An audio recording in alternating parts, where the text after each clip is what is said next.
and Conclave 2021.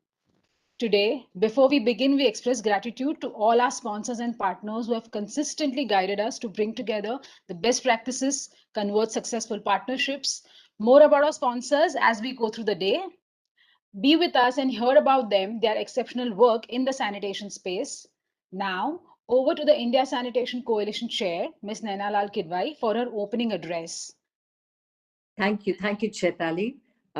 Like to welcome all of you back to another eventful day of reflection, deliberations, and indeed soul searching on what SBM, Swachhta, and sanitation is about.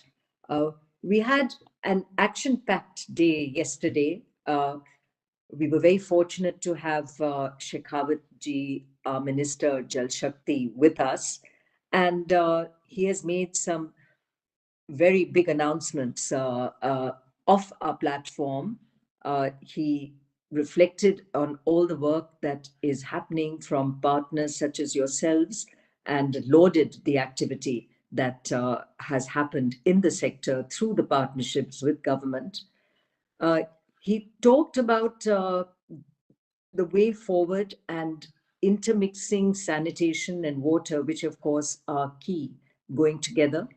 He highlighted how women celebrate when access to safe water is ensured right within their household premises.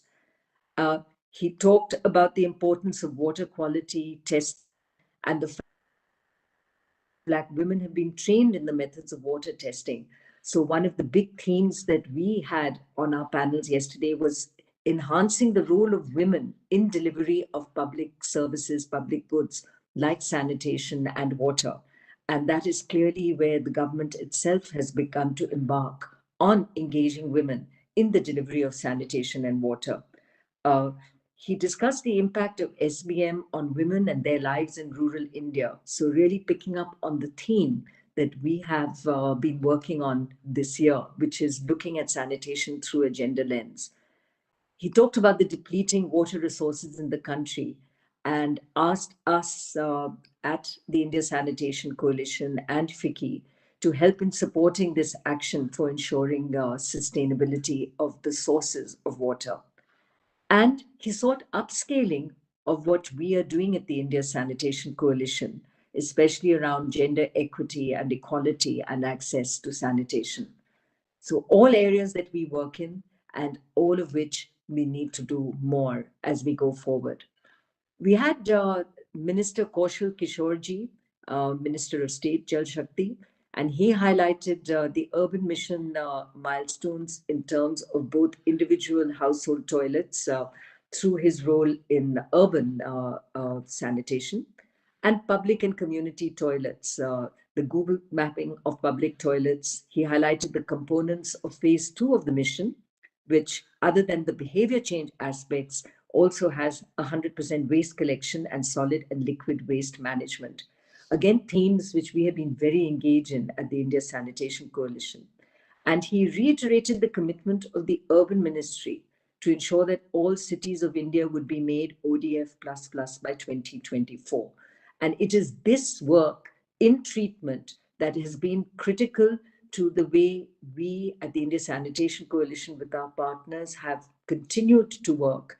And the government's program herein is critical because we firmly believe that if we cannot treat the waste that we collect in these toilets and it goes right back into the fields where it came from, we would in fact be really irresponsible in terms of taking the messaging forward of treatment of sewage. He lauded the efforts of the India Sanitation Coalition during phase 1 of the mission and, of course, rallied our support and expects our coalition to support the current phase of the mission as well. We had strong representation from government with Arun Baroka ji, who, as you know, drives a lot of the work at the Jal Shakti Ministry. And he talked about the significance of behavior change communications in achieving the outcomes of the rural mission. There is, of course, much cause for celebration in terms of what the country has achieved. He was appreciative of private sector contribution, gave full credit to the private sector in making the mission successful during its first phase. He recognized that sanitation continues to be an issue and needs to be addressed. And he talked in detail about the twin pit advantage, assessing this against the septic tank without a soak pit and single pit limitations, including the cost, and highlighted the importance of urban rural convergence, especially around plastic waste and fecal waste sludge management. So, this complete change of behavior change, toilet use, maintenance, and treatment, very much our mission, which is build, use, maintain, treat, is now seeing focus at every level of the government. And it is for us to rally round and support this in every way we can. Uh, so we had other very important themes which reinforce the work we do. So, gender, of course, as I mentioned, innovative financing. Uh, we had some great interventions here on financing that has worked across debt, equity, and indeed small and big projects, and reflections on what is working and what needs to be done on that front. Inclusion, a very important message, where whether it is the poor, the underprivileged, a sanitation worker, a transgender community, all need to be included as we go forward. And there are clearly frustrations from communities that have been left behind and need attention at different levels. And it's not just government, it is attention from each one of us as we look at what is required therein. We've had a number of interesting discussions around the COVID response packages. Does WASH occupy the place it deserves? I think the common refrain was that problems existed even before COVID and the pandemic. However, much of what was left to be done or wasn't working, and this is, for example, in the case of women and the impact that they've had through the COVID pandemic, has only further highlighted the problems and, in some cases, exacerbated it. So, for us, the opportunity now is to address this because the problems themselves are at the forefront. Issues that remained to be sorted through pre COVID clearly need addressing and need addressing with a level of urgency because the impact through COVID has only exacerbated the situation. So, as we look at our programs going forward and the work we do, let's reflect on what remains to be done. And clearly, government has an open let's say, book, but certainly hearing and listening in terms of what is required. And this partnership, there was a lot of endorsement of PPP packages that have worked. So this endorsement of the PPP working of the private sector with government and creating an environment for the private sector to work is very much a theme which we must continue to work on and address so that we create this environment in which all can thrive. And whether it is a young entrepreneur or a company, we need every player to come forth to work in this space. So we will reflect on some of these themes again today as we go forward. We have widened our discussions beyond just fecal sludge to waste management as a whole, to look at which spaces therein we can bring into the sanitation work that we do. So with that, let me hand over back to Chaitali to take the proceedings of the day forward. Welcome to all of you again. Thank you, Nana ma'am. Thank you for your address. Thank you for setting the stage. And before we move to the next agenda item, a few words about HSBC, who's our long-standing partner and sponsor. HSBC recently completed a 5-year program sustaining open defecation-free ODF in urban areas in Maharashtra. The objective was to make urban areas and cities in Maharashtra ODF sustain ODF, and pave the way for ODF Plus and ODF Plus Plus. This program ran over 5 years from 2017 to 2021, and it has impacted more than 2 lakh people from low income households who lacked access to sanitation. Now, next we have Dr. Abhinav Akhilesh, partner KPMG, as he introduces the ISC compendium titles, Business of Change, a Success in a Gendered Approach. A little bit about Dr. Abhinav. Abhinav has 12 years of experience in advising governments, international agencies. He's currently leading large projects in sanitation across the country. He's been advising governments, international donor agencies, especially in WASH, public healthcare, and allied sectors. He's been a core part of the SBM and the Amrut. He's a published expert in urban and rural WASH, public policy, digital government, sustainable financing, and public health transformation. Over to you, Dr. Abhin Vakhilesh. Welcome.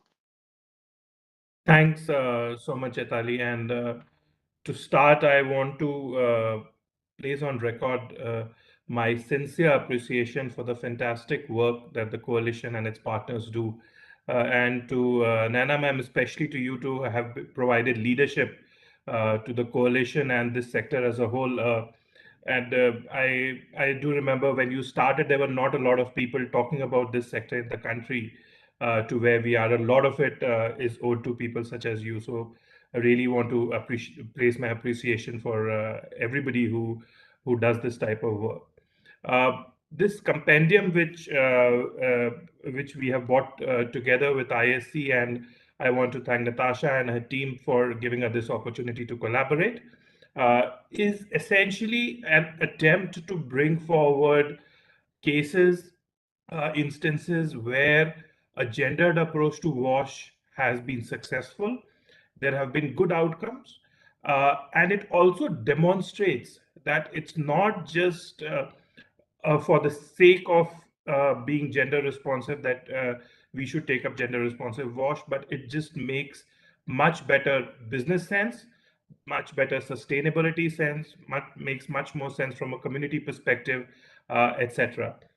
I have a short presentation, just a couple of slides, if I may request that presentation be put up, just to give some perspective on this compendium. The compendium will be made available later. Let's go to the next slide, please. So sanitation, as with any other social issue, we at KPMG believe, and it's my personal belief as well, is at its core a gender issue because it impacts human well-being. And as with most other social issues in countries such as India and other developing countries, it disproportionately affects women and girls. And increasingly, the focus also is including transgenders, intersex, other non-binary identities as well. So the definition of being gender inclusive has expanded, which is a very good thing. Unfortunately, we have seen that India has not been doing very well on this space at an overall level, ranking 112 out of 153 countries in the Global Gender Gap Index.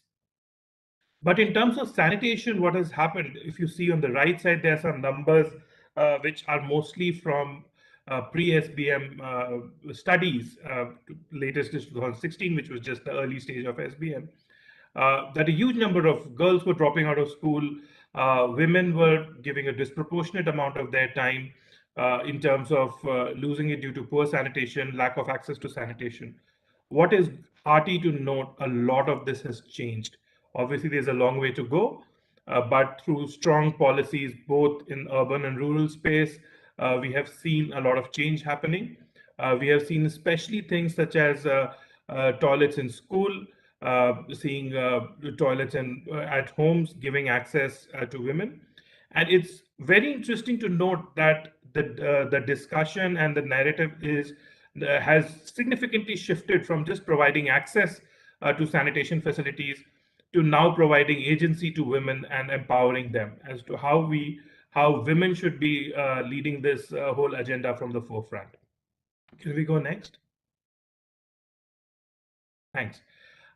What we say as KPMG, and this is not something which is very extraordinary, but this is the mantra we give to all our people who work on our engagements in all the social sector, is that we have to have a gendered approach for everything at every time and everywhere.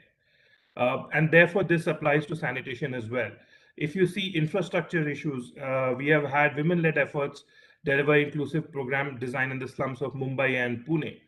Because essentially what happens, toilets are often designed by and for men, not taking into consideration the specific needs, specific infrastructural needs. And therefore, what we have seen is that when it's women led, women run, women managed, we have seen the infrastructure work much better, user charges being collected at a much higher efficiency. And this is just one example. There are enough and more examples or similar examples across the country. If we talk about service provisioning, previously women were being looked at just as beneficiaries, but now as service providers, we are tackling with issues that of underpayment, underskilling, and discrimination, which are being addressed.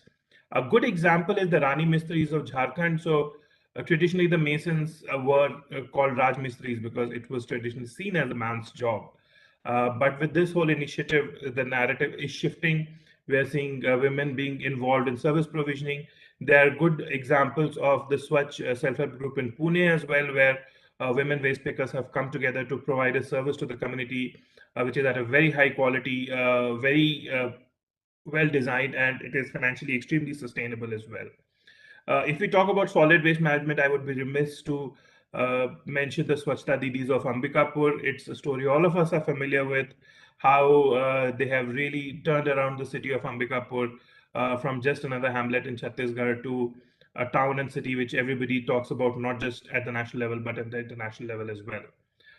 If we talk about fecal sludge and septage management, the engagement of women and transgender self-help groups for O&M of fecal sludge treatment plants. In Odisha, I believe the similar initiatives are ongoing in Telangana and Andhra Pradesh as well.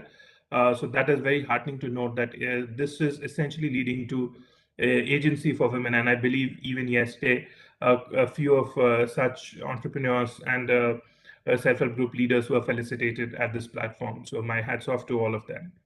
Can we go next?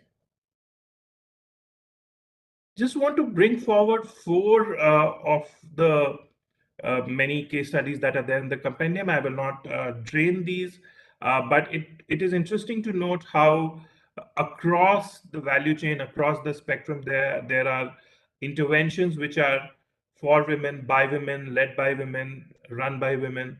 Whether we talk about pink toilets for women, and while this case study is for Ghaziabad, this has been replicated in Noida, Aligarh, Lucknow, Bhopal, several more cities.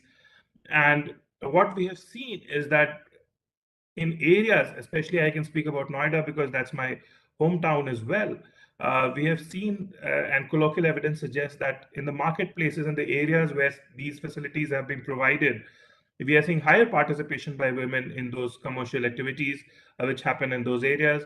We are seeing lesser gender-based violence in those areas, especially where these areas are out of the regular way and have seen such incidences in the past. The second case study which I want to speak about is by the Aga Khan Development Network. Through Swachhata Sakhis, they have been training teachers and women and girls on menstrual hygiene and improve their knowledge and practices. As we saw earlier, about 70% of women and girls face lack of knowledge about proper menstrual hygiene practices and lack of access to both infrastructure and products. So this is a very good initiative where they have demonstrated that how from a very young age it's important to for the young girls to understand what are the what they should be doing, where to access some of these products and services. Jalna, the SHG-led sanitation credit project, and this is something which I am personally very proud of because it is one of our partners from the NFSM Alliance who have been driving this SEPT, and to Meera ma'am, really hats off for this initiative, partnering with ICICI Bank to provide loans through these SHGs. And as we see, as with any other women-led initiative, we have seen very good performance from a business perspective with a 98% repayment rate, which is good even from a microfinance perspective. And the last but not the least is the women-led community toilet management sanitation for all, which is a case in Trichy. unknown to a lot of us, this is the model which has been replicated in a lot of cities, especially in Maharashtra, MP, and UP. I'm sure the same is the case in several other states as well, where the community toilets are being managed by women self-help groups. What happens is the key to success is because these tend to be community, these SHGs tend to draw their members from the community itself, and therefore the quality of service delivery as well as the financial sustainability is much better compared to a third party coming and managing these facilities. And this also creates direct employment for over 400 women, providing agency to them. What we have also seen is that if women have these type of access, when they become entrepreneurs, when they manage their own businesses, their standing in the society as well as their own household goes up. And I do believe that this is the way eventually for achieving gender parity in our society, the changing the social construct. It will take some time. Obviously, these things are not easy, but providing agency to women through some of these initiatives will significantly contribute to the same. I look forward to all of you giving us feedback on this compendium, what we can do to do this better, perhaps the next time, and look forward to this being released. Thank you so much, everyone. Natasha, Chetali, everyone. Thank you. Thank you, Dr. Abhinav, for your presentation. Now we move towards unveiling of ISC's premier knowledge product, our compendium, by our partner and sponsor, Hindustan Unilever's chairman and managing director, Mr. Sanjeev Mehta.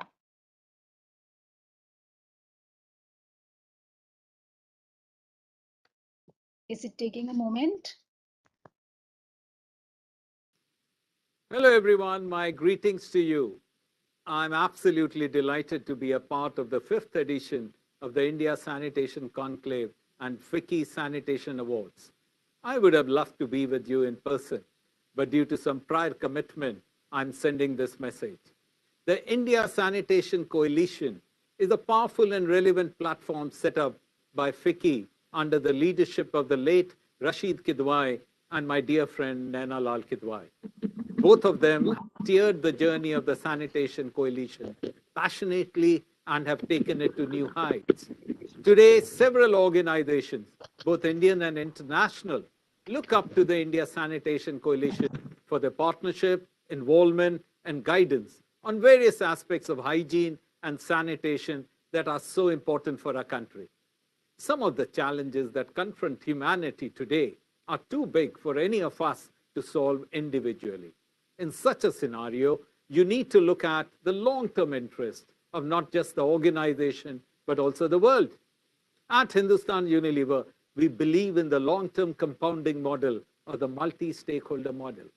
It is an ingrained belief that if we look after the interests of our consumers, customers, employees, suppliers, the planet, and the communities at large, then shareholder value will get created and lasting change can be brought about.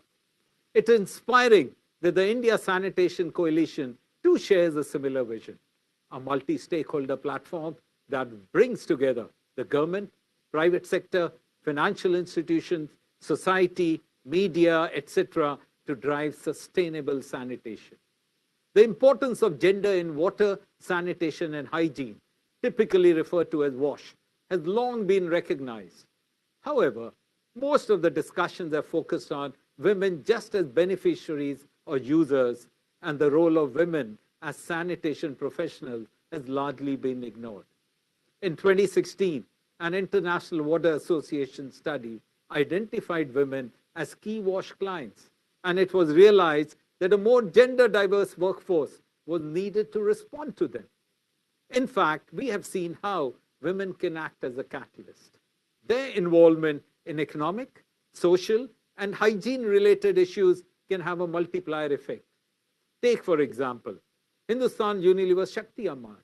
Over the years, we have found that with the Shakti program, the average income of a Shakti household not only increases significantly, but the money spent on important needs of the household, keeping in mind overall betterment and future. For example, it is spent on areas like education, nutrition, and personal hygiene and sanitation. With the advent of COVID, hygiene and sanitation have been recognized as one of the key issues that need to be addressed urgently. However, the gender inequity for women once again comes to the fore. While efforts are being made to tackle this inequity, gender stereotypes are also being challenged, with women addressing their own needs. There are numerous examples where women have been able to push through for reforms that improve their overall well-being. Water management, sanitary complexes that answer their needs, and a host of other requirements to help them in their daily lives are now being driven by women rather than waiting for them to happen at the behest of the government or menfolk in their communities. As many of you know, Hindustan Unilever has a significant play in the sanitation and hygiene space. The Domex Pick Up the campaign is a great example. The campaign attempts to remove gender stigmas associated with toilet cleaning because we believe it is like any other household chore, and everyone in the family should work towards keeping the toilet clean. The government's Swachh Bharat Mission 2.0 aims to find solutions for a sustained behavior change, especially about women and their sanitary needs, besides addressing the important role women play in managing the solid and liquid waste in their communities. Realizing this urgent need, and as part of its Business of Change series, the India Sanitation Conclave has come out with its latest publication titled Business of Change: Success in a Gendered Approach to Wash.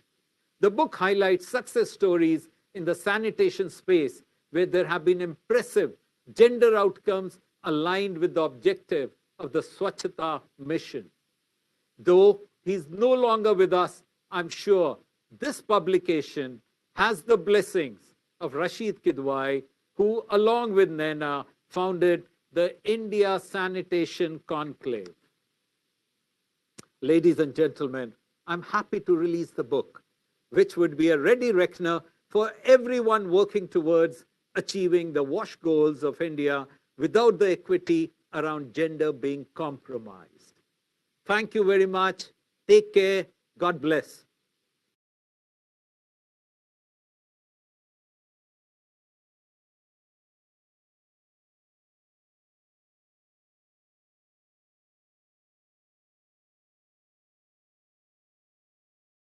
Chitali, you're on mute. I'm sorry. Yeah. Thank you, Mr. Sanjeev Mehta, for talking about our compendium and for highlighting the importance of gender in the area of WASH. I also would like to thank Naira Energy because they have supported and sponsored our compendium. Mute.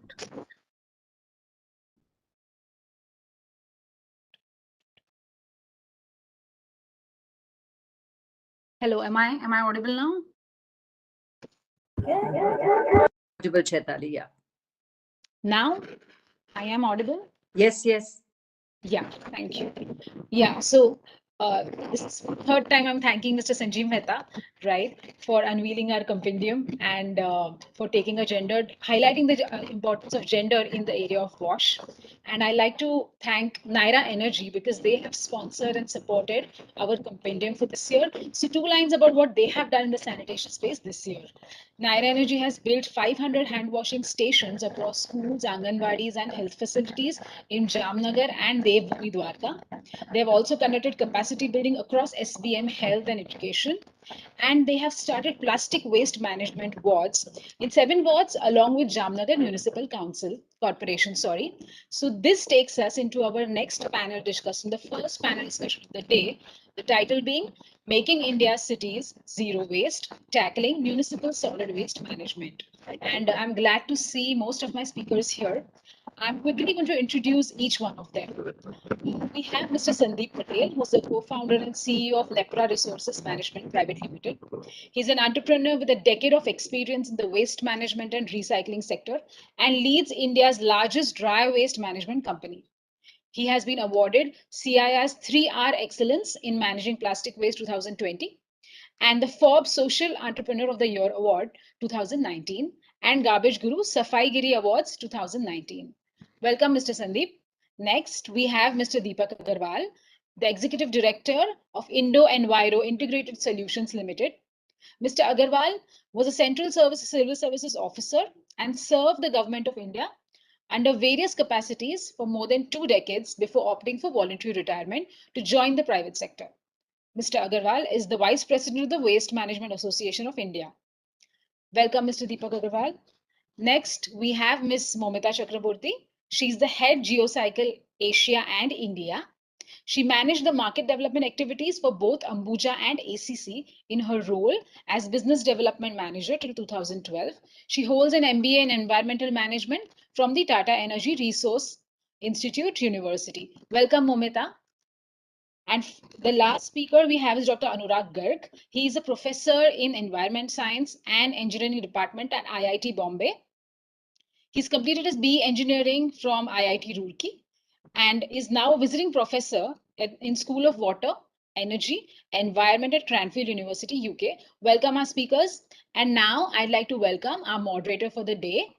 Is Mr. Chari here, Professor Chari? I just saw him. Yes, I hope you're not angry since I'm introducing you at the last. I usually like to introduce moderators at the end, right? Because they drive the show. Yeah. So we have Professor Vedala Srinivas Chari, the Director, Environment and Urban Governance, Administrative Staff College of India. He leads the Center for Urban Governance and Environment, which is recognized as a center of excellence by the Government of India. He has also been conferred the Ashoka Fellowship for his innovations in the wash sector, and we vouch for it. He's a dear friend and an advisor. Over to you, Dr. Chari, for this session. Thank you, Chaitali ji, for setting the context, introducing the speaker, as well as saving our time, rather me going through the introductions and inviting each speaker. Is my, just a quick check, is my audio okay? Any one of the panelists, is it all right? Yeah, great. Thank you all of you. So I would also like to thank Naina ji and as well as Natasha ji for introducing this theme this time. I think this is the first time that we are having a conversation around garbage-free India, as Honorable Prime Minister gave a call to all of us. How do we get India free from garbage and deal with the municipal solid waste management? So today's discussion panel, as Chaitali ji has mentioned, we have thought leaders, we have heroes of the sector. But I think the question is, how do we scale up their endeavors, their experiences to make India clean and free from garbage, as Honorable Prime Minister articulated under Swachh Bharat Mission 2.0. So let me just take 2 minutes to outline the context for today's conversation, and then I would invite each of the thought leaders to share their perspectives, and then we will have a question and answer session, and that's how I would like to sort of conduct today's discussion. So just to set the context, what do we mean by the theme today is India Cities Zero Waste, making India Cities Zero Waste. What do we mean by it? To my understanding, it means that no waste or a very limited fraction of waste going to the land application, even if it is a secured landfill. So the idea is no waste should go and occupy land, and it should be sort of recovered, recycled, reduced, so that we don't really send the waste to, even if it is a secured landfill. I think that's my understanding of a garbage-free India, or making cities zero waste. So what does it mean? It means we need to move away from a linear approach of shifting the waste from the waste generator. It could be an individual household or it could be an establishment, to open dumping or even land disposal, to a circular approach of prevention, reduce, reuse, upcycle, and that too at scale.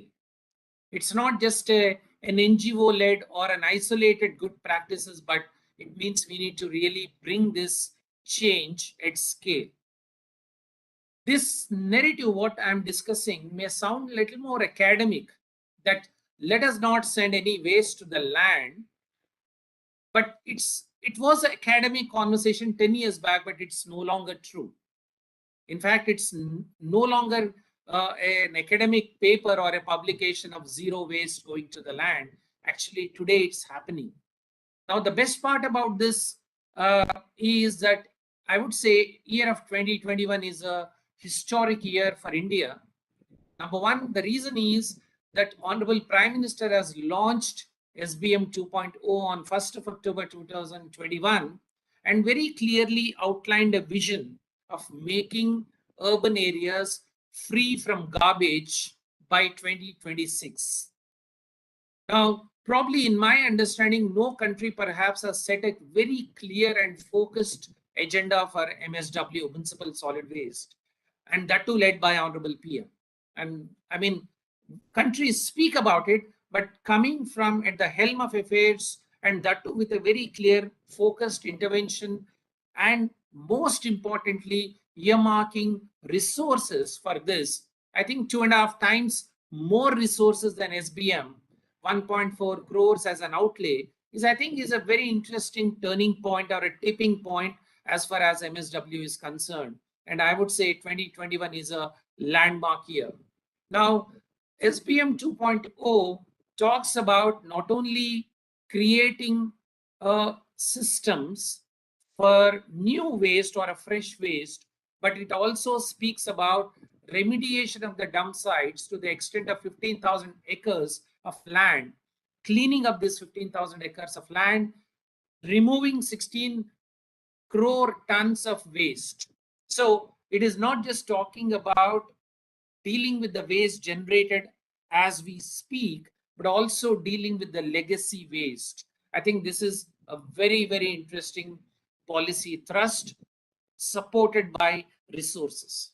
Now, as far as the prevention of dump sites or prevention of waste going to the land, the policy speaks of construction and demolition waste for the first time, waste processing facilities, material recovery facilities, recycle and reuse, plastic waste management, phasing out of single-use plastics, and most importantly, Jan Andolan for municipal solid waste.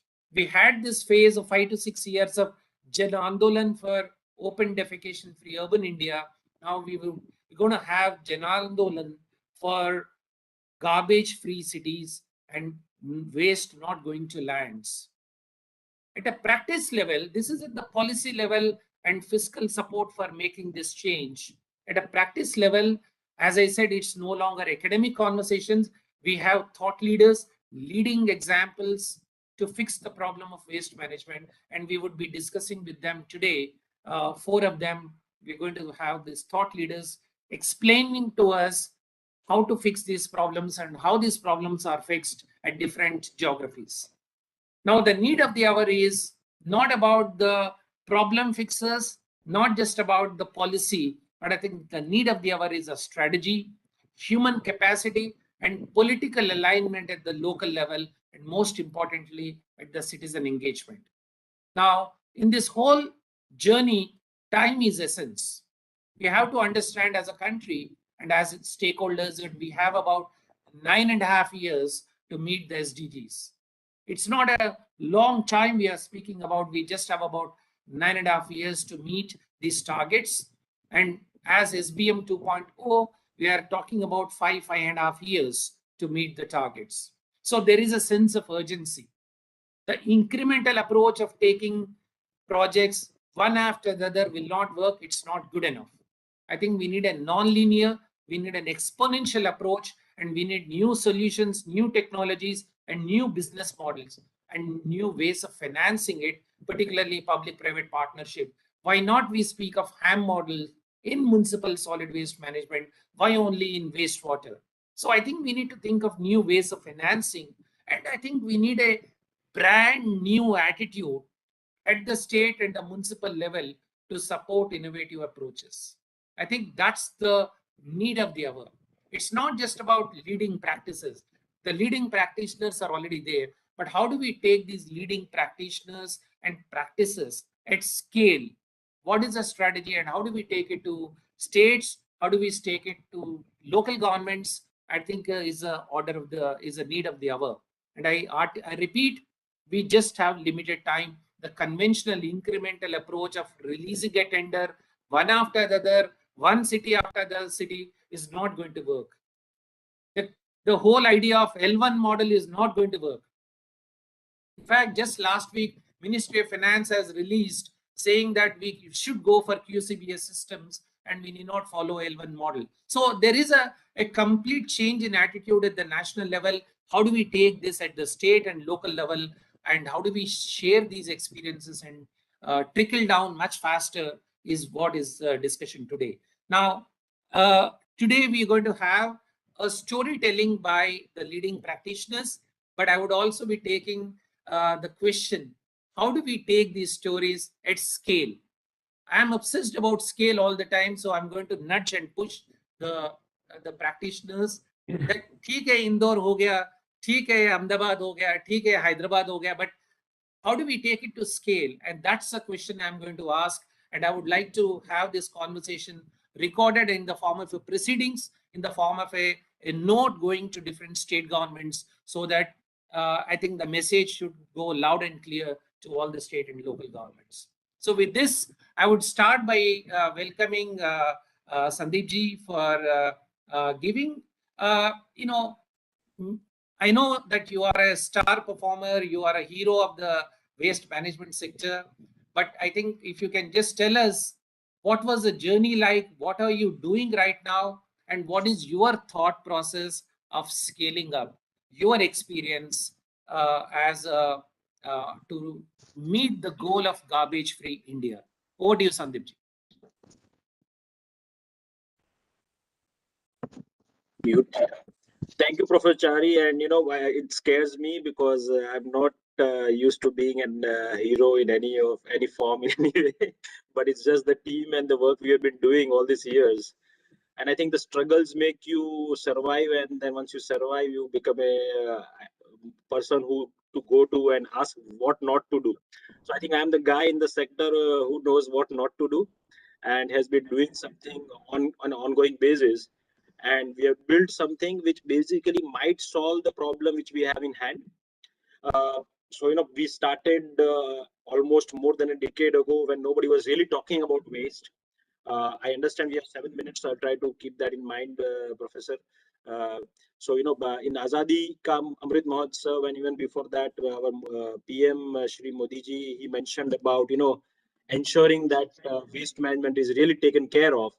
And as NEPRA, we have been focusing purely on dry waste because we always realized the challenge for wet waste or any other waste stream for getting recycled, or what we always saw in the landfills or anywhere else, was always dry waste, and biggest challenge in creating value chain. So contrary to people believing waste being a very simple business, I think it is one of the most complex businesses where you have a very dynamic inflow of material where you don't have control over who is going to generate what's going to come, what not, and across the country you will have different pattern or challenges in processing of the waste as well. So our learning has been a very interesting one from each geography.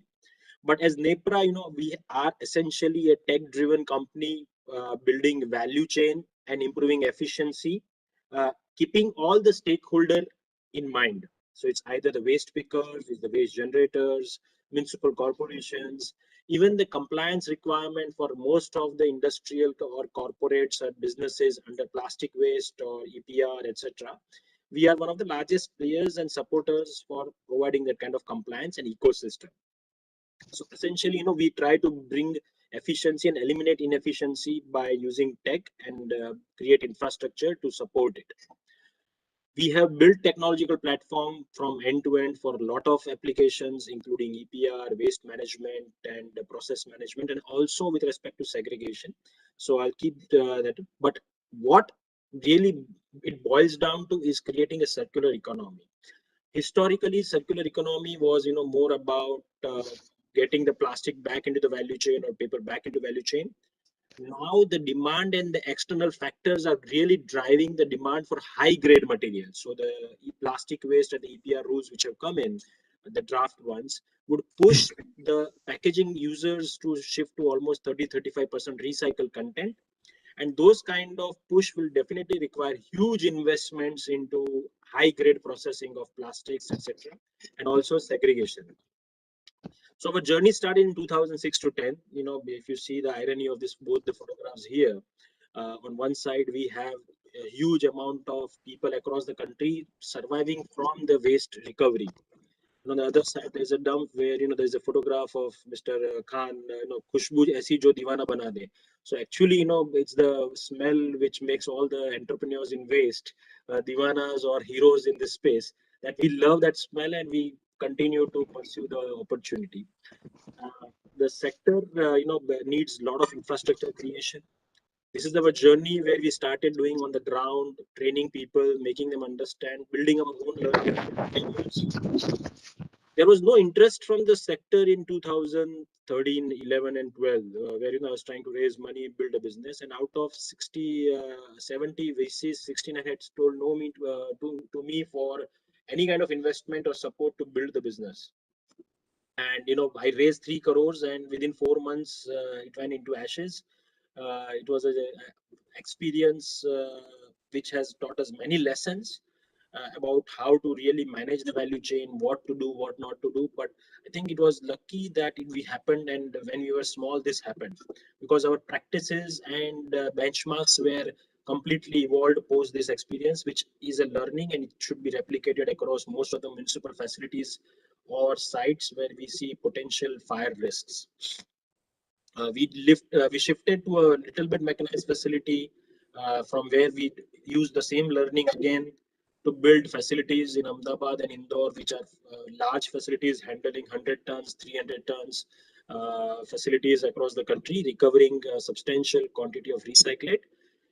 What we have learned during this years is also how and what to build in what geography. So we have a clear understanding of how to create material recovery facilities, to really process and recover maximum amount of waste. We build our own facilities with importing some level of machineries from abroad, and now also making them in the country. And it allows us to be more efficient and scalable, because I think the challenge, as you rightly said, is going to be replicating how we really replicate this faster and better. We have been talking to other players in the sector, also how we really collaborate and improve the processing capacity in the country. What's more important is also the learning of how to engage with people in the process. And I think the time is now internal and external factors both, which are driving the learnings for everybody. And the challenge itself is so huge that Mr. Modi talked about creating material recovery facilities across the country, the processing of wet waste, legacy waste to be disappeared in next few years, where it's very interesting to see all the stakeholders in this panel, which are going to be very instrumental, and the collaborative approach which everybody is now following will really help and build that. As an organization, what we have been doing is trying to make the tech as well as the processing of learning of how to process the waste becoming more open and available to the sector players. So we are working in that strategy direction, where how we will be able to decimate and share our knowledge. But you rightly mentioned one of the challenges about acceptance of the municipal corporations, and the challenges of scaling up and reducing the cycle time of implementation. Those things are something which we really need to look into, because the entrepreneurs can only focus on certain activities of processing and creating value chain, but not on getting the conviction of the local officers in municipal corporations to really build on those. We have been working on textile waste as well for quite some time, because there's a significant amount of textile waste also comes, and integration and SDG impact from waste business is tremendously high. Out of the 17, 13 are direct impacts. And we believe that focusing on creating value chain will not only improve the employability, but also impact environment, because we'll be able to handle more waste.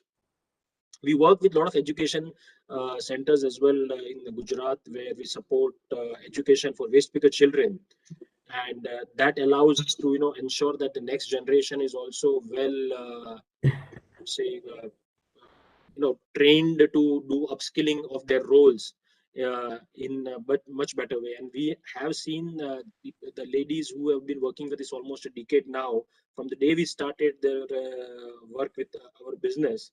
Their children are either doctor or head nurse in hospitals and all, which really gives, and they are working with us because they feel that this kind of work and the kind of pay or kind of support they got to support their families has brought in change. So I think waste has a huge opportunity not only to impact the environment of a city but also on the lives of the people if done in the right way.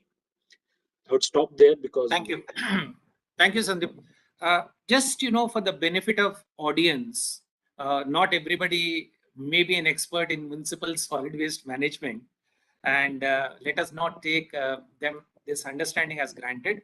So my understanding is that you pick up the dry waste generated in the city, sort it out, instead of sending it to the land, which was a conventional practice, and it is a conventional practice in most of our cities, you are putting it back to the system, adding value, segregating it, sorting it, and then creating wealth out of it to run your business.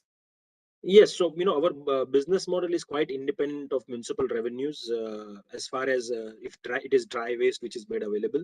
So we collect the waste at our own cost, or depending upon the quality of waste, we may even charge the waste generator. Sure. It's all tech driven, so the consistency in the services is quite interesting. The compliance is made available to the waste generators as well. It comes to a facility where we segregate the waste into, we have the capability to segregate the waste into almost 70 plus categories depending upon the quantum. So it's a choice which we make on project to project basis about how to segregate the waste. We sell the waste, so we are able to recover the value out of it and run our operations. Thank And you. what we could not recycle goes to cement kilns for processing as replacement of fuel, as alternative fuel. Great. So that's the initiative which Mr. Sandeep is running. Now tell me just what percentage of the typical municipal solid waste in a town, need not be big cities but different categories of cities, would comprise the dry waste from your So, experience? so we believe that the dry waste component with the change in the buying pattern would be almost 35 to 40%. But a lot of it gets recovered in the value chain before it really reaches the landfill. So I would say that what reaches the landfill would be about 18 to 20%, which could be made available. And if that also would be in contaminated form because of the practices of how the tenders are really given out to increase the weight and tonnage, so it will be more containing moisture sometimes, and it's a problematic process which really needs to be looked at. Yeah. So what it means is you are almost like preventing the waste, 18 to 30%, 35% of the waste. You're preventing it to go to the land, which otherwise would have at least 18 to 20% would have gone on as land disposal. Is it right? Correct. Yes. So So that's the beauty of this solution. In how many cities are you working right now? So we have material recovery facilities in 5 cities right now. We are in process for about 10 more cities, but we work in plastic waste across the country under plastic waste compliance and EPR all across the country, and we handle upwards of 1 lakh metric ton per annum. So I'm going to ask you later, why not 100 cities by 2023 or 24? So I'll come to that later. But right now, I would, it's my pleasure and honor to invite Deepak Agarwal Saab, who is going to tell us about his practical solution of solving the problem of waste of our country, which is predominantly wet. So over to you, sir. Yeah, thank you, Dr. Chari. Good afternoon, panelists. Well, I will start my statement with a very bold terms, I should say. That is, waste is a wealth, and circular economy is a reality now. It's not a dream. And I will substantiate my statement in various discussions going forward. As far as Indo-Enviro is concerned, a brief background. Basically, we have taken over the earlier ILFS environment recently, and that is our backbone. And now we are backed by the Government of India and Government of UK, backed during Growth Equity Fund. And we are committed to Dr. Chari, as you have mentioned, already decided 100 mission projects in the next 2 years. And we are working not only on the municipal solid waste, but we are working on the area of C&D waste management, where we were the father of C&D waste management in the country way back in 2009, and we have written the C&D waste management rules with our own hands, which are notified in 2016. And we are managing around 4,500 tons of C&D waste every day in Delhi and processing it. And my C&D waste is being used even in the Central Vista project. Supreme Court new buildings, MP's flats, it's all green recycled products have been used. As on date, we have a mandate of 10,000 metric tons of waste, which we are collecting, processing on pan-India basis. And now to substantiate my statement, we have two Asia's biggest project. One is already at Borari on C&D waste management, which is operational for the last 12 years. And second is now we are setting up, or virtually the project construction is completed, and this project is planned to be inaugurated by the Honorable Prime Minister of India in December 21 itself. It is 550 metric ton per day capacity bio-CNG project based on organic fraction of solid waste at Indore. So this is a project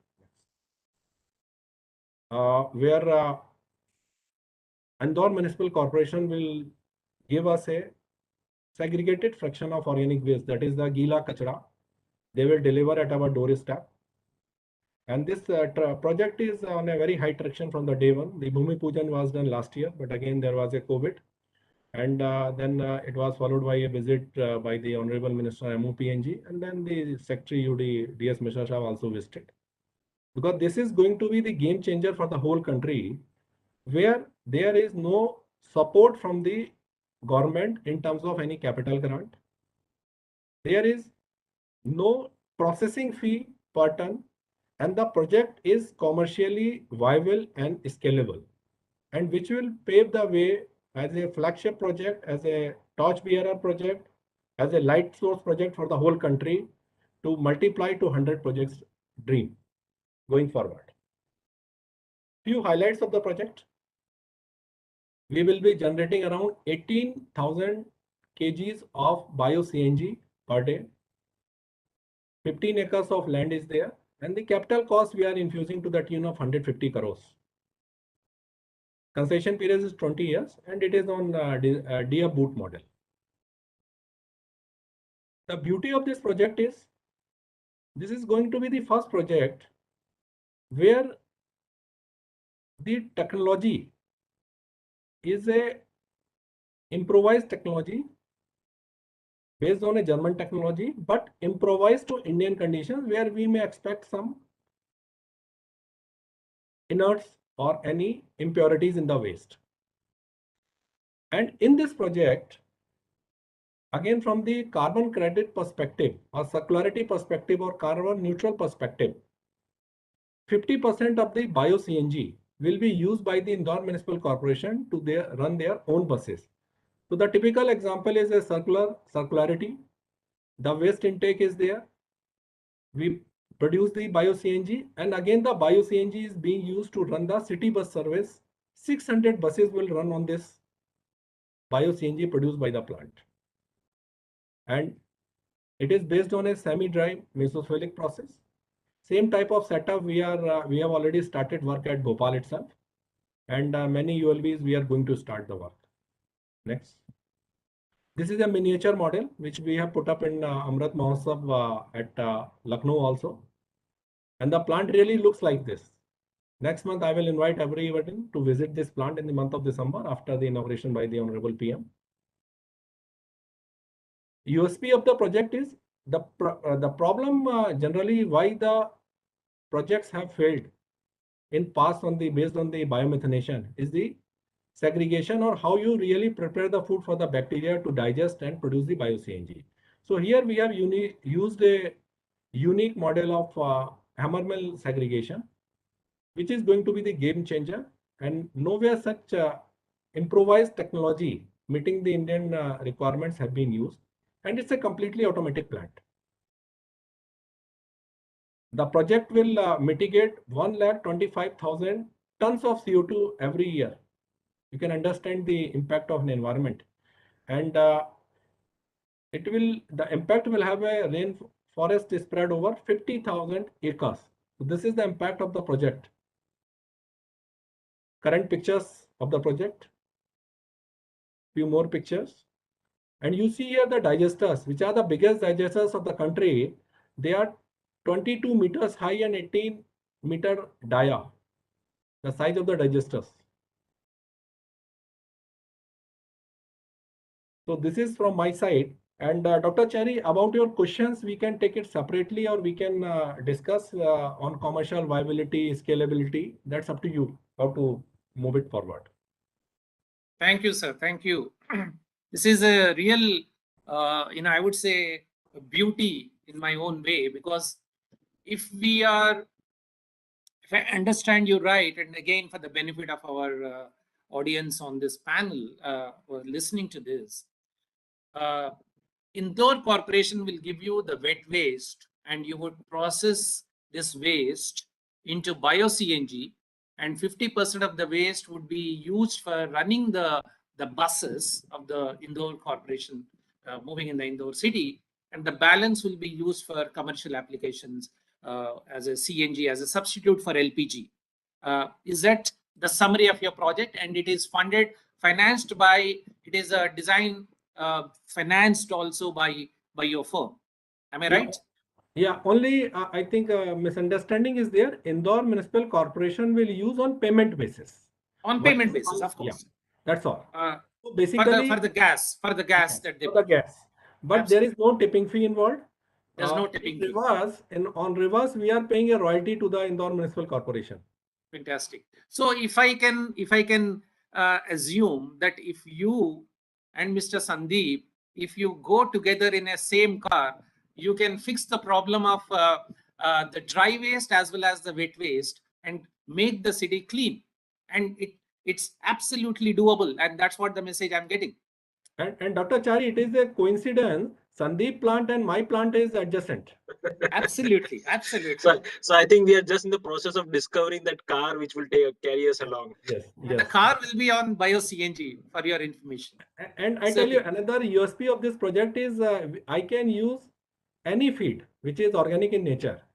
Based on our experience, I think, which I have not shared, in Punjab, we are already working on 10 projects based on paddy straw, where the construction has started, and we will be producing around 20 metric tons of bio-CNG from paddy straw to permanently close the problem of stubble burning in NCR.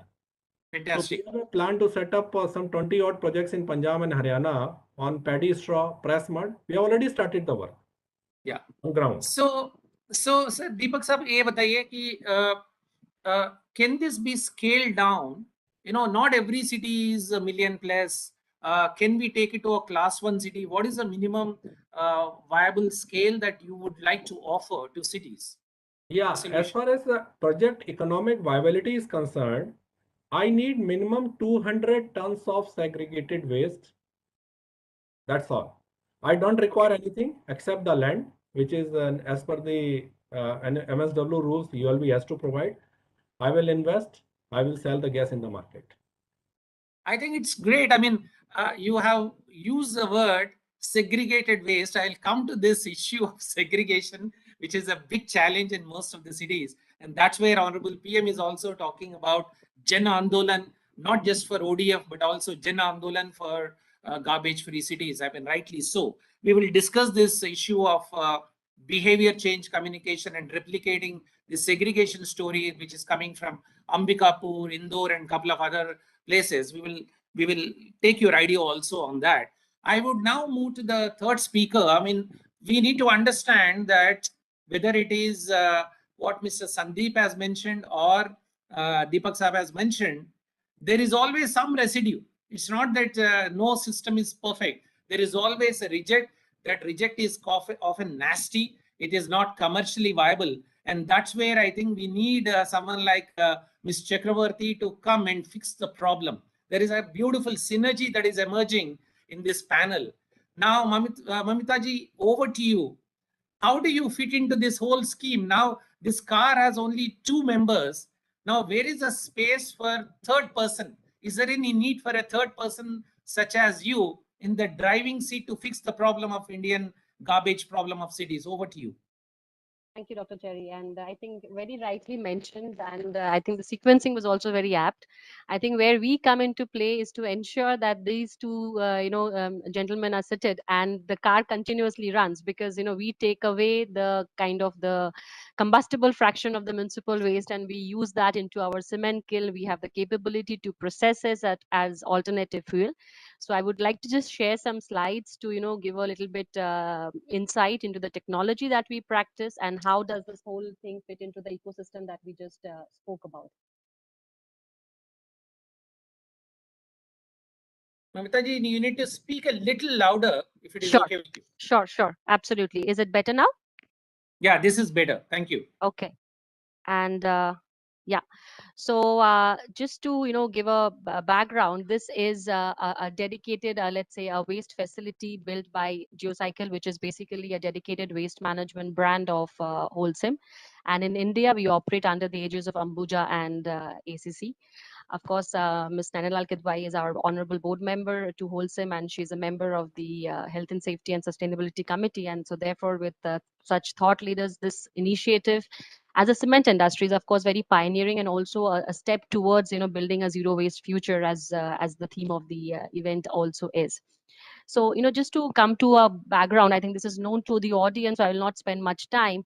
When we look at the waste management hierarchy, after the recycling and recover phase, at what we go is the disposal phase. But what the technology that as cement industry we practice is called as co-processing, where we process the waste material along with our own cement manufacturing process, and hence the word co-processing. This is, of course, not a new technology. This was pioneered by Wholesome ages back, about 30 years back, and it addresses all the three core pillars of sustainability. So what happens, when we look at the environmental benefits, because we as a cement industry, of course, are also very resource intensive industry. We are highly dependent on fossilized fuel. So when we bring such kind of waste material and process them as alternative fuels into our process, we help to conserve the natural resources, which is, of course, fossilized fuel, in this case, be it coal or be it petcoke. At the same point in time, when we replace these waste materials with coal, we also overall reduce the CO2 footprint. It has been proven that for about 1 ton of waste material that we fire into our cement kiln, about 0.8 tons of CO2 gets saved. And it is, if you all may be very much aware of that, as Wholesome, we are already have got our sustainability, I would say, targets mandated by SBTi, and we have taken a net zero pledge, which is aligned to the 1.5 degree, roadmap. Of course, our and so then the other benefit that this technology brings in, of course, is also the societal benefits, because whenever you talk about municipal waste or you talk about any other waste kind of material, it ultimately ends up into landfill. So what we try to do is divert the waste from the landfill space, and therefore make a more and provide a more cleaner and greener society to the and the environment. A little bit closer to the mic, ma'am. Sorry. Yeah, so it brings it more closer to the makes it more cleaner and cleaner society. Of course, it helps us also us as a company, because it helps us to maintain our cost leadership position because of the differential value that we get between the traditional fuel and the alternative fuel. And this technology, as I said, is of course a proven technology being practiced in this arena for about 40 years now. It is mandated within the Basel Convention as well as in the Stockholm Conventions, proven through various industrial and mandated trials. As a company, as I mentioned, we have an experience of managing 80 different kinds of waste. There are plants within the Wholesome world which is operating at high as almost 80% of substitution of the traditional fuel to alternative fuels, running fully on MSW. I'm very happy to share in India, the world's biggest kiln that you're aware of is ACC Wadi, which is about a 13,000 TPD plant located near Gulbarga. And that plant today replaces 25% of its fossilized fuel with such kind of initiative. The plant gets waste materials from Goa, Hyderabad, Bangalore, and various other cities. And we are managing about 800 tons of municipal waste in that plant on a daily basis today. Just to give you a snapshot, of course, it's a company where we have highly invested in. There are waste facilities I will show, which I had also a picture of in the beginning, which are dedicated for doing waste management. And so therefore, what we do is beyond compliance. And these are state-of-the-art technologies proven to international standards. All across Ambuja and ACC facilities, we have this. So these are some of the case studies I wanted to show. One of them I've just highlighted here is in Vijayawada. So if you look at the picture above, this is actually a legacy dump site, and you have people living around it. through various associations, of course, NEPRA also being one of our very, very important and significant partner in this initiative, and various others, such technology partners, and we have been able to remediate more than 63 such sites across India. These have been managed safely in our plants. As we speak, we have managed over 1 million ton of such kind of waste into our various facilities that I just mentioned about. So by doing such activity, this is how we are able to reclaim the land and give it back to the society, which can be repurposed for any other betterment or any other use. Major cities that we're already working, as I've already mentioned, are Nagpur, Noida, Barodra, Erode, Trichy. So various locations across this country, we are partnering with such service providers, waste processors, and the segregated component, what comes out of the process, comes to us for waste processing. This is one more innovative steps that we have taken, which is going beyond the land pollution on the plastic pollution, where we have piloted a bubble barrier technology, which is the first of its kind in India. This has already been running successfully in Agra now. We have collected close to 500 tons of waste now. Yearly, the average will be about 2,400 tons that we'll be able to collect it. And we are putting up similar projects now in Himachal and Varanasi. This is going to, it's basically like a bubble curtain, which does not allow the plastic to flow beyond that point. The plastic that gets entrapped is then collected, either sent to a nearest MRF facility and then sent to our cement plant for co-processing. Of course, the technology has been partnered up with support from UNEP and GIZ India as well. So as I mentioned, so as in business, as a organization, we work and we manage waste coming from industrial sources. So, previously, as Mr. Mehta mentioned, we are also working at large with, large MNCs like Unilevers and Toyotas, or any other industrial fraternity who needs a sustainable waste management solution, diverting their waste from landfill. We work with the municipalities diverting their waste from the landfill. Of course, we work with various waste management companies to take care of the residual waste that they are not able to manage. The key core competency that we have, and that is the crux of the whole story here, is waste looks like this: multiple kind, varied in physical and chemical form. And what we have is a competency to make it into a very nice, finely powdered, processed alternative fuel, which is done through, as I mentioned, dedicated facility where we have proper size reduction as well as compatibility tests being done to ensure that the ultimate product or the cement is not at all hampered. These are some snapshots of our facility that are already inbuilt and operational. We have labs to ensure that we are doing everything beyond standards. So we do heavy metal analysis, we do VOCs, TOCs. All our cement plants are today mounted with the CEMS, continuous emission monitoring system, hooked up to the pollution control board, going beyond the SPC regulations. So that's another key step that we did, because we are doing such bringing organic waste into our environment. And as I said, of course, waste are stored in a proper segregated manner, and safety is always a paramount. So all the facilities have a geomembrane, we have a leachate collection system, proper machine guarding, etc., are all taken care of. So that's how I think we come into the picture. As I mentioned, we have managed over about 1 million tons of waste already, maximum fractions coming from the plastic waste from MSW. We are helping various industries to attain their compliance to EPR. And of course, as more cities are getting mandated under the Smart City or the Swachh Bharat Abhiyan, and they are having a good plan to take care of the municipal solid waste, we are working in the forefront with these cities to partner and help them become a zero landfill city. Thank you. Thank you so much. So just to put this your presentation in perspective, basically you are co-processing the waste like single-use plastics as well as rejects coming out of the dry resource centers, material recovery facilities, or the waste which is mined out, which is called the legacy waste after biomining and as well as remediation. Somewhere it has to go. 15-20% of the rejects are there, and all of them, this waste can go to the co-processing facility in your cement plants. I think this is what is my understanding of your presentation.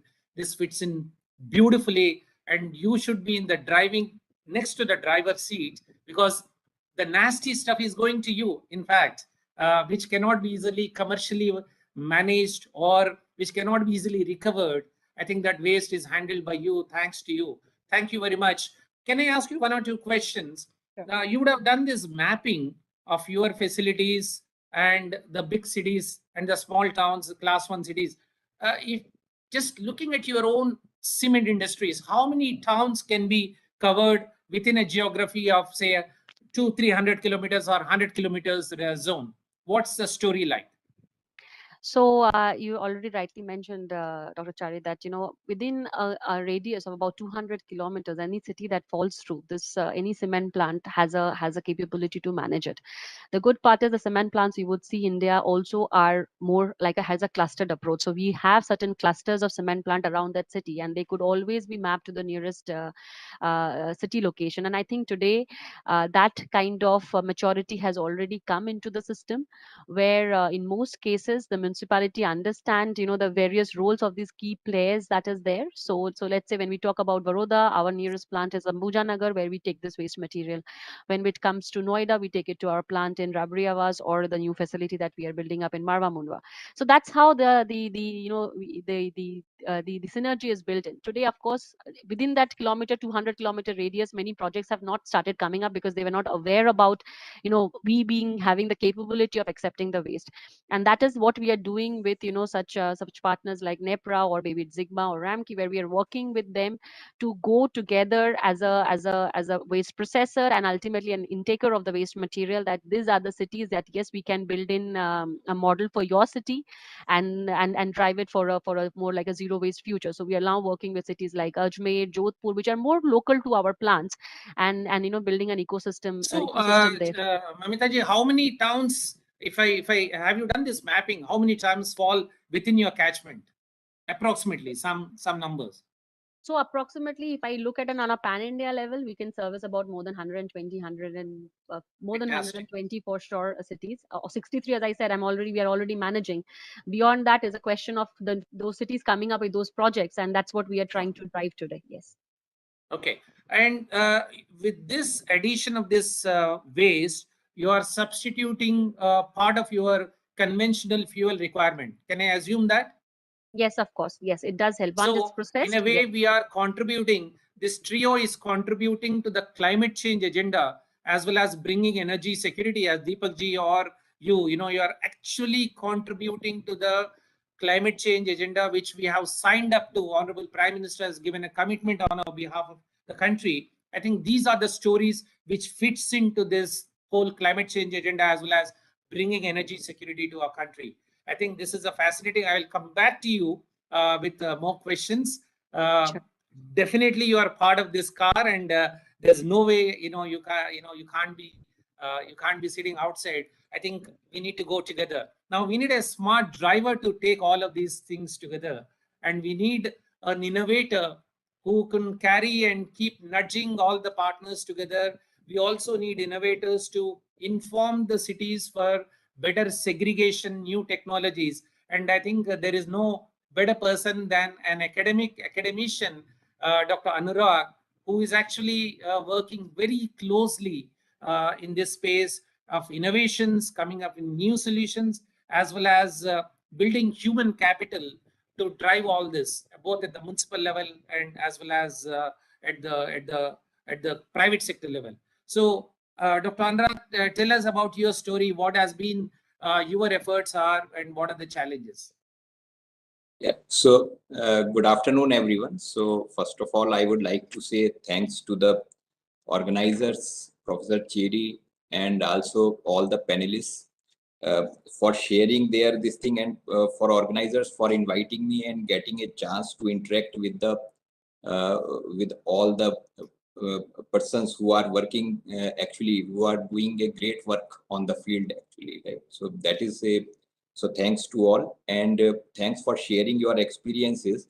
So I'm going to tell, as Professor Cherry told, I'm going to talk about something different, not like on the large scale plants and all, but whatever we are doing actually currently here, and this is in the field of wet waste. So and also as we require, like segregation is the key, right? So segregation of waste, it is the key. Can you see my screen, please? Not really at this point. Can you see my screen Yeah, now? now we can see. Now we can see. Yeah, it's coming. Yeah. Thanks. So I have actually only 2-3 slides here. So here I would like to tell about biodegradable wet waste management and what are the drivers and opportunities. So earlier, actually, most of the waste, it was going to the landfills, or I should say, this is open dumps. But at that time, we were having plenty of land available, and our priorities were different. But now this Swachhta Bharat Abhiyan and all these things have come in place, and now government of India has taken a lot of initiatives also. So there, our earlier rule that came in 2000, this is MSW, this handling and processing rule that came in actually in 2000. Now it has changed also as WM rules 2016, and several points have been included there. So there, one of the important things is that there are stakeholders. So we all are stakeholders. So industry is there, where ULBs are there, public is there. So first thing that we have to understand that without public participation, getting achieving this sustainable waste management target is really, it's very difficult. So there is, in fact, so there is 3-bin system which is suggested.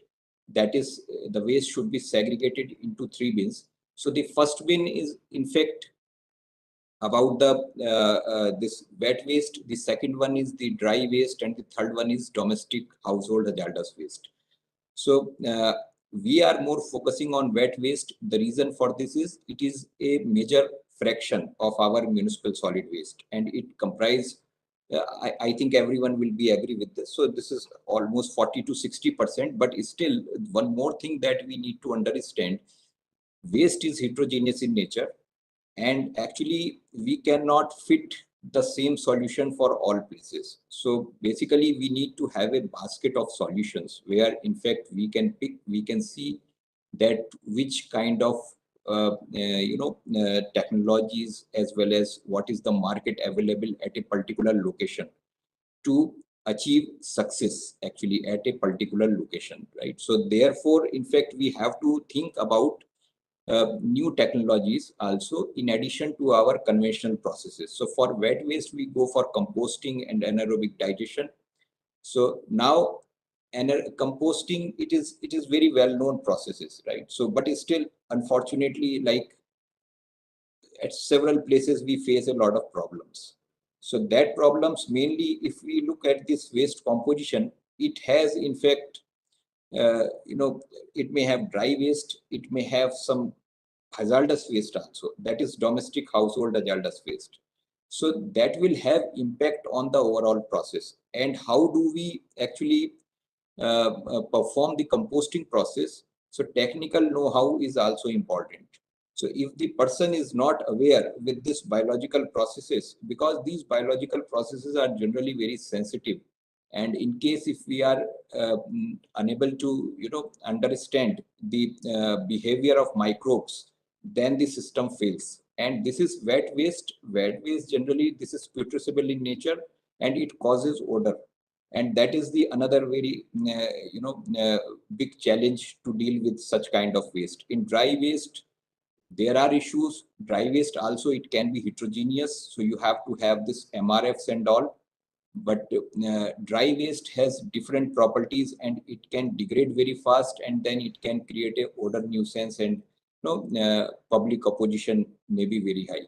So therefore, we have to find the way to how to deal with this waste also carefully, as well as see, these all have resources. These can be used as resource, so they have a lot of potential. So I will show you in 2 slides actually, so that what are the resources that can also be produced from out of these things. So here, one more thing that I wanted to emphasize on, that why this source segregation is also important. First thing is that so that our downstream processes work better. Second thing, as per solid waste management rules also, there is all gated communities and institutions with more than 5,000 square meter area, hotels, restaurants should ensure segregation. And high biodegradable waste shall be processed, treated, disposed of through composting or biomethanation within premises. So this is bulk generators. For bulk generators, there are guidelines, and this will help a lot to all of us, for running our systems smoothly, in case if we are able to do large fraction, if it could be segregated at the source of generation. So there is a need to develop decentralized alternatives. So another important thing is, if suppose we are separating this at the source, and also we are processing such waste, as I told, that around 40 to 60% waste is wet waste. So then we can actually save a lot of money on transfer and transfer of waste, which is collection and transfer. I think that this is one of the major activities, like, which requires a lot of investment and all. If we are able to do this, then we will have money available, funds available for downstream processes, and we can go for some even advanced processes for which we don't think, in fact.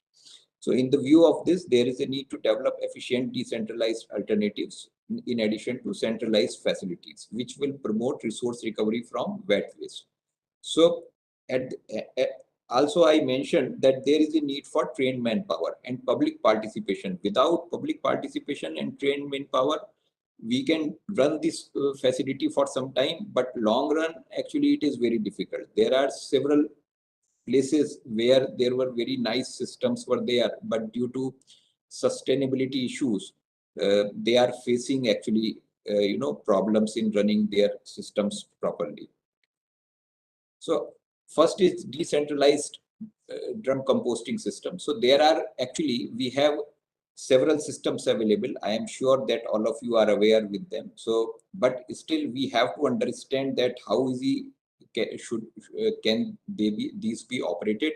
Also, whether these systems can solve your problem, right? So actually we are working on some systems. So there we are looking at that, how much time does does it take to degrade the Professor Anurag? We need to also have some Q&A. If you can just give a little bit of your thoughts on the decentralized systems, and then we can go to Q&A. Over to you, sir. Yeah. So decentralized systems, basically, see, there is a benefit, as I told. So decentralized systems can be like composting or your local recycling centers also, in which you can involve waste pickers, which we can integrate informal sector also there, which can help the community to deal with their waste. And there, as I told, that your transportation cost is reduced, right? However, there are issues. In case if we are unable to, if we don't understand about the process and all, then monitoring becomes difficult sometimes. That what is the quality of this product that is coming out. For example, in the composting process, if it is not reaching to above 55 degrees centigrade temperature for a certain period, then it may contain pathogens, and then again there would be an issue, right? So that is actually not, because this is like people are using it, and then it should not be direct contact if it is not pathogen free. So we have to ensure all those things. So these things should be communicated actually to the community. Also, people should be aware with all these facts, right? So this is actually one of the systems, so where we can produce it, but at the same time we have a choice between composting or anaerobic system. We should know that what kind of waste are we generating from the hostel waste and all, where you will see that hotel waste, that you will see mostly it is kind of that is cooked food kind of stuff.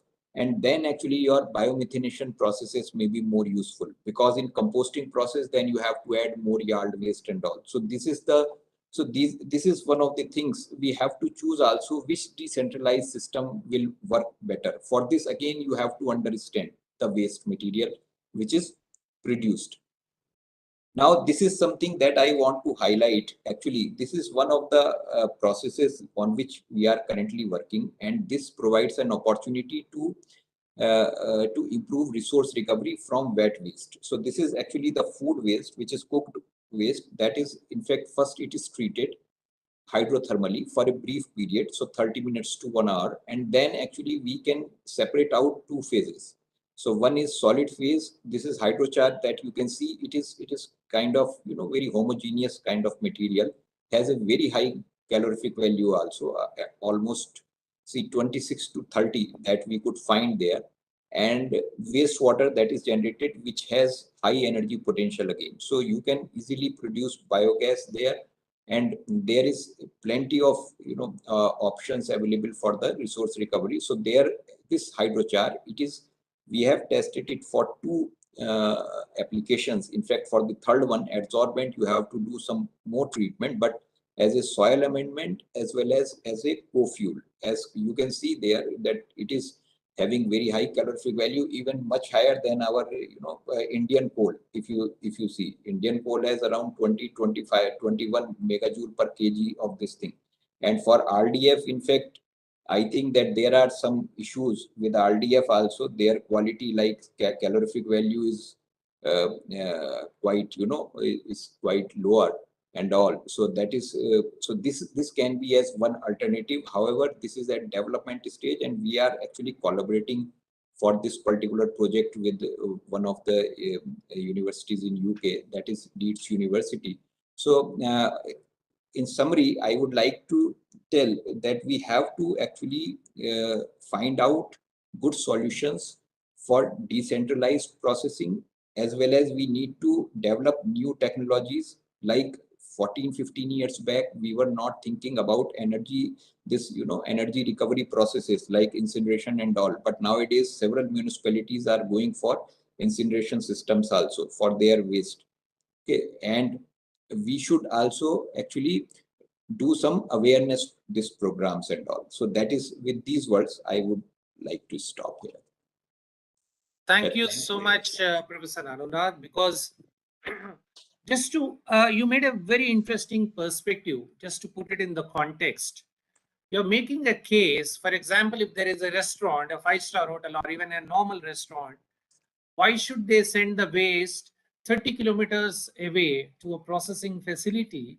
Why don't we deal with the waste at the point of generation through innovative it is like a on-site sanitation. Why not we have a on-site waste processing facility at the point of generation, so that we can recover energy, we can recover the RDF, and we can recover probably the other nutrients, and most importantly, we can recover the gas and put it back into the restaurant or a hotel. So we can create a very nice business models around this. So I think you are making a very strong case. This is exactly also articulated in the municipal solid waste management rules, and many cities and many towns are actually trying to implement. So thank you very much for bringing this perspective. You brought another interesting perspective of a good R&D research and development in this evolution, because the technology is not static. It has to be constantly improved upon and dynamic in nature. And the third aspect you mentioned is the skilled human resources. I will not use the word manpower, which is not very gender sensitive term.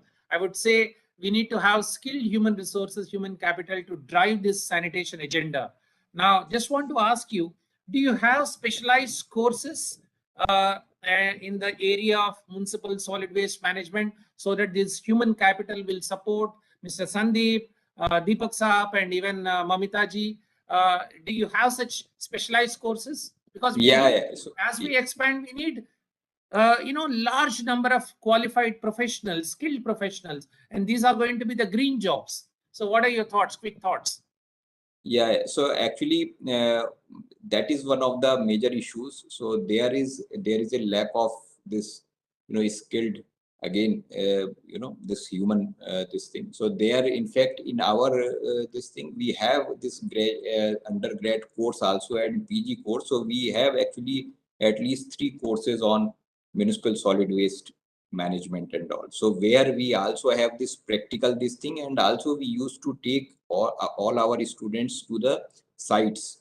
So we are being in Mumbai and all. So we have actually, there is very, very close. We have one this processing site, which is not very old. And also we have I think, largest dumping site also in Devnar, right? So they're also seeing that also is a, once one go there, then they get a feeling that how big this problem is. Yeah. And you So can I actually think sense this.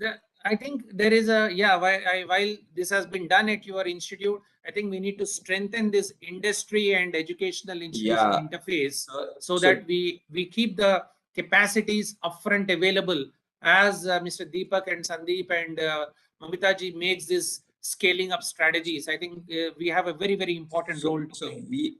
So we have actually specialized short courses also that we do for the municipal corporations also, which are very specifically for the municipal corporations as well as for the public general this thing like academician or researcher and that professionals for which include also industrial this thing. So these courses we keep doing in fact. So that is also I think we need to also ask them what do they need, not what we know and we keep teach. I think it's important to reach out to Mr. Deepak and Sandeep. Kya chahiye? We will come to that. I'll just give me a sec because Ms. Chaitali is back on the screen. So she's alerting me that we have 9 minutes to go. So we need to really have now, this is the climax of the movie, which is very important. We heard the storyline. We heard all the key players in this whole story, you being the driver, professor, and then we have three actors going together. But I think we need a good climax, which is the recommendations for scaling up. Otherwise, we keep doing isolated projects and our ambitious vision of garbage free, zero garbage or garbage free India will be another milestone which we will not achieve in this journey. So I will now go back to the panelists. So I request all of you to be a little more sharp. We just have about 8 minutes to come up with 2 or 3 recommendations to scale this agenda, to deepen this agenda, and to really achieve this vision. Over to you, Deepak Saab, first. क्या करना चाहिए? I have 2 or 3 very strong recommendations since being from a government of India at the same time now working with the private sector. Yes. So firstly, what I feel, if you see the complete ecosystem of the waste management, the key issue here is the source segregation of waste at the source. If we have to survive in the industry and the commercial scale, source segregation is a must. And for that, a policy of reward and penalty has to be enforced, like Indore. They have shown that way to all the ULBs. It's a policy of risk, reward and penalty. It has to be enforced. Number 2, if we are entering into a business segment of waste management, we should not dependent on the ULVs for your business model, depending on the urban local bodies for tipping fee or something else. So the user charges as a waste generator has to be enforced and paid by everyone. So first stakeholder as a waste generator, we have to segregate the waste and pay for the user charges. Now coming to second point. Now if you spoke 2 points, sir. Third point, only 1 point. No. Two more small points are there. Now second is the model concession agreements or RFPs. What happens? The industry is full of fly-by-night operators. You go to some smaller ULVs, a different type of tenders will be there. So there has to be a balanced tenders with the model concession agreements, model RFPs, fitting to the size of the cities, maybe 50 tons, 100 tons like that. And third and the most important is, which really is a shocker. On one hand, we are talking about SBM 2.0 and allocation of huge funds. But last 2 or 3 months, really the decisions of the government of India, which I have raised at the highest level to the PMO, they have withdrawn the compost market development assistance. It is a shocker to the industry. Now, they have, ministry has, MNRE has not extended the MNRE program on central financial assistance on bio CNG projects. Yeah. So on one hand, we are talking about setting up 5,000 projects, and you are keeping in a gray area whether the subsidy will be there for smaller projects. And third point is still as on date, you see determination of waste to energy tariff. Each state regulatory electricity commission is determining in its own way. Somewhere it is 750 paisa, somewhere it is 650. So once CRC has decided, please follow those guidelines. So these are the support which is required and to be enforced from the governments. At the same time, other 2 points we have mentioned. So this is my Thank you, sir. I think these are spot on. Chaitalaji, we need to really capture these, document it, and through Nainaji, we need to really disseminate to the highest level, because these are the important ideas that we need to communicate, without which we cannot achieve the vision of zero garbage free urban India. So, Sandeep Saab, what are your recommendations, sharp recommendations for achieving this vision? And what is the role you see for yourself? I think for all the stakeholders to achieve their objectives, the important part is ownership of the waste generator. So your volume is little less. Yeah. If you can. Is this better? Yeah, this is better. So I think for the whole stakeholders who are processing or managing the waste, their success, it is important the waste generator starts owning it up. So penalizing or rewarding is something which Deepak ji also mentioned, is one of the key parameters which government will need to start thinking about. The right reporting also about what actually is happening on the ground is equally important. And we actually proposing a solution to SPM as well, which we will be doing next couple of weeks, and a demo also on that. But importantly, more about stakeholder collaboration. With all the external parameters now being aligned, I think there was a time when no stakeholders were aligned. Today, at least, everybody is now thinking in the same line and talking about it. So that's the most important part, and that needs to be carried forward by all the flag bearers. Uh, Benchmarking the best practices of execution, because I think one of the key things which all stakeholders also need to do is there are a lot of, as mentioned by Deepak ji, a lot of fly-by-night operators who come, they take shortcuts in a lot of activities which they do, and essentially spoils the environment of execution and commitment of operations. And innovations, definitely, the businesses, the key role is to constantly innovate and best practices available for everybody else to follow. So I think sharing the innovative practices and knowledge, and also the resources to bring in efficiency. So those are the key things which now needs to be. Thank you so much. Momita ji, your point, 30-second recommendations. Sure, thank you. So I think I'll add on.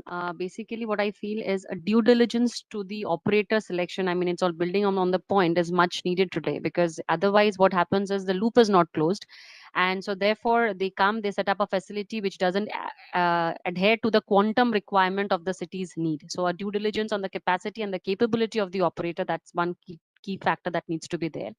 The other thing is, when I'll go a little bit step further, is when we're talking about a larger policy recommendations and things like that, the technology and the innovation needs to be an integral part of the whole thing. So today what happens is we see a lot of technology, but those are probably at a very nascent stage, at a stage which still needs a scale up. But today, as we speak in this forum, we have something which is readily, and it really helps us to take the next step forward. And so today these kinds of case studies etc needs to be more showcased for the policy recommendation. So that's my second feedback that I would say.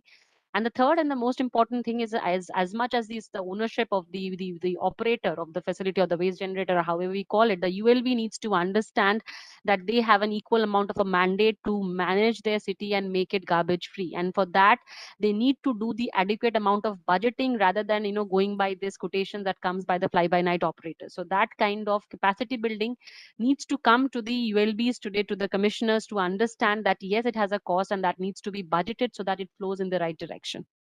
Thank you. Thank you so much.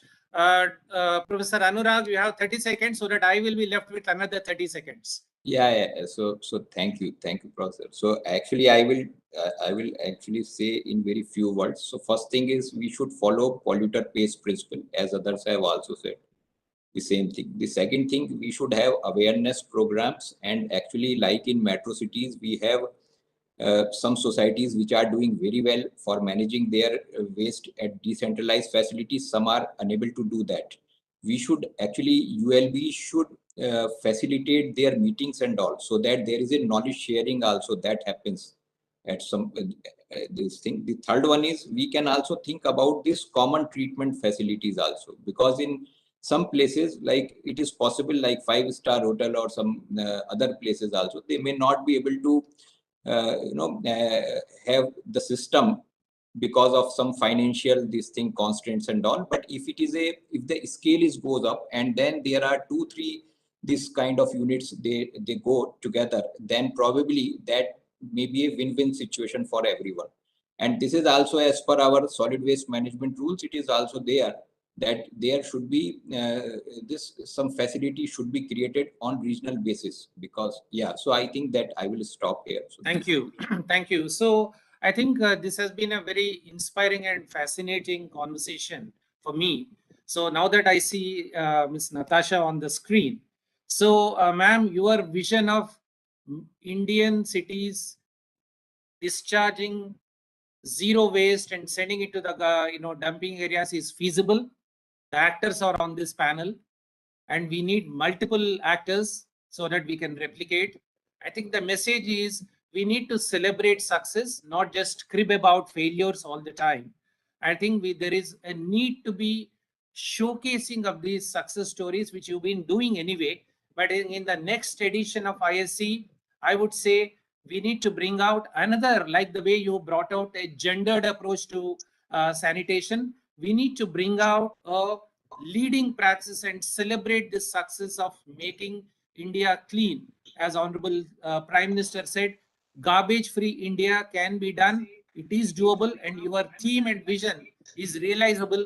I think we need to bring more of these actors together, and we need to have some recommendations coming out of this panel should be sent to ministries across various, and we need to speak positively again and again so that this nudging of positivity will scale up these success stories at multiple geographies, not becomes an islands of stories and success of Indore or Ahmedabad or XYZ. I think we need to scale it up. I think that's a message which is coming out. So thank you very much, Chaitali ji and all the ISC panel, Naina ji and Natasha, for giving me this opportunity. I am super excited about this whole journey in the next 4-5 years, and I'm going to be part of this journey and going to work with all of you. Thank you very much for this opportunity. Over to you, Chaitali, for any other if I comments can are just exceeded by 1 minute or 2 minutes. You have given me less, so I compensated. Thank you very much. Chaitali, just before you wind up, just a very big thank you to you, Mr. Chari, for leading this discussion and for the excellent panel. You know, we have for a while at the India Sanitation Coalition wondered whether we should move beyond the fecal sludge management space, because our focus had really been on toilets, maintenance, repair, treatment from that space. So this was really our first call to move into it. I'm super excited by what we've heard. And I think this is an area that we can focus on because there's such wonderful examples that all of you have highlighted, but clearly scaling up and enabling you and others to do what you have talked of today is critical. So I do thank you for how you have guided us in our own deliberations, and we will be back to you to make sure that we can do all that Mr. Chari just set out for us. So thank you very much. To do what you have talked of today is critical. So I do thank you for how you have guided us in our own deliberations, and we will be back to you to make sure. See, there's an echo. They liked what I said. Okay. Am I audible now? Yeah. Thank you, Professor Chari. I think this was one of the most animated sessions ever because we had a car, we had a film, we had actors, and we had a climax as well.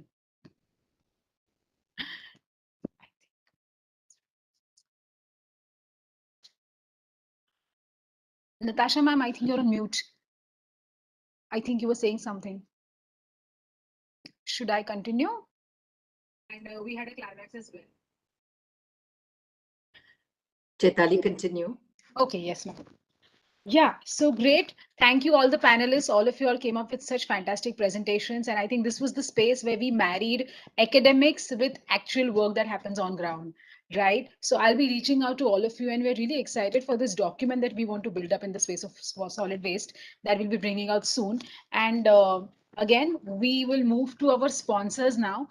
Since we have ACC and Ambuja Cement on our panel. Academics with actual.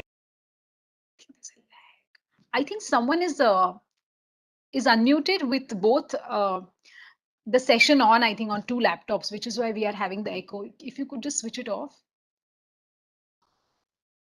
Yeah, I think I will start. Yeah.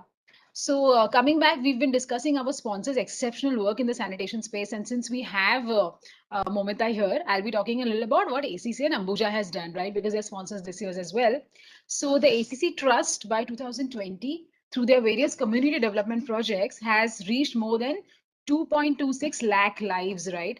And they've impacted by doing drinking water projects, water harvesting structures, solid waste management. Then coming back to Ambuja Cement Foundation has initiated grassroots behavior change communication, a very important part at ISC, where we have our own Swachhata Doots to promote good sanitation. Ambuja Cement Foundation also has provided toilets, hand washing stations, water storage facilities, drinking areas, urinals in schools. So this was about our dear sponsors.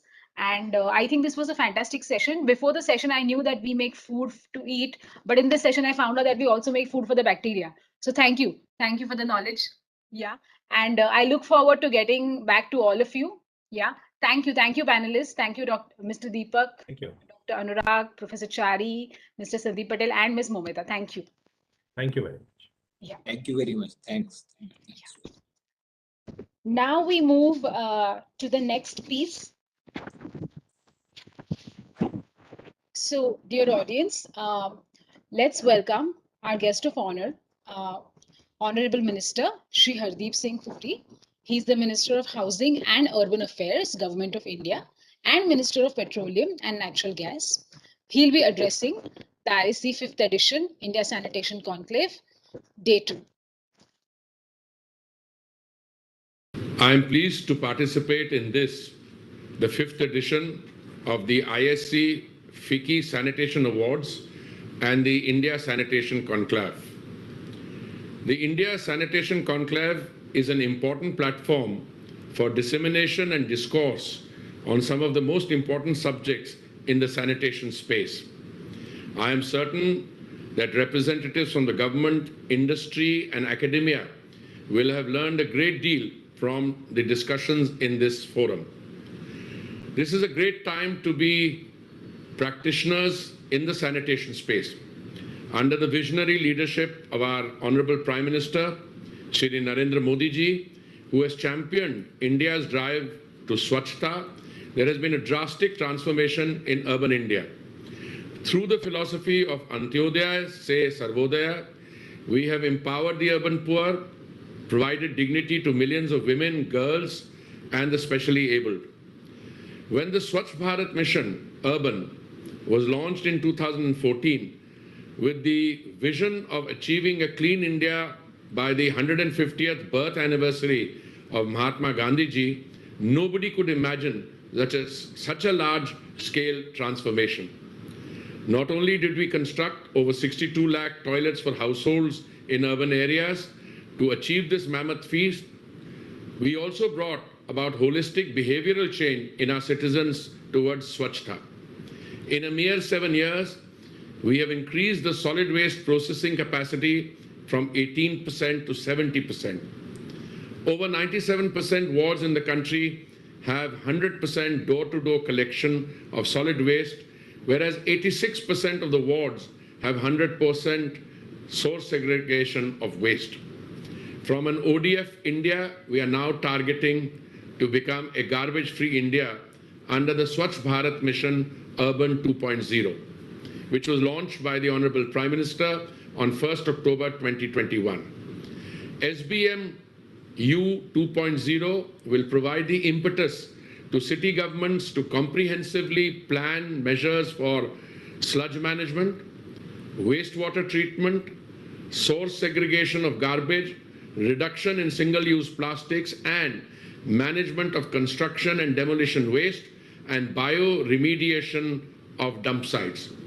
We also recently launched the second iteration of the Atal Mission for Rejuvenation and Urban Transformation, Amrut 2.0, which intends to make all urban areas in India water secure.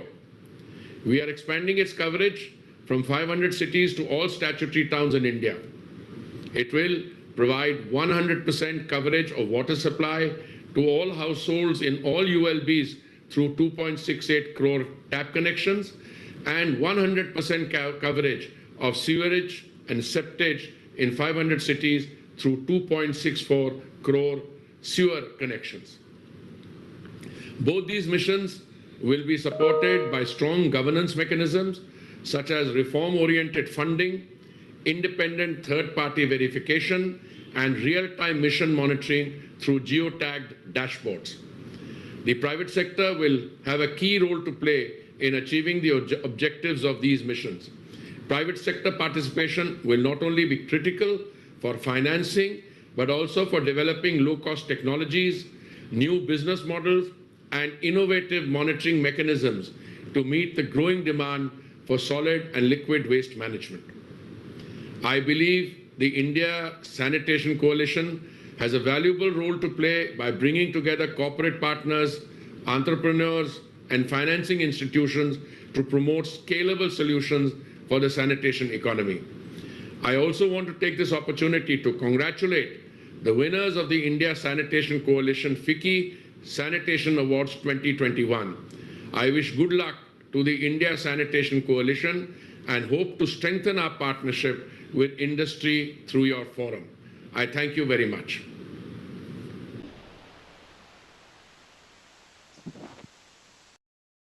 Thank you, Shri Honorable Minister Hardeep Singh Puri.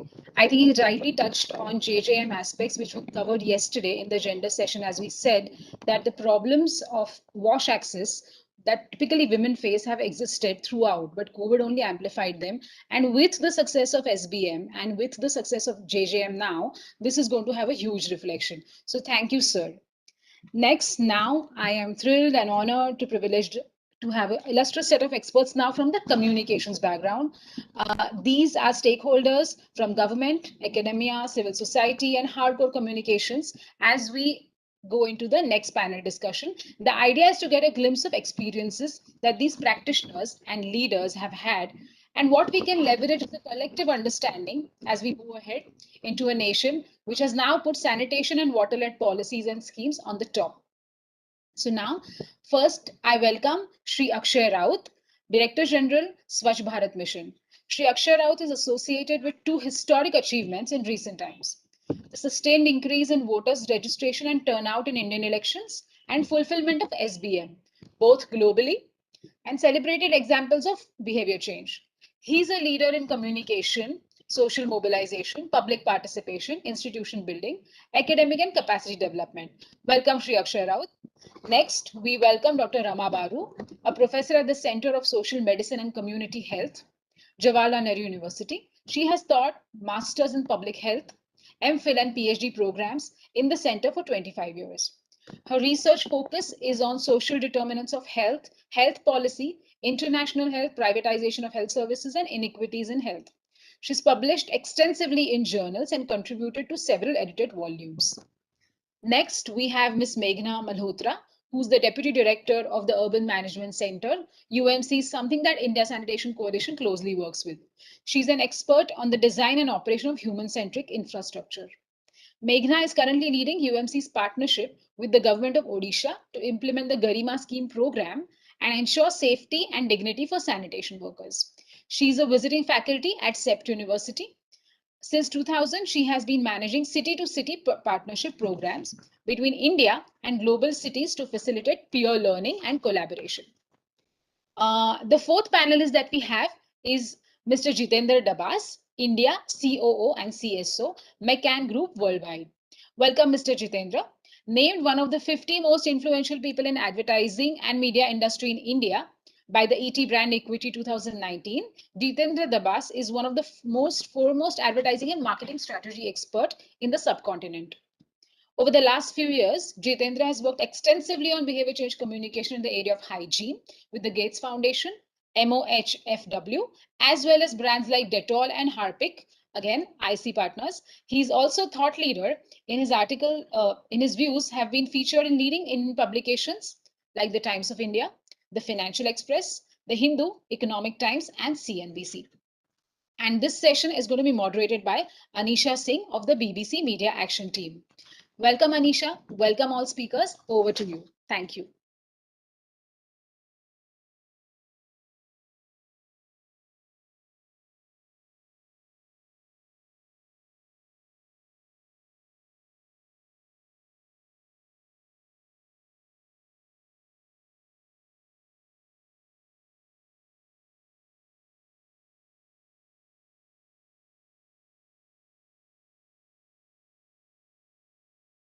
Nisha Singh, and I'm the program director at BBC Media Action. I'm the program director WASH at BBC Media Action, which is the international charity arm of BBC. Prior to this, I was working at the Department of Drinking Water and Sanitation on the Swachh Bharat Mission Grameen program, particularly looking at the communication aspects. And I'm happy to be here, happy to moderate this session, communicating the impact of COVID on sanitation and gender.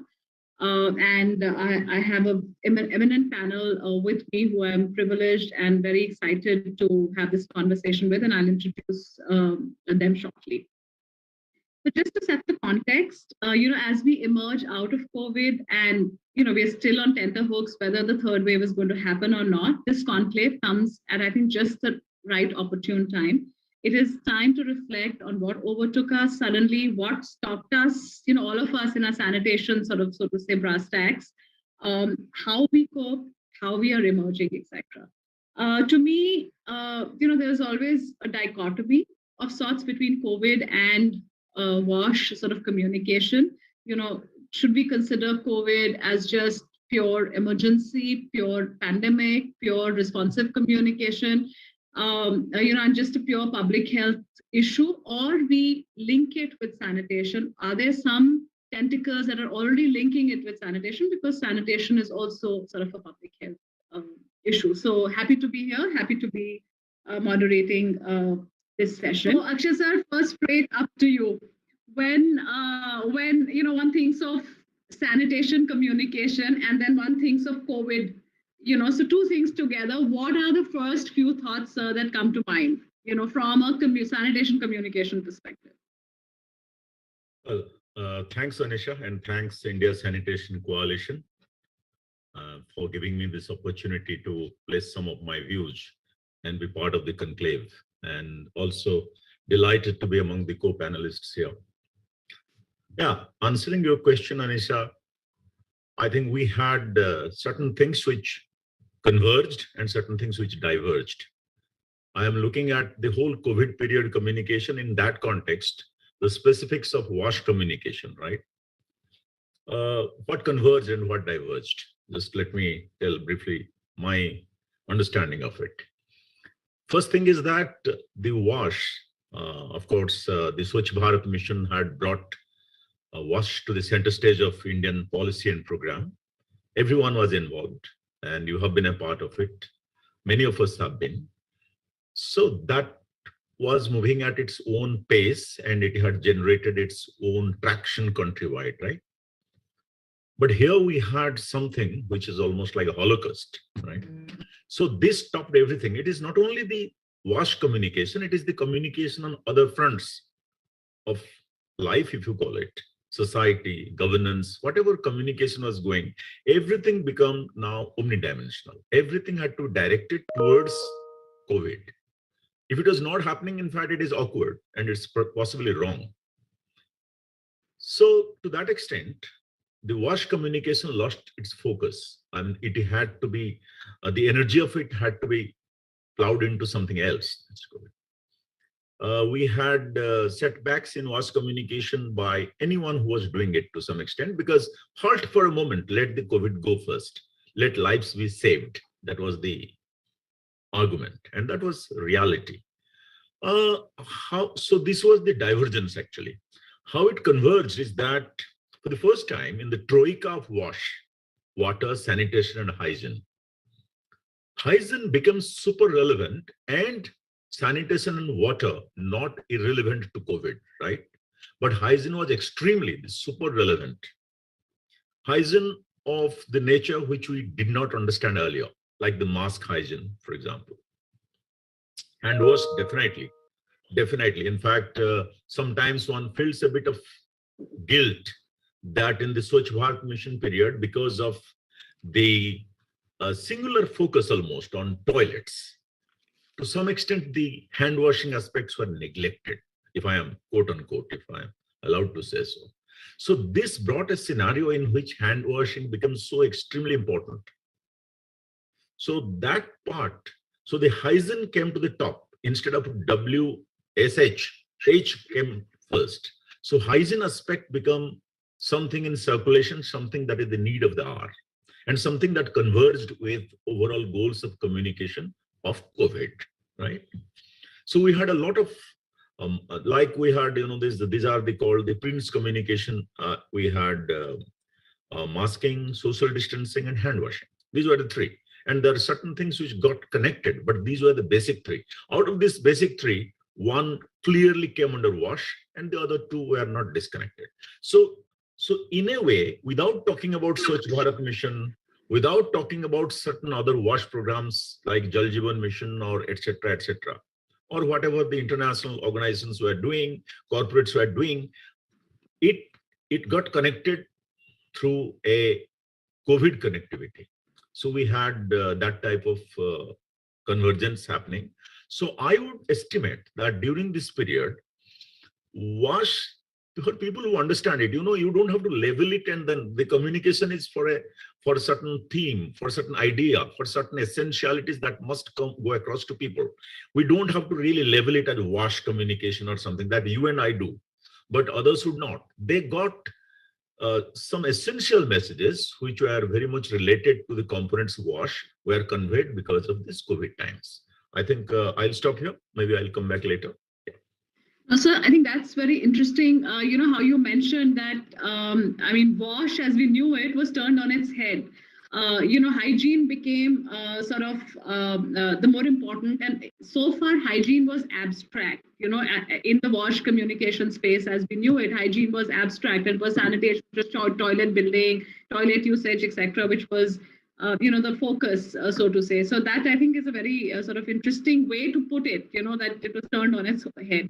So one more question I just wanted to ask you is that, in the earlier traditional wash communication, etc., that we've been doing, somewhere there was always a lurking feeling that wash in schools, wash communication in schools also, we could have done a little more than we were currently doing. So do you think COVID changed certain aspects or mindsets on that as well?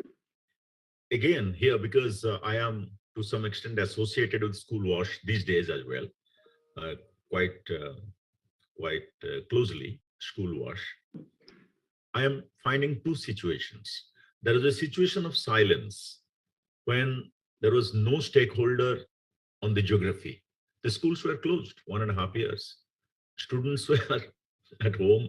So the thing that took priority is teaching, how digital teaching, all these online, what's happening, what's not happening, what could be the alternatives.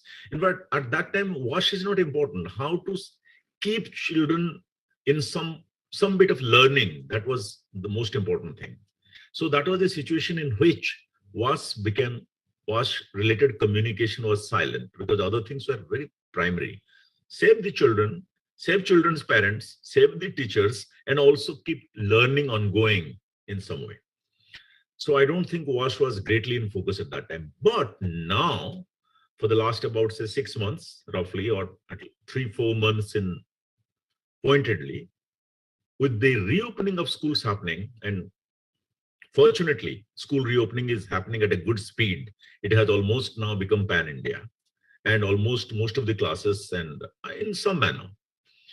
In this time, the wash in school has come in very high focus, because that's an essential part of school preparedness to receive the children. So to school management, to school children, to school parents, and those who are associated with school infrastructure, which prominently having wash in it, namely the toilets and hand washing stations, because the configuration was something different before, the as usual configuration, and then the COVID protocol-based configuration. So now the communication has been very much focused. I think a lot of organizations are working on it to tell the children, tell the teachers that how to communicate the optimal use of wash facilities and wash practices in schools to make it COVID compliant, so that there is no third wave, there is no children moving towards disaster, etc. So that communication is happening a lot. In fact, the more needs to happen. And those who are stakeholders, those who are important key players in this, they should be communicated, identified pockets of messages. Yeah. Sure. So hopefully as we go forward, we will see more focus on WASH communication in schools.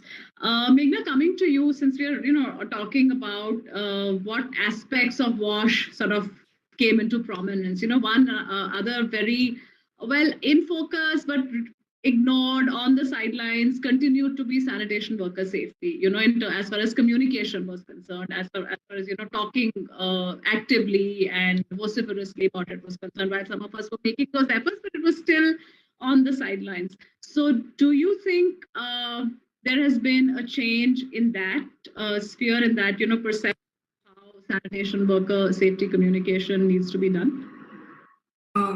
Thanks, Anisha, and I think thanks IC to not only include me, but I think bring this whole topic of sanitation workers safety as part of the larger sanitation discourse, because as you rightly said, it's been a very unsung, very invisible kind of a topic, so to say. So I think what COVID really did was bring the spotlight on sanitation workers. So, I mean, when the world was on a halt and most of us were in our houses safe, but this entire fleet of sanitation workers, be them collecting trash from quarantined houses or from even households, emptying of septic tanks, keeping the sewerage systems of cities operational, cleaning community toilets, all of that task continued. I mean, that just didn't stop. And I think it was for the first time that the sanitation workers were really acknowledged and they were equated as frontline workers.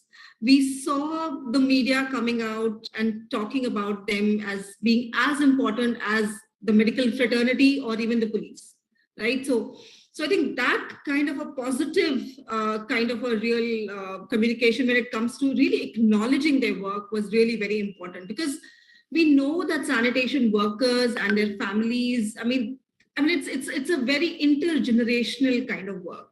They've faced occupational stigma and this discrimination for centuries. So this kind of, bringing them into, the forefront of media was really very important, at least to talk about removing the invisibility within our system and also bringing in sensitivity amongst citizens, so to say. So there was a lot of positive, media coverage, but there was also some places where you also saw a lot of fear amongst people that if these people keep coming to our societies, etc., they're going to bring in COVID to our societies as well. So you see those kind of very, very, conflicting views, etc.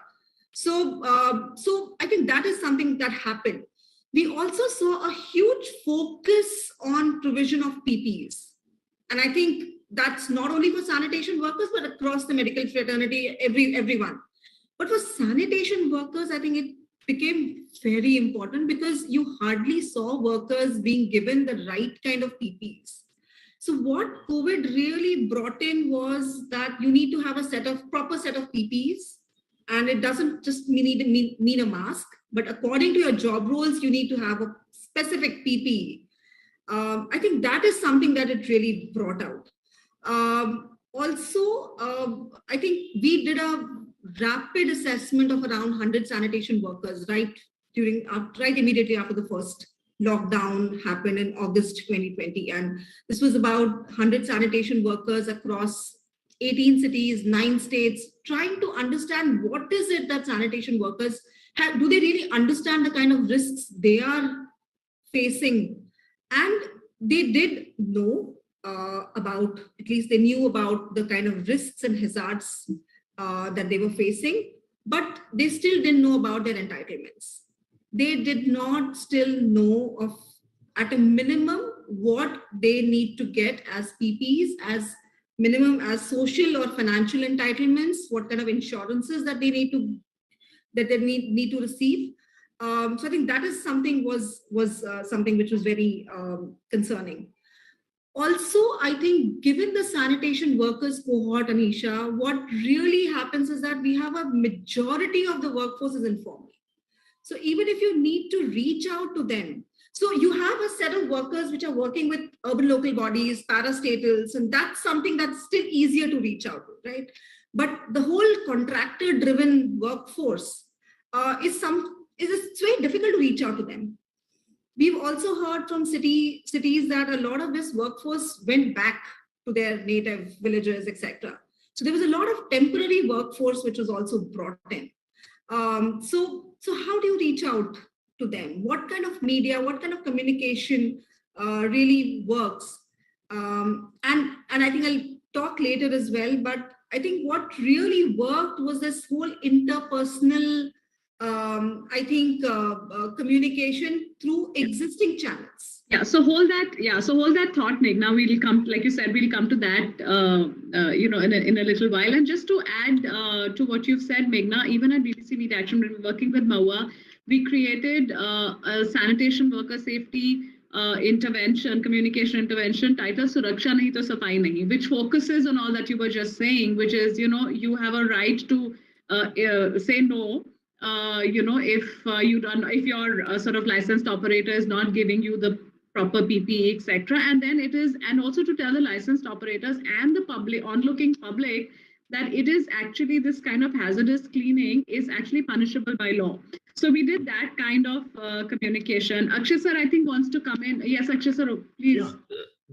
I couldn't resist giving a bit of supplementation to what Meghna said. Sure, sir. Wonderful points. Because I am also associated with Urban Water and Sanitation in recent days. One of the sparkling communications, which I think is pretty ideal in this context, because there is something ritualistic and traditional about the way sanitation workers look at themselves, and a lot of people look at them. We just had 15 days back a felicitation of each and every sanitation worker in town and city. The picking up, of course, the effort was made to have all the contracted people also into it, which Meghna mentioned, so that as many people on the database as possible, and to this direct sort of felicitation, contact and felicitate, which was done around Gandhi Jayanti. It is, I think, a wonderful piece of communication in the overall context, because we want to send a message. We have been calling them frontline workers in the COVID context, right? So we have to do much more of this, actually. We have to give them the place which we intend them to be given to. So I thought I'll just supplement this one. Thank you. Meghna, just quickly, and if you could just mention it briefly, what comes to mind is our earlier conversation that you and I were having at one point. I mean, the whole world is talking about how mental health is a very big thing, during COVID times. And you and I were talking about mental health of sanitation SHG workers, in which you have done some work. So I thought that would be an interesting angle to bring in here, since we are talking COVID, communication, WASH, and gender. So if you could just also, as part of our work, and thanks Anisha for pointing that out. So also as part of our work, what we're really helping sanitation workers get federated into SHGs and maybe move up the ladder and not just remain as contractual workers or, as daily wages, but start their own enterprise. So the first most easy things, a lot of SHGs have also procured, say, loans to start any kind of alternate livelihood, or even say run a public toilet, for example. What really happened was that whole concern that now we're not going to earn, we've left the sanitation work, we're now no longer earning. What are we going to do? How are we going to repay loans? And this whole, I think, mental agony that we've kind of pushed them further into debt was something that was really, running very high amongst SHGs of at least sanitation workers. So the whole, I think, communication around the RBI moratoriums, which were there, of, that there are some kind of, support systems that can help you. Aaj nahi hai, 2 mahine ke baad, 3 mahine ke baad, there is some kind of stopgap arrangements that can happen. I think that kind of communication didn't go on. And I think that is something that I think really played up, I think what you're saying, that the whole anxiety amongst SHGs of sanitation workers.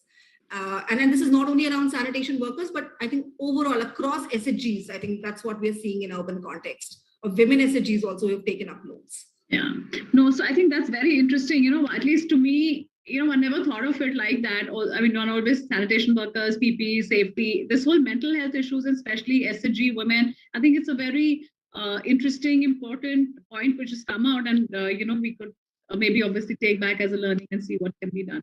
Jitinder, over to you. Basically, as I mentioned a little earlier also, that traditionally we've seen that health has not been, in the Indian context at least, has not really been a great trigger to push people to adopt, sanitation behaviors, hygiene practices, so on and so forth.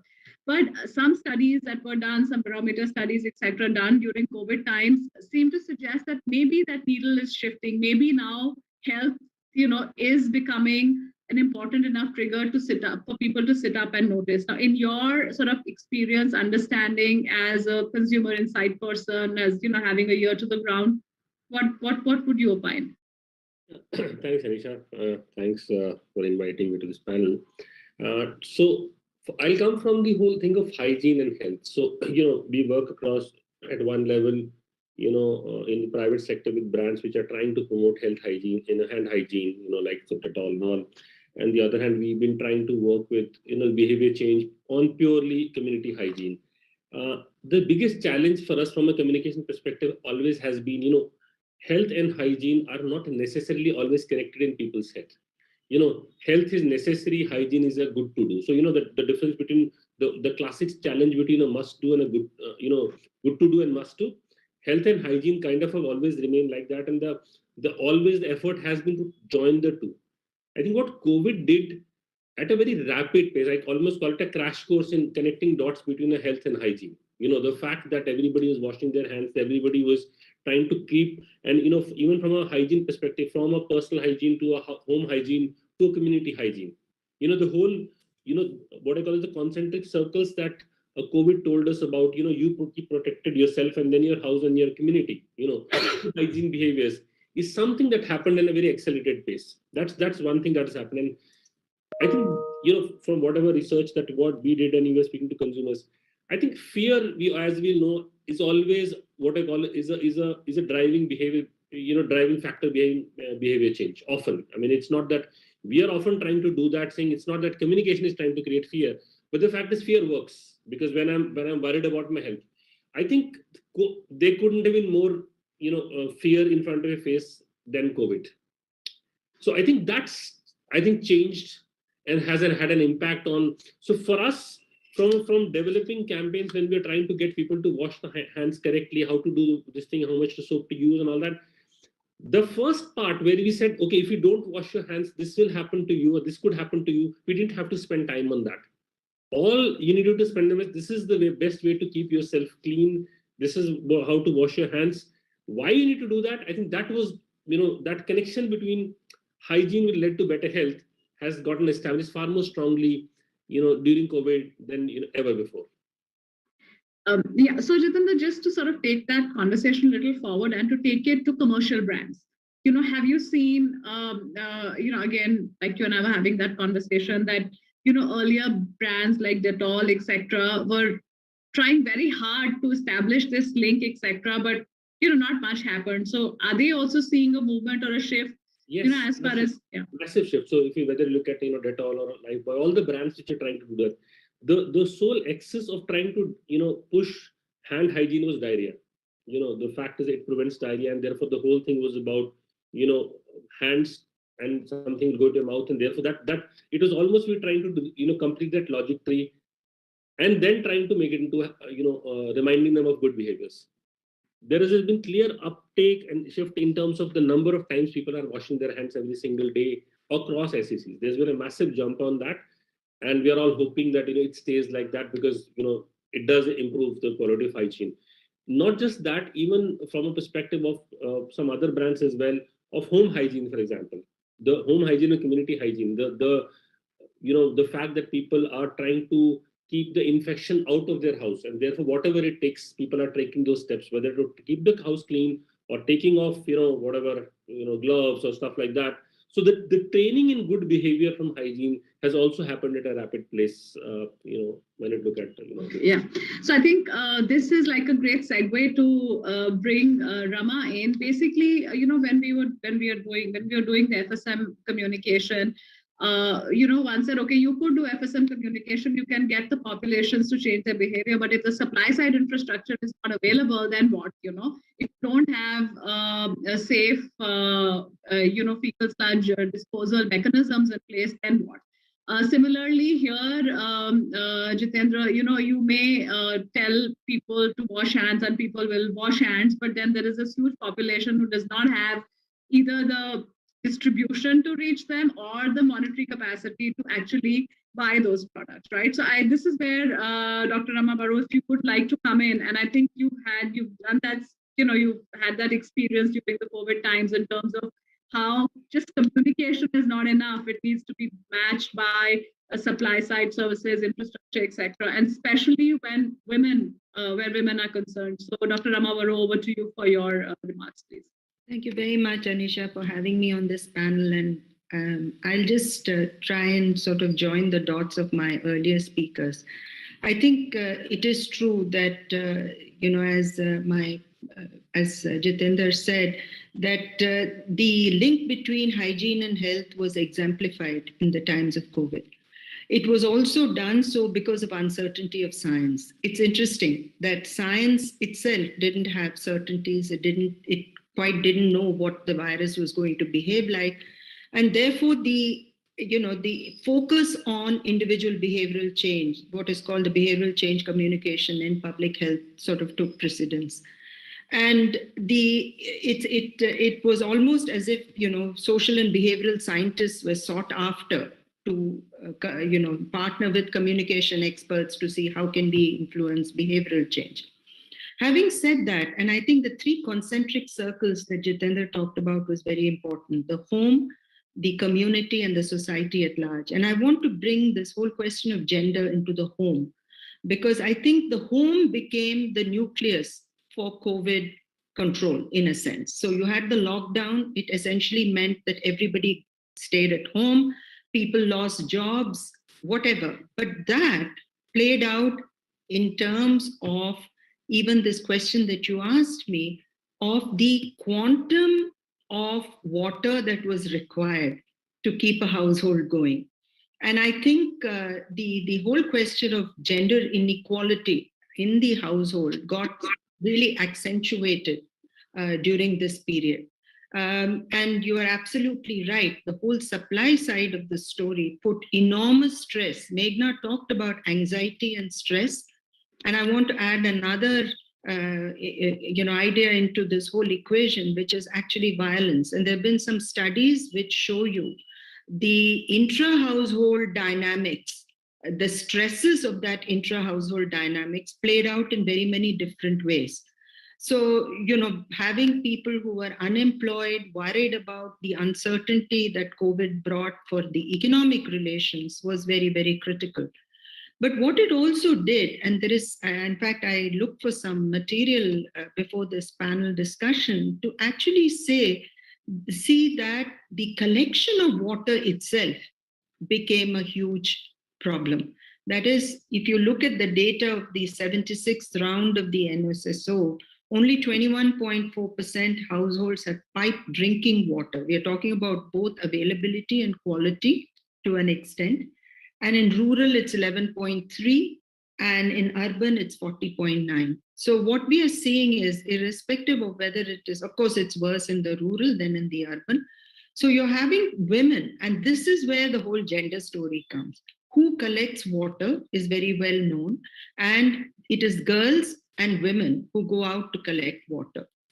But when it comes to actually the use of water, women tend to shrink their use of water. So there is a whole lot of literature on how rationing of water in a household becomes very important. So when you have a communication strategy, like in COVID, where you say you have to wash your hands, and if you use soap wisely, we know how much water is required to wash it off.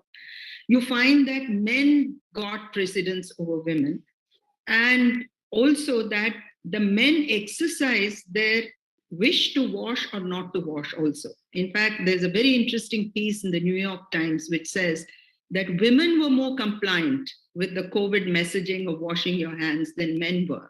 So, I find this rather interesting that the gender dynamics of this, and of course, Meghna spoke about sanitation workers, and in a village society or even in urban spaces, your caste matters. Who gets access to these public spaces to collect water? All these questions started sort of getting exemplified during the time of COVID. Yeah, thank you. Thank you so much, Rama. So I think that's established that communication cannot work in isolation of supply side services. And I think the point on water that you raised, so let's hope the JJM, with the schemes and policies, addresses that to a large extent. I think in the interest of time, I'm going to move very quickly. So I think the next 2-3 sort of segments that we have, we'll have to rush because we're already running late. So this, Jitendra, I'm coming to you. In terms of COVID hit, lockdown happened. People stopped going out of home. So did it have, what is the impact or what kind of other communication platforms, sprung up, which you thought were used or could be used or can be used as we go forward? And then Meghna, I'll come to you where you had a counter that, traditional platforms worked for you. So Jitendra, if you could just very briefly, please talk. Yeah, so as you rightly said, at that point of time, I think it was actually, sometimes things happen because limitations are placed on you, something like a pandemic does. You can't go out and shoot big scale communication because we are in the middle of a lockdown. From that point to the fact that people had, I think India has the lowest data rates in the world. We all know the fact that we have the lowest mobile data rates in the world. What this therefore translates into is the fact that there's a huge amount of population which uses things like WhatsApp, all the OTT platforms, as well as things like TikTok, for example. And I can give you the example of Dettol and Lifebuoy both. Dettol, we worked on the fact. I think the biggest thing we were able to take forward is the fact that we created a campaign on TikTok on how to wash hands properly for 20 seconds. We realized the fact that platforms like, because what TikTok does is, if you look at, and we were looking at trying to reach smaller towns, rural areas and all that, and young people become very effective in trying to then disseminate the message forward. By its nature, a TikTok was a kind of a medium where it's not that I'm just consuming, I'm creating. It's a creator's media. People create that. So you would have realized that during the period of even all of us were receiving messages in the WhatsApp groups around hand washing, people have self-created. So the amount of content that was created not by organized structures, but other people themselves become a big media by itself. Not just, and again, it just didn't come in the space of sanitation and hygiene and hand wash, even about nutrition and what should you do and how to keep yourself clean. That almost gave birth to a rise of a completely different kind of media where people could circulate message forward. So for example, TikTok at that point of time, it existed, and therefore now there are other platforms of similar kind. All I'm saying is that kind of a platform, and WhatsApp became very big, messaging platforms to take messaging. Because one of the things also you require is that when you come from a traditional above the line media, you are limited by the amount of seconds that you can talk to. Sometimes things like this require a lot of explanation in the language that people understand, and I think these mediums are allowing people that liberty or the time for that to grow messages and to deliver it to the, now looking at the penetration of 4G that we have or whatever 3G we have, we are able to take forward to that. So there is a clear spurt in the kind of media that we used. So, Jitendra, so while you mentioned already in the beginning that, the India still has a far way to go as far as digital penetration or smartphone mobile penetration is concerned, and add to that, that there is fragmentation of use, right, with children also becoming, doing online studies, etc. So there's one household phone, a fragmentation of use. Women don't have don't have access to it. It's the man who has access to it. So it poses those challenges. So Akshay sir, coming to you, since you have your ear to the ground in terms of grassroots, in terms of rural India, in terms of the the sort of systems, the bureaucracy, etc. Do you think how can we address this challenge in those areas? Do you think some innovative new platforms seem to have emerged which could be used? So I think you're on mute.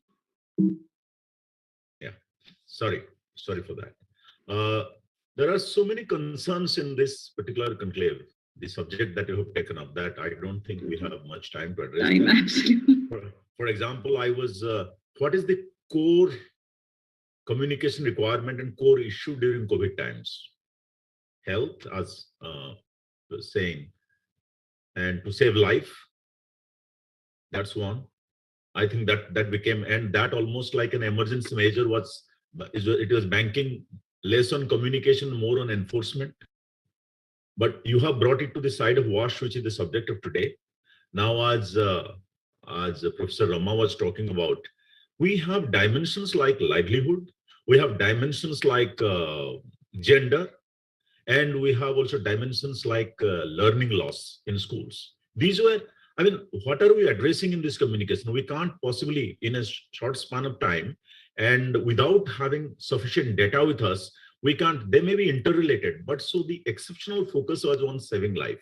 And on that, I must say that I was disappointed. I can't say that I'm very happy with the communication campaigns, despite I'm talking about the content. The carriage will fall short because, I mean, with such a huge thing happening, even the carriages, which we have plenty, but they still fall insufficient, or they are not of the type that we need. As you are saying, in village areas, when COVID traveled to village areas, we found that they did not have the basic information, many of them, because COVID protocols, I think, reasonably sank in, like these three and some associated, even those who are not great.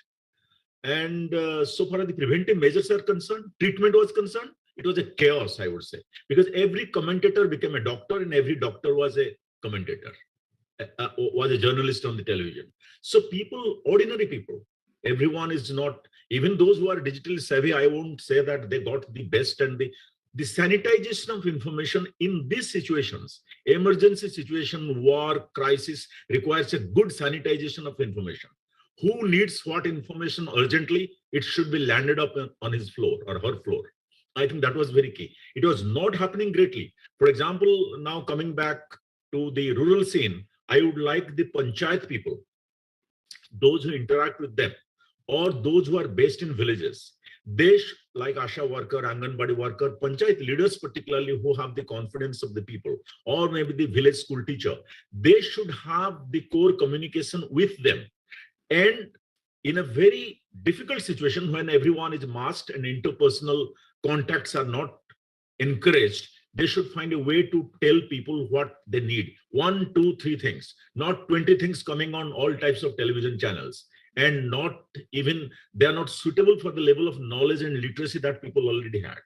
So we were difficulties only because we had certain achievements or certain failures, dim failures.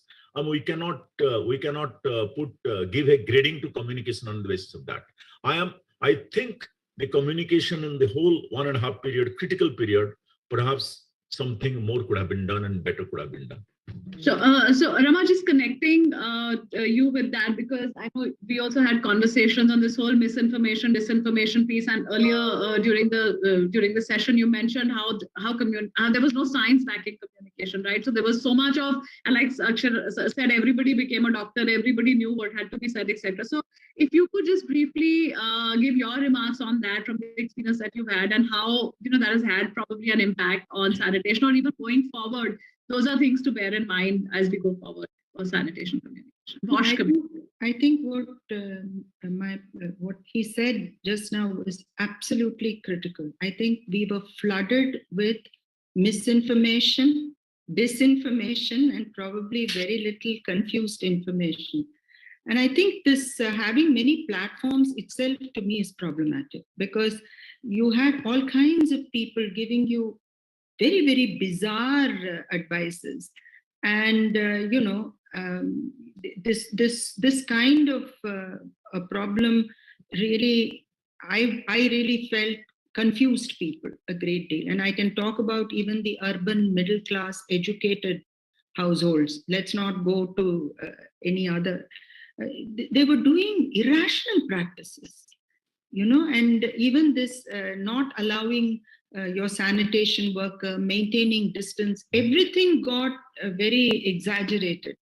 And I know mothers were extremely stressed handling their children, or even the live-in household help, so there was this fear and paranoia that triggered the communication strategy, and well, it then flowed over to the vaccine story also. So, you know, I mean, what I think was one very important failing, and this is something which we have discussed in the Indian Council of Medical Research also, is that the scientific community, I think, did not take on the task of a strong public health communication in their hands.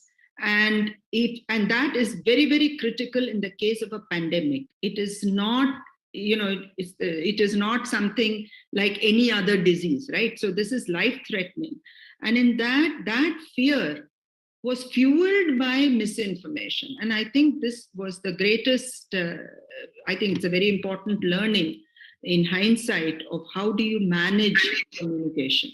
So yeah, so just linking back to sanitation, sort of to WASH communication, I think what sort of is coming out of all of this is, in this space of increasing digital communication, there is and crowdsourcing content, like Jitendra had put it, there is an increasing risk of misinformation, disinformation, you know, inappropriate information, etc., fake news. So, which is something that, as communication experts, you know, as communication practitioners, we need to be careful as we go forward in the sanitation space. So, Meghna, just quickly, if you could quickly share your thoughts.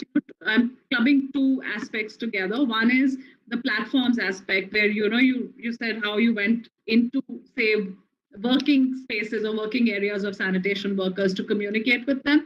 And second, also, you know, we spoke about how you too found that simple content sort of worked the best. So if you could just elaborate a little on those two things in very quickly, since we are sort of running out of time and we still have a lot. Sure, Anisha. But I think building on both, I think what everybody has said, I think this whole digital outreach or the whole access to digital is really limited, I mean, so to say.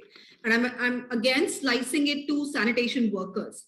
I mean, our data very clearly says that about just a third of sanitation workers have access to a smartphone, and hence any digital content that, even if you make it less confusing, bring it from a very credible source, at least just a third of them will be able to receive it. And even if you were to dissect it further, a third of women out of them would have access to a smartphone, right? So what we really realized were, like, the traditional outreach practices. Let's talk to, say, your sanitary inspectors. You have muster stations where sanitary workers go every day to mark their attendance. Can we rework? And then we really used the workplaces, or where the attendance, where workers were going for attendance, use that as, you know, as for doing trainings in small batches, for telling them in small batches of what to do, of having very simple to understand posters, which are just images and not much written, but in their own language, of not only what they need to do, but how do they need to protect their own families once they get back home. That really worked. The whole NULM, I think the National Urban Livelihoods Mission, the whole, I think the whole ecosystem of CRPs, community resource persons, because these people are people who reside in settlements where sanitation workers and other urban poor communities reside. So you have them, and cities have used CRPs, SHGs as vehicles to transmit and really transfer good information and you know, information. So like Garima Grihas is one where Odisha government has created these resting lounges for sanitation workers. Leh has created these. So these then become your places to communicate information to them. So it's, again, I'm not saying it's either or. You need the digital medium as well, because that's what it's going to help you reach scale as well. But you need also to continue the interpersonal, and, you know, because that's what also brings in credibility and trust. That if an Anganwadi worker or an ASHA worker is telling you this, at least you know that, yeah, it's the right. So it ties back with what Akshay sir had also mentioned, you know, that the government systems or the panchayats or whatever is there, you know, the government machinery needs to sort of be pulled in together. But of course, then there continues to remain that question of, you know, how much will a particular government system person, how much will a panchayat do, what all will the panchayat do, or what all will an ASHA worker do? But again, that's a separate conversation. But the point remains that that while new platforms emerge, the simpler IPC kind of communication still continues to hold merit as far as public policy schemes, communication around that is concerned. So as hopefully now, if COVID dies down or it becomes a way of life, it becomes like a common flu. I sort of cannot help but wonder, whether life as we knew it has completely changed, or there will be slippages. We will come back to our original way of living, or will we have some learnings and will we take those forward? And since we are talking about the WASH sort of portfolio here and communication aspects around that, so will there be some lifelong permanent changes to WASH habits, as we go forward among people, among policymakers, since we are also talking about supply side infrastructure, etc., amongst communicators, pure advertising people, like say Jitendra. So Jitendra, just come back to you. What is your when you gaze into this crystal ball, what do you think? What are the top, say, one or two things that will continue? And if there is any, will there be any slippages as far as WASH habits among people, policymakers, etc. is concerned? So, my large observation, this is that there is a generation which has seen a pandemic. We had always heard about pandemics. Now we've all seen a pandemic in our lifetimes. So, what happens is when a pandemic happens, that becomes a reference, and we're still in the middle of it. A pandemic becomes a reference point for people to, go back easily, because that creates very strong memories for us. So, we always talk about the fact that life will never be the same again. But yeah, but then in 2 months' time, you start seeing people without mask and, not adhering to, because it's very difficult to get till you get into the cycle. My belief is that, as I talked about fear as one of the motivating factors of trying to get people to behave or, get good behaviors, to me, even if things go back to a certain extent, pandemic is registered in our minds, and therefore the memories are very strong. So it will be easier for us to remind people to get those behaviors back as and when they need to, because there is a reference point there, than anything else. The rest, it's very difficult to say, because very easily you predict something and people are coming back to work, and maybe it will become a distant memory. But the fact is, because it is now almost written in our brains, to a generation which seen the pandemic, it will have an impact on how you get people to behave in a different manner than they normally do. And Jitendra, the other thing that you were mentioning once earlier was that compliance will become, the keyword for communication as far as WASH, you say public policy communication, public scheme communication is concerned. Yeah, so the fact is, again, it's related to what I'm talking about, compliance. So one of the challenges for any big change that you want to bring is compliance. And an event like this makes perhaps compliance easier, because then you just need to tell people, look, this is what the consequence of not right could be. Right. So, Akshay sir, your thoughts on this? Yeah, Nisha, I'll make two quick observations on this in the limited context of our discussion, because it's a wide subject. One is we must understand what is the difference between a crisis communication and the excited and exciting communication world.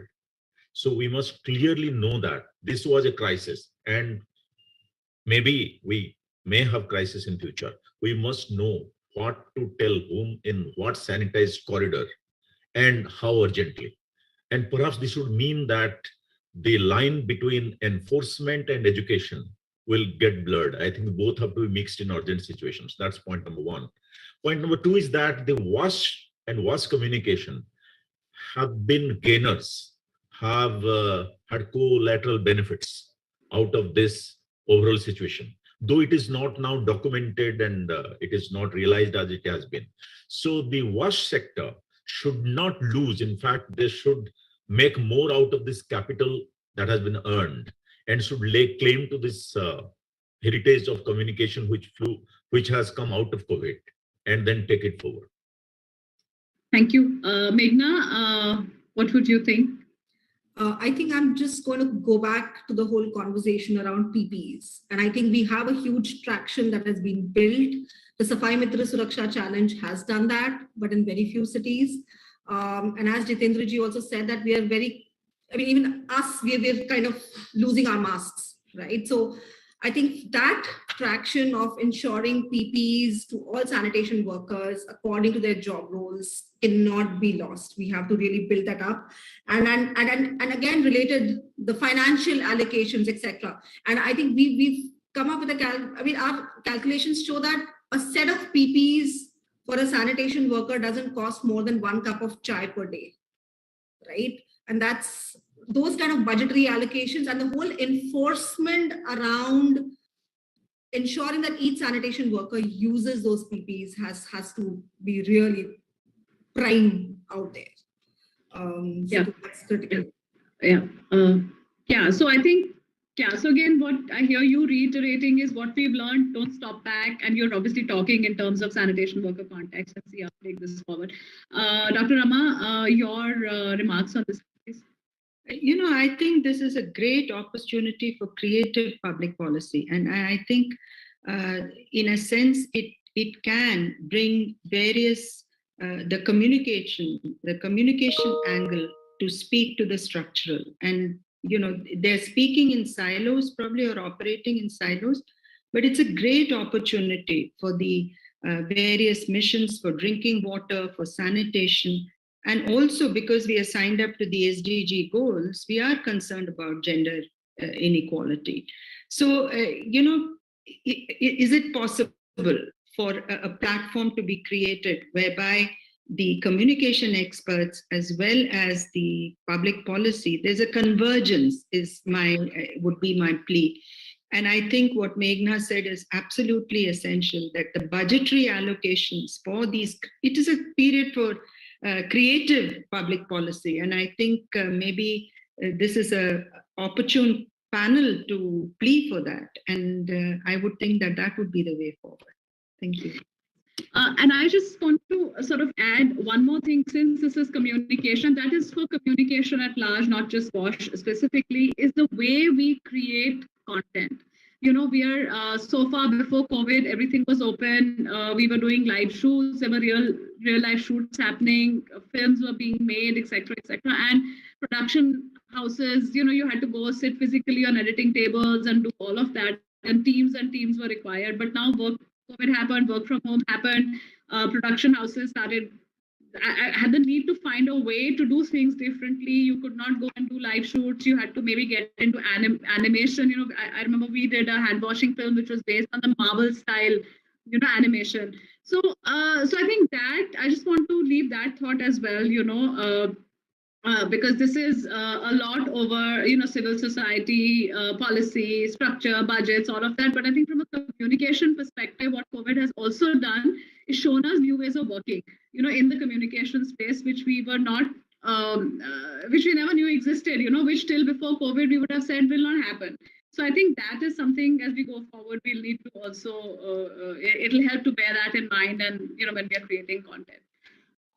So this really has been very insightful, and like as Akshay sir said, and as like everybody is saying, this is a vast subject. And while this is in the context of WASH, but everything that we are speaking or spoken about can be sort of extended or used or talked about in the context of anything else. So communication itself continues to be that kind of a topic, and I think that's why we are all sort of communication people. And Dr. Amabaru, I know you're not a communication person and you take exception to that, but for the purpose of this panel, we've taken you as a communications person. So, but thank you very much. And I think we've collectively sort of opined that COVID has brought hygiene up front, has emphasized the need for water availability, has reignited sanitation messaging, brought to focus the role of sanitation worker safety. Anxiety in sanitation spaces has sort of come up, how to communicate simply, how to look out for fake news, misinformation, disinformation. And also, like it has pointed out, that communication itself alone is not enough for behavior change. The supply side constraints need to be sort of removed and resolved as well. And of course, we need to think innovatively out of the box. And like during the last section, as we all discussed, that we've learned a few things, let's carry them forward. But I also firmly believe that 1.5 years is too short a time, and we've just sort of managed to we're just sort of holding our lives together and trying to sort of live through that without maybe spending too much time in terms of understanding what is happening, how do we leverage, how do we take this forward. So I also feel that maybe it is now time, when we are starting to emerge from COVID, to take the benefit of hindsight and see what we could have done better and what we can do better going forward in the sanitation space. So thank you very much. Thank you everyone. Thank you ISC first for having this session. And everybody would have realized we could go on and on about this conversation, but we have to sort of stop now. So thank you. And thank you, Dr. Rama Baru. Thank you, Meghna. Thank you, Akshay sir. Thank you, Jitendra, for joining us today. And now we'll sort of open the floor to question and answers for the panel.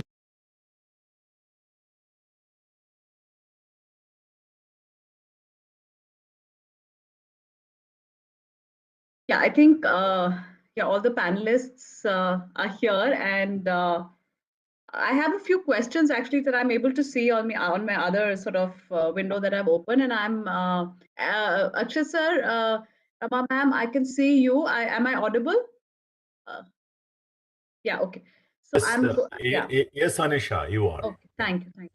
So so there are a few questions which are sort of placed on the chat box, etc. I'm going to read them out, and then maybe we can decide who amongst us will take those questions and answer. So the first question is, can you please elaborate a little bit on age-specific use of digital platforms for social schemes? For example, is it good for a particular age group only, or does it map the average profile of a public welfare scheme audience? So Jitendra, I think this you can take because you spoke about digital, and if you'd like to address this. Yeah, so, what we've seen in the last 2 years is that, typically we would assume, and we always thought digital was for the younger audience, and that's the conventional wisdom going into when you think of that. I tell you example of my father, the amount of time that he spends on social media. When I say social media, it's about WhatsApp to watching YouTube videos to all that. I think that's changing. So yes, when you go to specific platforms, it might be different. So when I go to a TikTok or what I call as the similar kind of thing, you probably have a younger audience, and therefore you will tailor a message specific to that. But then there are platforms like messaging, social messaging, WhatsApp and YouTubes and all that. There is. So digital as it is consumed is now going across to all age groups and all, even, gender and age groups and all that. Yes, what's changing perhaps is the specific platforms, and therefore you need to tweak that. But it's not like the way it used to be in the old time, saying, okay, when you're going digital, let's go to younger audience. The other thing also is the fact that, when you're talking about, above the line television or mass media versus that's also changing. It's not that. I think what HSL mentioned the fact that somewhere and Dr. Rama also said that I think we need to get better at using these linear mediums. So what's happening in a lot of behavior change things is we are very good at using mass media. We perhaps need to get better. Otherwise, what happens is that it's a huge potential of that kind of media that we can use. But because it is left to hand of people and anybody can post something, we organized structures need to get better at using that. Yeah, sure.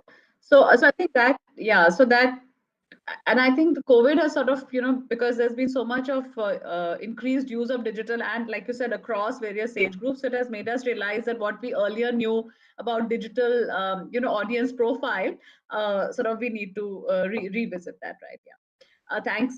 So I'll just go quickly to the next question, which says that mental health. So Meghna, this is obviously directed to you. So it says addressing mental health issues is very interesting among sanitation workers is very interesting. How do you think it can be mainstreamed in WASH communications, and how can we collectively do that as a sector? Meghna, was that audible? Maybe you should take that. Yeah. Yeah, Anisha, can you hear me? So I know, but mental health is, I think, something that not only communication can address. I mean, communication can be a means to make it more sensitive, or at least we can communicate that we need to be open to talking about all of these issues. But there's a host of other enablers that need to set into action, right? For example, the whole mental health issue that I was referring to earlier was around this whole anxiety about whether I'll be able to repay my loan or whether my job still exists when I go back, right? So I think there are a host of enablers that need to, support all of our cohorts, be it sanitation workers, be it SHGs, urban poor, other marginalized sections, and to be able to put this at rest, that there are all of these. So communication will make it easier to make people understand that this is something which is there. For example, I think when I was also talking about the RBI moratoriums on loans, this is something that SHGs didn't know about. Had we done a better job communicating about all of these aspects to them, it would have put them at ease much earlier. Yeah. Or even something to do with vaccine hesitancy. We saw this whole thing roll out even there. And hence, I think we really need to use communication to put this out easily. Yeah, so I think what I hear you say is that let's at least begin talking about it, and then we can evolve the sophistication levels of how this topic is sort of being communicated to sanitation workers. I'll just take two more questions in the interest of time. So the next question is, we spoke about the maximum effect of water water non-availability on women. So we spoke about the maximum effect of water non-availability on women. What kind of communication messages could address it, considering many of those women may not even see them? So Dr. Ramavaru, would you want to please take this? Obviously, it's clearly about the domain that you spoke on. I think there are limits to communication when the infrastructural hardware is not in place. So you can certainly talk about the rational use of water at a household level, but you cannot, I don't see, I mean, the communication experts on this panel may have better ideas, but what do you communicate to women when water availability itself is a constraint? And therefore, I think it's actually useful for the communication experts to also do advocacy for infrastructural inputs. And therefore, it need not always be for the people like women in this case for water use or for water advocacy in that sense, but to also represent the needs of communities, which I think Meghna also alluded to make infrastructural availability, I mean, ensure infrastructural availability. Sure. So advocacy Anisha, being... Anisha, if it, yes, sir, please. If I may, Anisha, if I may just step in for a minute there. If I can add one more aspect. Meghna, can we go with Akshay sir first and then we'll come to you? Is that okay?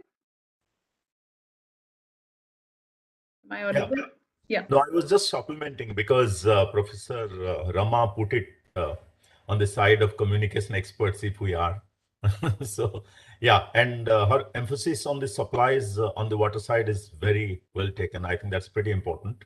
Jal Jeevan Mission is particularly doing that. In fact, to achieve a coverage rate of functional tap water connection of over 40% in such a short time, that itself shows that how much importance is being given to the supply side on this. So also in the Jal Jeevan Mission phase 2 and Amrit phase 2, the urban tap water connection is a top priority. So I think some of the concerns of Professor Rama should be met in the coming days. That's my hope. But coming back to communication, I think so far as the waterfront is concerned, there has to be communication that water is not only women's business, it's also men's business. You recall, Anisha, we got into a difficult track in Swachh Bharat mission because there was very rightly a lot of emphasis on women's security and dignity in advancing the cause of the toilet. Then we found a situation when toilets were constructed and women were asked to get into it, men can go to the open.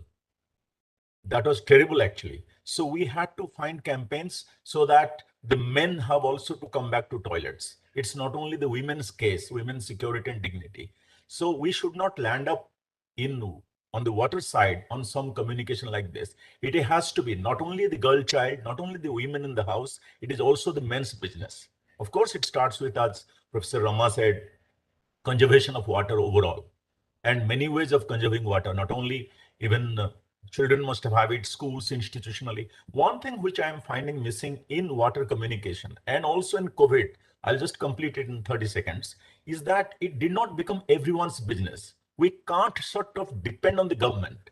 If we depend on COVID responsive communication on the government or water responsive communication on the government, we are on a wrong track. So I'm very happy that India Sanitation Coalition is taking leadership on this. And everyone has to do, Anisha, as you know, everyone has to do and do a lot. And perhaps government should do the least in that case. Thank you, sir. So I think that becoming everyone's business, obviously the most critical aspect, and continuing to become everyone's business as we go forward on water. Meghna, last 30 seconds for you, and I've been told by the ISC team to now stop. So, so Meghna, over 30 seconds for you, and then thank you everyone for joining us. No, I think a part was what Akshay sir also spoke about, that I think when we're talking about women and water, I think it's essential that we talk to men also about it. So I think that's one part of what I was going to say, and I think he very aptly, put it, that it has to become everybody's business. But I think even under the Jal Jeevan mission, and I think the whole participatory mechanisms that need to happen at a settlement level, and we need to ensure women are given a leading space as part of that whole participatory method of kitna pani, kahan pe, what kind of systems do you need, how is it going to be paid, all of that. I think that is also part of communication, larger communication methodology, and I think that needs to really be put in place. I'll stop at that. Yeah, Anisha, technology and personal accountability in water distribution and sharing. Yeah, that also should be communication. Yes. Thank you, sir. Thank you for that last closing remark. Thank you, everyone. And over to you now, over to the ISC team. Thank you. Thank you very much. Thank you very much. Hello, am I audible? Yes. Yeah. Thank you. Thank you so much for this amazing discussion on communications and sanitation, and how we need to tell all the good stories, how we need to speak more about what are the best practices, and how we can do the right kind of messaging with the appropriate context, as Shri Akshay Raut pointed out, right? So now we now move to the next panel discussion. The theme for our ISC conclave this year is sanitation, gender, and the impact of COVID. So, as we discussed yesterday on the gender panel, that COVID has been very harsh, but it's been harsher on women because of the increased drudgeries and financial crunch. But it has been all the more unfair to the transgender persons, transgender population, the sexual minorities, who had a double whammy of already in access to sanitation facilities, and then the pandemic only made it worse. So to host this discussion, I welcome Abina Aher, transgender activist and technical expert at iTech. Abina is a leader of transgender rights, and she's a strong voice calling out for more socially inclusive policies for access for the transgender persons in India. Welcome, Abina. Yeah. Next, we have Mr. Sadam Hanjabam. Sadam is the founder of Why All Northeast India's first registered queer and youth-led focused organization based in Imphal.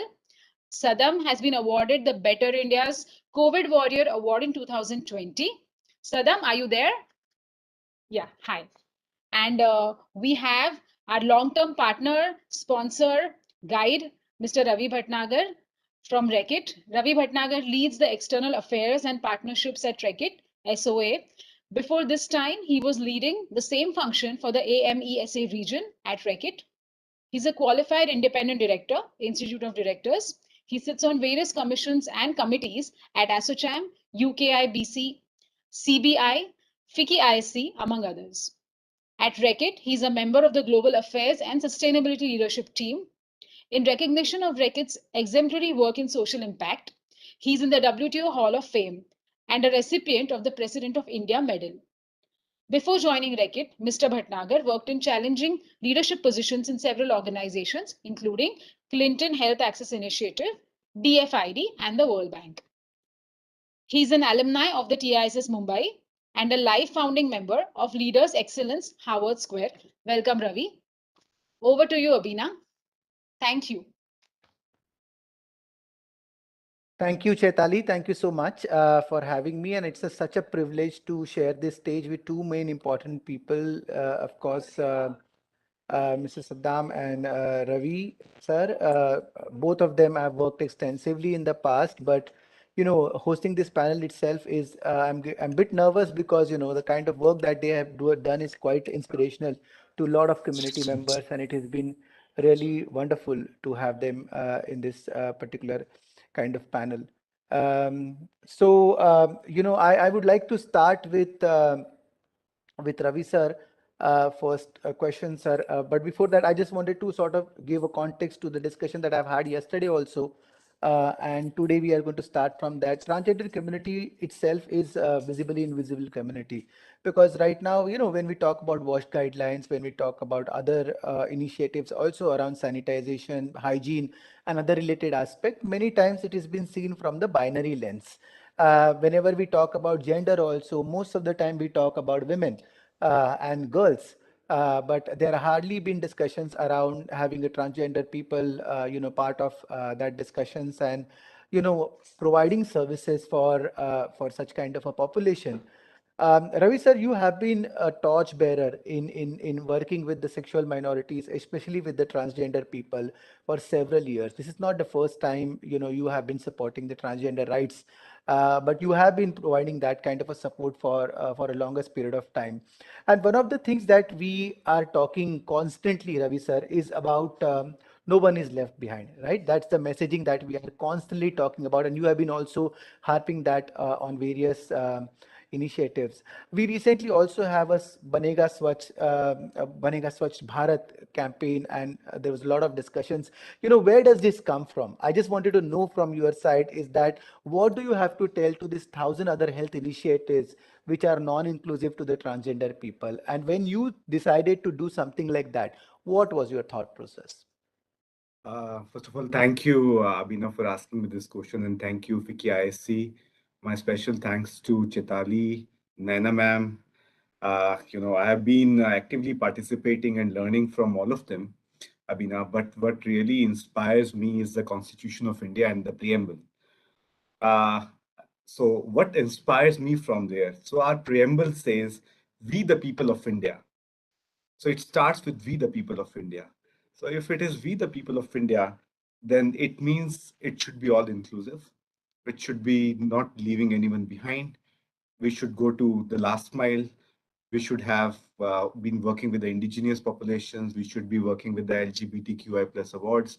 And my over 20 years of work experience now, where I saw the first Padma Award going to one of the transgender community Majamma. members, Padma, yes, from Karnataka for the folk art. So that all that I have witnessed this over a period of last 20 years now. Things are changing. I was one of the voices when I started my career and started supporting the CBOs across India. At that time, the concept of NGOs were there, but the CBOs and the de novo CBOs was very, very new thing. And I started my career in Gujarat, and I was very fortunate. I worked with under the leadership of now Prime Minister, and who was very, very open and active, actually, to have more inclusive approach in the programs. Uh, Maybe it's the HIV program, or it's the tuberculosis program, or now we're talking about the sanitation program and the programs on water, programs on health. But what inspires truly is the Constitution of India. For everyone who have forgotten the Constitution, I just want to take a minute and remind everyone what our Constitution says. It's a preamble. The preamble says, "We, the people of India, having solemnly resolved to constitute India into a sovereign, socialist, secular, democratic republic, and to secure to all the justice," which has four pillars. One is justice, second is liberty, third is equality, fourth is fraternity. And it was passed in our Constituent Assembly in November 1949. And so the whole India has adopted it. How I can put the transgender populations, other LGBTQI plus populations, separately. They are very much part of India. The latest census says India itself has, marked 400,000 transgender population in India. So are they not human beings? Are we less human? So these questions always challenge me, and I feel like, we need not to leave anyone behind, and we need to very much actively involve everyone. This Kumbh, which happened in Allahabad, Davina, that was a major learning for me. Well, Oh, I saw Lakshmi Narayan Tripathi, who is the head of, who's the Mahamandleshwar and head of the, this Kinnar Akhada. Inner Akhada. First time in the independent India, we saw Kinnar Akhada actually there in the Kumbh, which played a significant role in making Kumbh more hygienic, more safe, more clean. And there are two things which the transgender population is very famous for from the decades. One is they give ashirwad, and second is for the blessings to the kids. And when they speak to the communities, when they speak to the moms, when they speak to the dads, it really impacts them. And I have seen it happening in the various programs. Thank you. Fantastic. So, Ms. Ravi, you have been actually such a huge advocate. You just spoke about extensive issues that transgender people faced during the COVID-19. And now I would just like to go to our next panelist, Saddam, whom I had a privilege to sort of work very, very closely in the past as well, throughout the various phases of life. Saddam, can you just little bit elaborate about what YAOL is, what kind of work that you are doing? And also, how does COVID impacted the transgender community over there? What did you see on the ground? What were the issues that came out? So good afternoon, everyone. Hi, Ravi sir, and hi, Chaitanya ma'am. Thank you very much, Avina ma'am, for the question. Most of the time, what happens is like we are in the northeast part of the country, and that also which is surrounded by many international borders. So most of the time, when we see even in generic times, if not in crisis, is that many people are left out because people are not able to reach out to this region because it's always the last mile. And when COVID happened, and when there is a crisis, in addition to that, there was further, furthering of the people from this region. And that's how it was not only about transgender person as such, but it was about everyone which was left out. And the transgender person and LGBTI individuals were further pushed down towards inaccessibility of resources or inaccessibility of services. So when COVID hit in the northeast part of the country, the difference was that we got a delayed impact of COVID from the country because of many structural barriers. I would say maybe because we do not have such transportation and connection facilities, and also the population size, the density, and everything is very different. So when the first wave was happening when started around Maharashtra, Delhi, everywhere, we saw that it's not coming to our region. It's not reaching us at all. So we were looking at with a very uncertain feeling of what will happen if it comes to this region. And finally, when it came, the health systems and everything became so overwhelmed, and especially young people, I should say young people were very much overwhelmed with the situation that we did not know how to react to it because the health system was collapsed already. And when the COVID came in, there was no mental health services. There was no other services except COVID. Everything got closed down. So in the system where young people, where LGBTI individuals or people living with HIV and psychosocial disabilities, they were the ones who were suffering the most. Like as a queer person myself, and as a young person myself, and also as a person living with a psychosocial disability, the impact was triple fold. It was multi-layered. So definitely, it was something that we did not we did not feel that it would have that much impact, but the impact was so much that many people, young people, reverse migrated from other mainland part of the country where they were employed. So we saw reverse migration in huge quantity this time, huge number this time, and it really affected the structure of the Northeast a lot.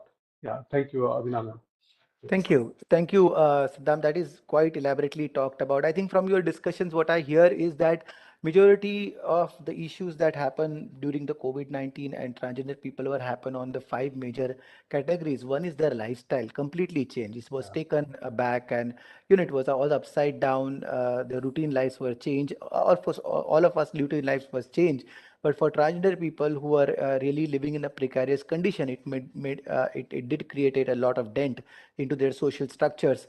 They also lost a lot of social support. I feel, we still don't have enough data on transgender people. We have a data on men. We have a data on females. We know that females are thrice more vulnerable for COVID, but we don't have still enough data on the transgender people. Their visibility was not seen prominently. Access to health has been affected, and of course, the basic necessity was compromised. Like I remember, people were dying because there was a concern among the community that should I go out and die with the COVID, or should I stay inside the room and die with the hunger? That's the decision that they were taking. I just want to come back to now Ravi sir, how did Rexit help in this matter? Like, what did you guys do? How soon you responded, and what were your experiences while you served the community, sir? Thank you, Abhinav, for this question. Reckitt is a manufacturer of Dettol and Harpic, two of the power brands which are there in India. And then third power brand is Lysol, which we also work with. So especially with the transgender populations across India, we worked with several CBOs. We made sure two kind of support actually reaches to the people. One is the food security. We never wanted anyone to die of hunger.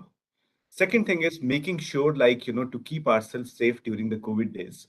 We have the Dettol actually available for the hand washing. And then people were staying very long in the houses because you had restrictions to go out. So there was earmarking on the red zones, orange zones, and the green zones. And there was a time when there were maximum all red zones. So the families were actually piled up together. They were living together. So it was very important to take care of their hygiene part also. So therefore, there was a major play by Harpic as a brand, which actually significantly across the India to the LGBT community-based organizations. There are around 100 plus community-based organizations which were supported by both the brands Dettol and Harpic alone. A lot of people came to us and they started asking us, why this particular population? Why not to the cities? Why not in Gurgaon? Why not in Delhi? For us, the key theme is basically, when we talk about health and sanitation, it is a right of everyone. It should not be just sitting with the people who have the privileges. So therefore, we made it very sure, Bina, we support all the LGBTQI plus groups and networks whom we had to reach. Then champions like you, Lakshmi, Amma, which means Shokrao Kavi, and many others, so they all came together and they started supporting us. And I had, a review meeting, after the second wave of COVID with most of the CBU members. So I asked them, so did you like our services and all that? People said only one thing to me. And, in a very louder voice, they said people came to us and someone was giving us some, tooth cleaner, someone was giving us something else, but no one actually talked to us and gave us actually the ration and the food security. Essential services. Because when you see the Maslow's hierarchy also, your basics and the fundamental needs are actually living for today. And there were, you largely, if I tell you, Chetali, you are also here and many others. So a big part of actually transgender communities still do begging because, they don't get access in the schools and the colleges. So the money flow stopped. So therefore, people were actually dying of hunger. Although there's nothing reported in the papers much, but I have seen how things have been changing. And if you you have the basic needs, so we worked on the basic needs, followed by that then we reached out to the folks. And I have worked with Lakshmi and all when we were making the food packets, and we were giving it to the various places across Delhi and NCR. And I was on my motorbike and carrying a lot of food loads and trying to deliver it like a Swiggy boy in the pockets where actually people have not eaten for a week. There were some people who have not eaten for 3 days or so. Nevertheless, like if we can't be humane, at least we need to be bit equitable and bit equal, and we need to bring the essence of what our constitution says, like we the people of India. Thank you, Ravi sir. Actually, you talked about a very essential aspect that A is that I think you did cover the basic minimum, which was very essential. I mean, people were not expecting the clothes, but people were expecting the food at that point of time, which was very important for their survival. And thank you so much for that fantastic work. And I know you though you work at the very higher level, you are a field person, and I always seen you interacting with community, sitting with the community, eating food with the community. So hats off to the kind of work that you have been doing. It's been really inspirational. But I also wanted to ask Saddam that, Saddam, how do you elaborate that what was there pre-COVID with the transgender people and what is happening post-COVID with the transgender people? Would you be able to explain that? Have you seen any substantial change in the community in that regard? Um, Before that, for me, as a person from the region who have stayed most of my days outside studying and learning other people and other organizations outside the region. And when I came back here in the Northeast in Manipur again, there was a total, it was a difference, like the difference was so visible that even for me, and I always say that I am an English speaking person and I'm a privileged person in that way that I can communicate with people. And I saw that there was a huge, difference, that there was almost no support system for transgender persons, young transgender persons, adolescent transgender persons, and even for the elder transgender persons, even for both trans men and trans women. And the biggest impact was, when such crisis came in, they were further, invisibilized. Because in times of a crisis, that what we generally see is that who are the majority of the people that we need to reach out. As Ravi sir was saying, that most of the time when other people reach out are the people who are visible to our eyes. And mostly in Manipur or in Northeast, even if we see, as Abhinavya was also saying about how there is no data, how people see people as data, and because of that, when the number is not available from region like Northeast, people see that there are no issues. But the reality is very different when we go to the ground. Like, for example, for myself, when I was staying outside in Bombay, everywhere, I realized that I felt that there are no people from the Northeast who are queer or who are transgender persons. I just saw only few people who were running beauty salons for their livelihood and everything. But when I came here, and when I see the data and the reality, there was a lot of difference. Like there are so many people, but on the numbers, it was very low.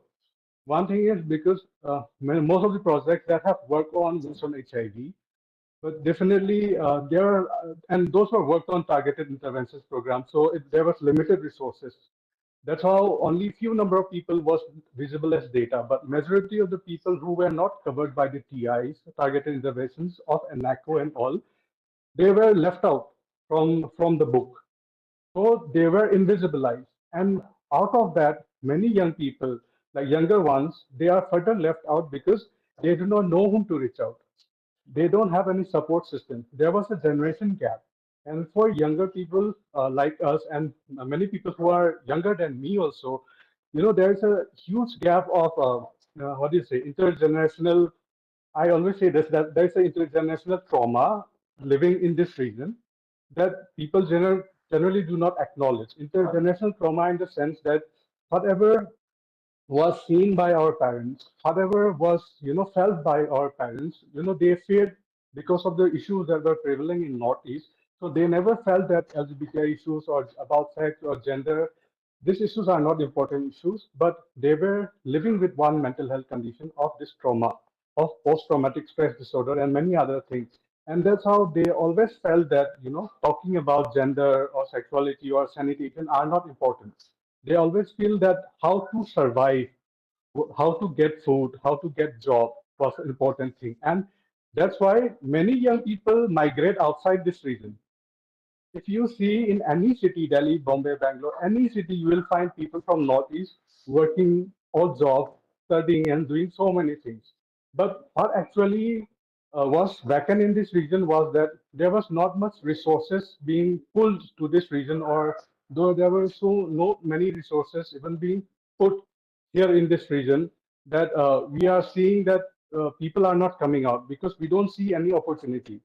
But thankfully, one thing that has happened currently is with Ravi sir, that with the direct burden we talk program, that we are starting to talk about sexuality. We are starting to talk about many components of young people, adolescents' health. We are just starting from here. So there's a lot of gap that we see even now, and there's a lot of things which need to be done in a region like Northeast, which has been left out for a long time, but mostly because most focus was given on HIV, but not mostly on much on sanitation. But a great work has been done in Meghalaya with Mission Pani and everything from the Rekit side. But a lot has to be done, and one important role is that young people can play a huge role in this thing, and we as a young person are coming out and bringing out this data either as lived experiences or as numbers. So that's how we saw the gap, and that is the thing that is visible now. Thank you. Thank you, Saddam. And I've also been hearing a lot of cases of hate crime and Yeah. gender-based violence within the transgender people, which has increased during the COVID time. I have heard the stories that the families who were tolerating transgender people inside their house was throwing them out because they were not earning money. The moment the transgender people stopped earning money and giving back to the family, they were not wanted into spaces. They were taken out, they were thrown out. Access to health has been also compromised, which I saw. A lot of transgender people were struggling to access the facilities and services because most of the IEC material was focused around the binary gender. Yeah. It was not specifically made for transgender people. I found out. I also found out that a lot of them did not knew how to get registered in the Arogya Setu. How do they book COVID-19 thing? There were a lot of confusion about COVID vaccination, and also I would like to ask you one thing, Saddam, before I go to Ravi sir, is Yeah. that Manipur started the first ever quarantine center for transgender people. How did that happen? One was there were one thing. It was a very unfortunate incident. I would definitely say of how it started. And there were two forms where this quarantine center was started. One was from the side of the government. Another one was from the side of Yawal. So the one from the side of the government was the big one in the sense that it was started by the government with the help of the local transgender activists. But the incident which happened was, as I mentioned, there was a lot of young people who were reverse migrating to Manipur because there was an angle of racism which had came up during COVID. And the people from Northeast were being called Corona. They were being thrown out from homes. They were being thrown out from jobs and everywhere. And when the only option left for them was to come back to Manipur, even if they lose their life, they lose their job, they lose their education, everything. When they came back, they realized that all the quarantine centers were for men and women only. It was for men, these are for men, these are for women. And when many young transgender persons who were living outside and earning by doing different jobs, when they came back, they realized that they don't have a quarantine center. They were told to stay in either in men's or in women's. Then some people who could afford private hotel, they stayed in hotels. But majority of the young person who were earning and who were already facing crisis from COVID, losing livelihood jobs and everything, they could not access those. So local organizations were working with transgender persons. They started reaching out to the government, and that's how two quarantine centers were set up, depending on the zones that they were coming in, from either from red zone or orange zone or green zone. And another one which we started on a smaller basis from Yawal was that when we realized that again within that framework, only having one or two quarantine centers is not enough for all over Manipur. So we collaborated with the district commissioner of Imphal West in Manipur and requested them that when you are opening a quarantine center of like 500 people, 600 people, why can't you have two rooms for them? Out of those 50 rooms, why don't you have two rooms? So when we said that we wanted two rooms for transgender persons, they said yes. The only thing needed was they were not aware of it, and they needed advocacy even in time of crisis. Like when we were saying, Ravi sir was saying that food and everything, it comes to binary, and you were also saying that everything is binary. In terms of crisis, also people start with their mindset of only binary, vision. So that came up, but the only thing needed was to push the government that tell them that these are the things that you are missing out. Why don't you do it? We did that, and it came up. So it was, I think, it was one example in India where a quarantine center was set up by the state government itself separately rather than other for only two genders. Thank you, Saddam. Ravi sir, you previously mentioned that you use Lakshmi Narayan Tripathi ji, Mahamandaleshwar Lakshmi Narayan Tripathi ji for service delivery. You have also collaborated with community-based organization. Why did you do that? Why did you involve communities as a service delivery agent for providing those essential services around food packet, around and did that help in any ways, or you think it would have been much more better if you could have directly delivered those services to the community? Very true, Abhina. Like, health, sanitation, food security, they're all the basic human rights. And who will know it better than, the community organizations themselves? There are certain nudges which are required where by doing certain nudges, you actually, you have larger scope. You can actually go deep and you can actually serve last mile. And where no one can reach, the community members reach because you know what are the issues. And we can provide the support system. We have provided the support system. Nevertheless, we wanted no one to be dependent on us, and we be serving like it's our thing, or we are serving. We wanted it to be owned by the communities themselves. Like we talk about for the people, by the people, into the people. In the same way, like we wanted it to be purely handled by the community leaders, who can have more reach, outreach, access, and they have a voice. Thank you. Sir, I would like to ask a supplementary question to you. When you see your vision, future for the exit, for continuing the work that you have started with, especially with the transgender people, what kind of thought process do you have? Like, what do you think? What are the areas pertaining to WASH or any other areas that you think you will be able to supplement to the communities in future, also in continuing with the COVID situations? Thank you, Abhina. So, as we talk about, like, you may have heard me also back on Detol Banega Swasth India, and you are going to hear me again on Harpik Mission Pani soon on the World Toilet Day. We have huge ambitions to work with the communities in for their healthcare. For the children who are there in the communities, we want to work with them. With Saddam and all, we actually we had the first transgender, LGBTQI plus, soccer team from Northeast, Yes. and supporting that. Like you have the Garima Gray in Mumbai. So we want a lot of things like that to be done, because it's not only the government's responsibility. It's not the Ministry of Empowerment and Justice responsibility. It's the responsibility of everyone. And private sector do have a role to play, because without diversity, without inclusion, like inside the company and serving the populations, it will be just a myth. And to demystify, someone has to lead by example. And we have huge ambitions, like to reach around 45 million people across India through our hygiene programs.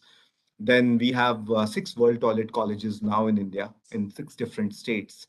So we have plans to take it to 15 states, where we will be having some of the transgender LGBTQI plus faculty members also, who will be teaching sanitation workers, and we are preparing a cadre for the same.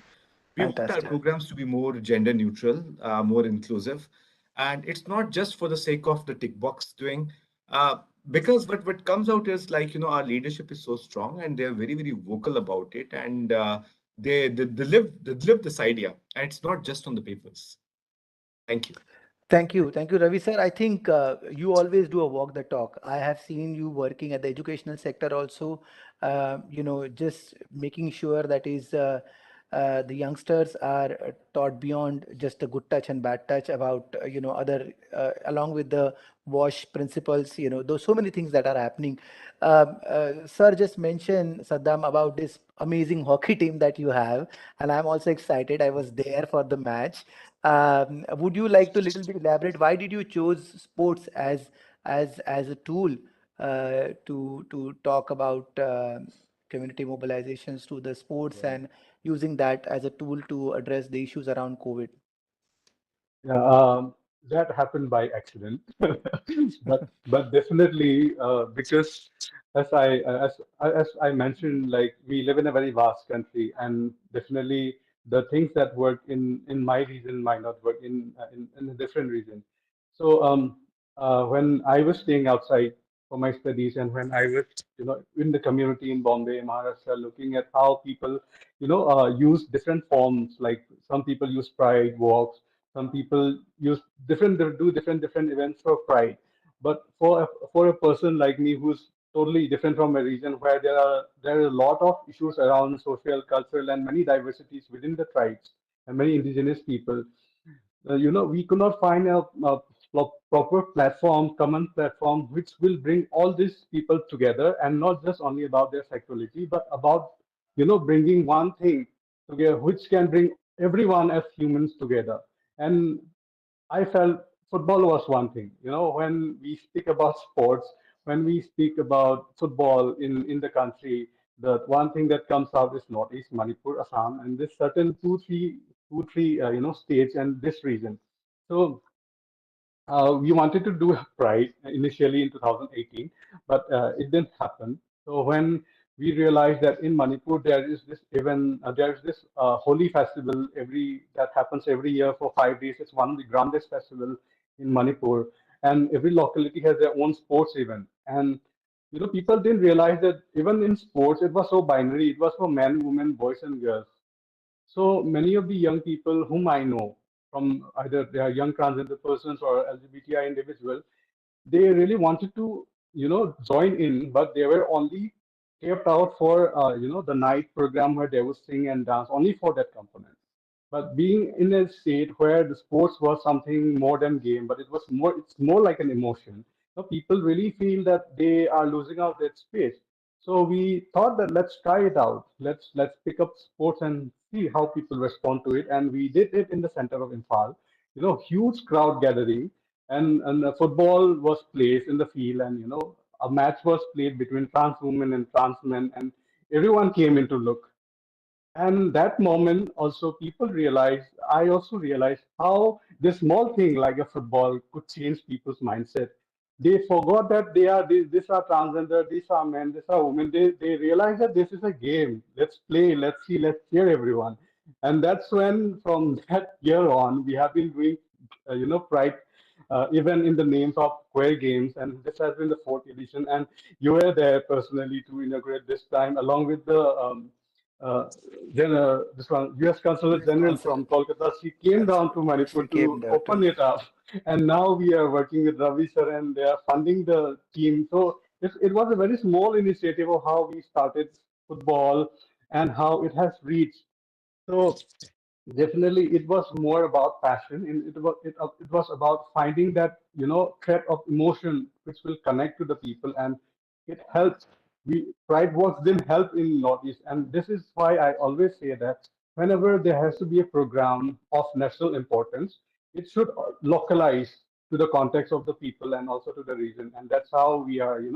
Football is becoming a success. Sports is becoming a success model for community mobilization here. Yeah. Thank Okay, you. thank you. We are coming to almost kind of finalization of this session, and this has been a really eye-opening session for me. But before we just say goodbye, I think I just want to ask Ravi sir particularly to give a final message about, like, if you want other partners to engage with the transgender people, especially on the sensitive issues like COVID or other related issues. Sir, what would you like to say? What are your experiences personal that you would like to say, that is, why, how can other people contribute to the transgender agenda when it comes to the cross country? Thank you, Abhina. So this whole discussion is on the sanitation, so I will focus it. The hub is sitting with Nainalal Kidwai. So we had a lot of partners. So there must be some partners to whom FICCI ISC can appeal, which progressively invest in the water and sanitation agenda by keeping the LGBTQI plus populations in mind at the center. I'm also motivated by her, and she also got me to FICCI ISC now 5 years back. And if she can inspire me, if she can actually write to a few people or speak to a few people, I'm very sure there'll be more takers for this. And thank you so much. Thank you, Dr. Mr. Ravi, and thank you, Saddam. Naina ji, you heard we are not going to leave you. We are going to haunt you for sure, 100%. This is not the end, but this is just the beginning of the new relationship of the binary word that you have initiated, and you must cultivate and nurture this further. Thank you so much for this wonderful opportunity, and thank you so much, all of you, FICCI, to organize this and actually mainstreaming transgender aspect right in the face, right at the center, and making sure that we are all heard and we are all receive an important visibility. Thank you so much. Jai Hind. Thank you. Abina, thank you for all you do for the community and for making all of us aware as to what is required. You are just such a phenomenal role model for others, and for Ravi for having picked up on this issue and ensured that we had this discussion today. Thank you. Thank you, ma'am. Thank you. Thank you, Abina. Thank you, Ravi. Thank you, Saddam. This was another second exciting session of the day. We had such great speakers, such great takeaways. And just before the session, we had the communication session. So to link both of them, I think this is what I heard from a friend who's a transgender person's activist also, that in India, it is not so much about the hatred towards transgender or sexual minorities. It's more about having no information about them. People do not know about them. So I think communication can play a big role in making people understand, common people understand what their issues are. And I'm sure we have a lot of empathy. So I hope our sponsors are listening. This is a big area that they can contribute, inclusive sanitation. And now I hand over to the next session. Okay. This session, especially, this is very close to India Sanitation Coalition's heart. Okay. We are now launching the late Rashid Kidwai Innovation in Sanitation Awards. I don't want to take too much time. Could we please have the film up?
A very warm welcome to everyone to the launch of the Rashid Kidwai Sanitation Awards.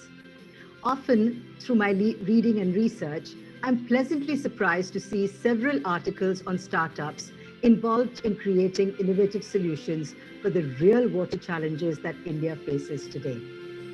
And this is the logical place to start, because without water, we cannot hope to resolve India's dream of becoming a sustainable, open defecation-free society in the future.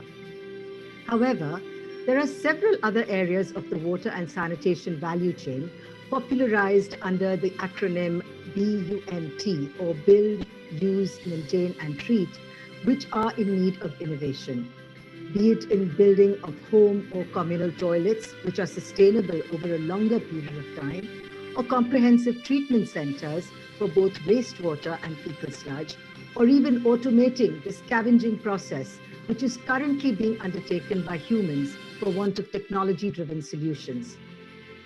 The RKIS Awards are India Sanitation Coalition's endeavor to encourage and support innovation in the wash sector, a concept that was very close to the heart of ISC's co-founder, Rashid Kidwai, who sadly passed away earlier this year. Mr. Kidwai was a fervent believer in technology as a means to solve problems for the poor and help them access critical services. His engagement in the early 2000s as CEO of Digital Partners, a Microsoft-funded initiative, saw pioneering work in India in providing digital solutions to the underprivileged, to farmers and to women, helping them access public services by bringing digital access to technologies. Hi, I'm Rashid, co-founder of Gen Robotic Innovations. We are living in a century where we are sending spaceship to Mars, but we are not able to stop sending human beings just 10 feet below the ground, and it is called a manhole. And this problem called manual scavenging. Unfortunately, in India, at least one person is dying every 5 days. Actually, this drove us to create a robotic solution which will end manual scavenging and clean the manhole without any human intervention.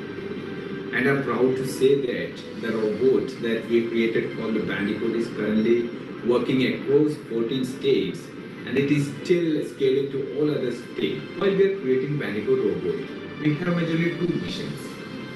One is ending manual scavenging using technology, and second is rehabilitating the sanitation workers to robot operators to bring a dignified life for them. Currently, we implemented in more than 60 cities, and I believe that with all your support, we can end manual scavenging from our nation very quickly. Thank you. Hi, I'm Ajinkya Dharia. I'm founder and CEO at Padcare Labs.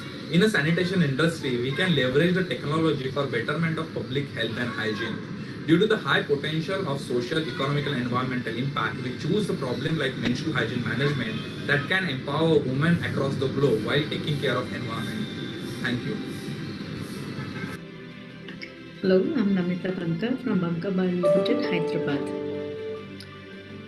The need for sanitation was the only reason that has driven me to be in this business. And we women are the biggest sufferers. Can you imagine not finding a toilet when you're outside your home? Sanitation is the need, and we need it the most. So that was the main reason I was always motivated and driven towards a particular cause to improve the health and hygiene of women in India and across the world.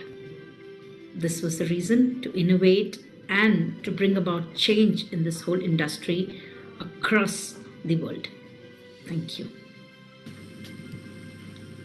Sanitation is the one ray of hope that will change the quality of life for mankind. It will develop and improve on the sustainable development goals that we have been set aside by the United Nations. More so, innovations in this sector would lead to better enterprise value, more entrepreneurship, and a whole change in the way we look at sanitation as a sector to create a whole difference to the lives of people all over the world. I'm Rakesh Kasba, a civil engineer turned social entrepreneur on the theme of eradication of manual scavenging through technology. The solution has to be holistic. While the society has to be provided with the sanitation service, the sanitation worker is to be uplifted, and technology has the power to do that. I represent Jalodbust.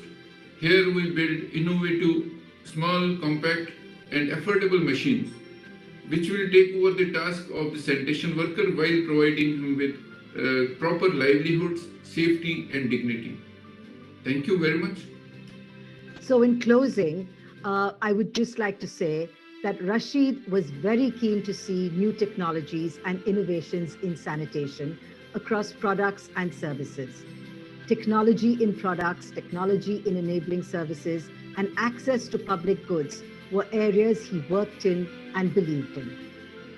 The Rashid Kidwai Innovation in Sanitation Awards will hopefully go a long way in taking forward his vision of making India a cleaner place and making his and the India Sanitation Coalition's dream come true. Thank you.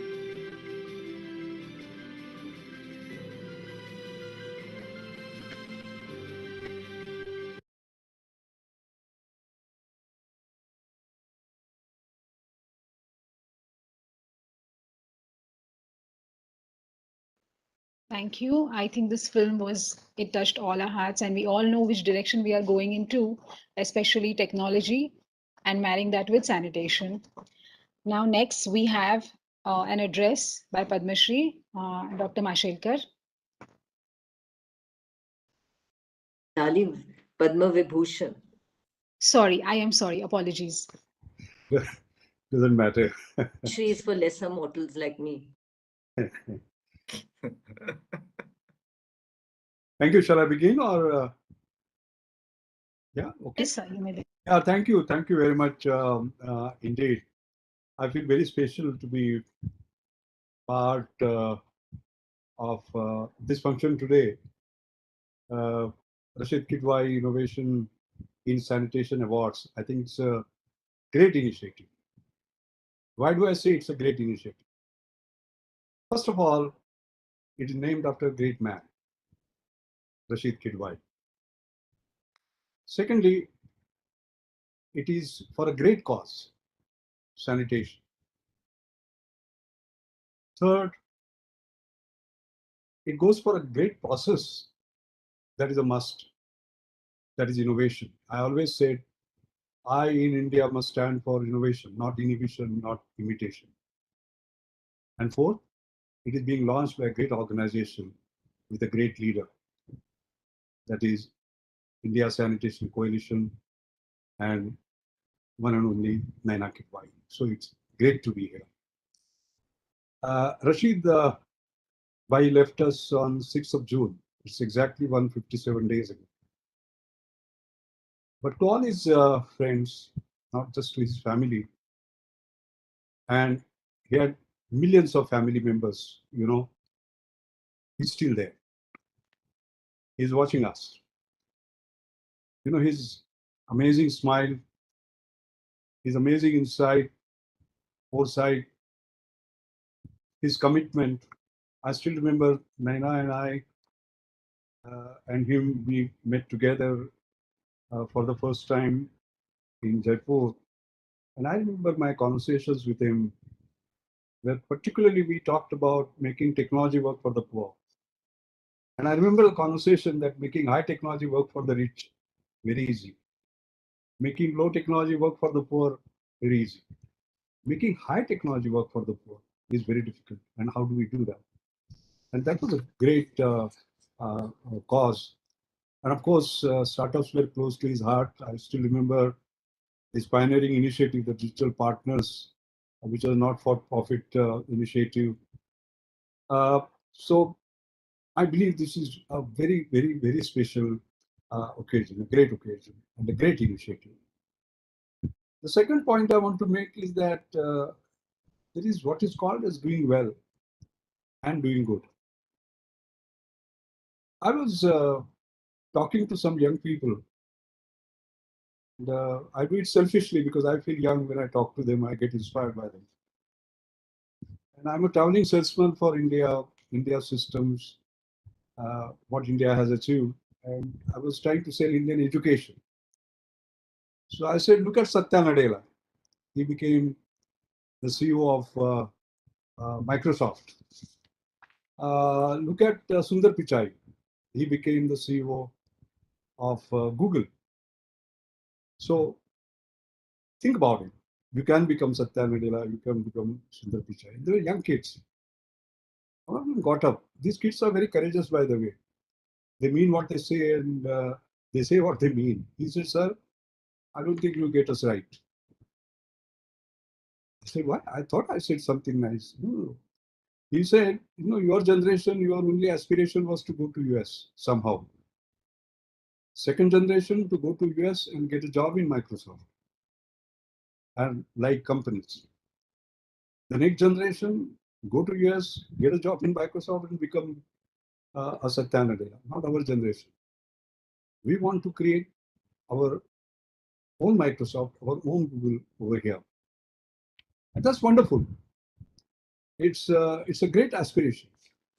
But at the same time, I think what young people must understand is that there is what is called as doing well, like what they were saying. But there's also something called doing good. Normally what happens is that first one does well and then one does good. like Bill Gates.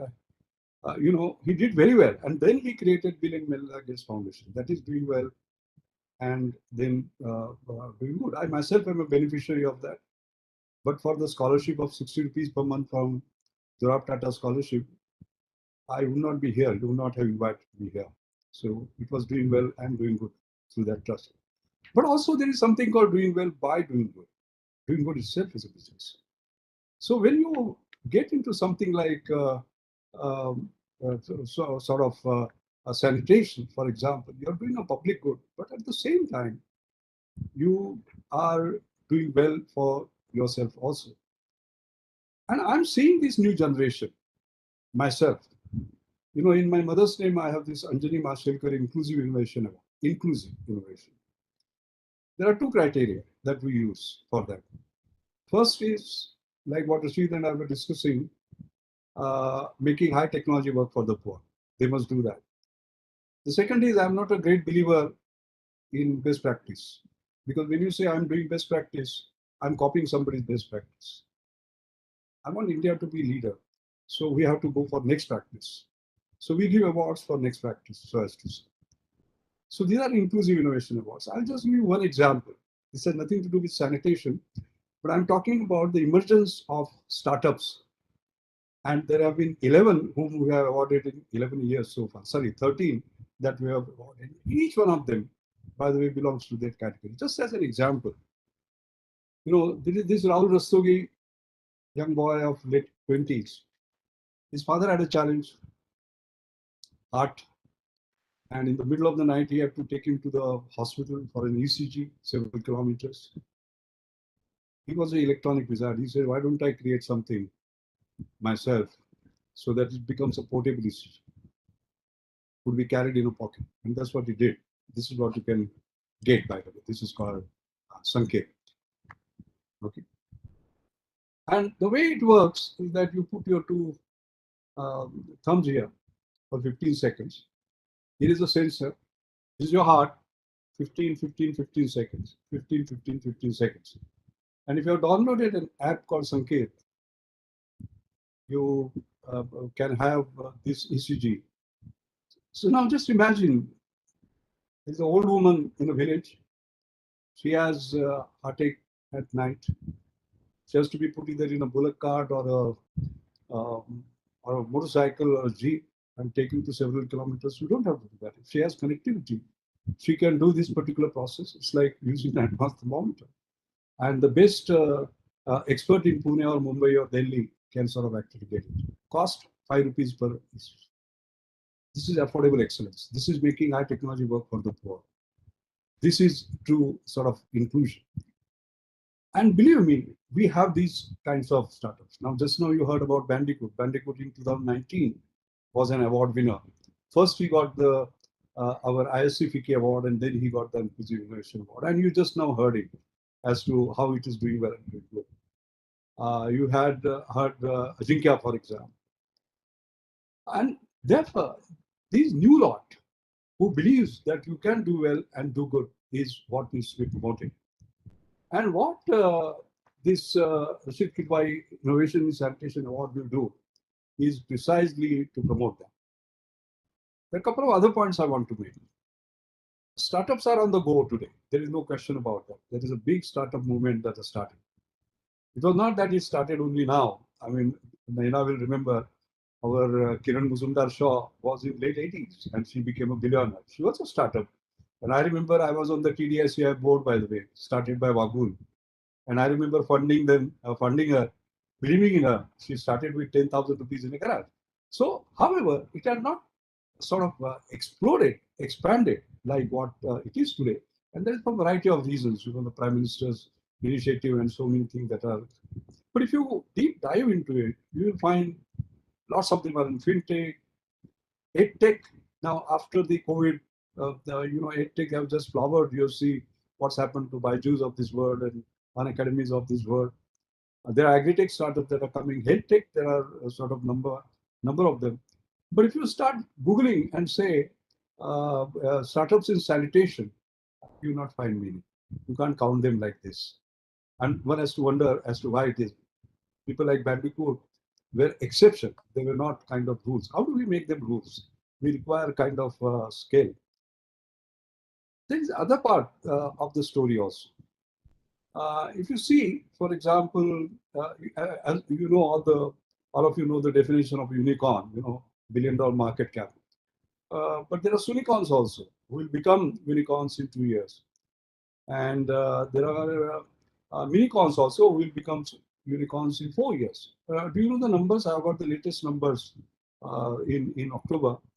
In India today, there are 67 unicorns, 207 unicorns, and 806 minicorns. It's a very interesting statistics, by the way. So now what I did is that I'm always interested, where do they come from? So unicorns, for example, I sort of got somebody to analyze. I said, look at their educational background. Where do they come from? It is amazing. Almost 50% of them, as expected, come from IITs and IIMs.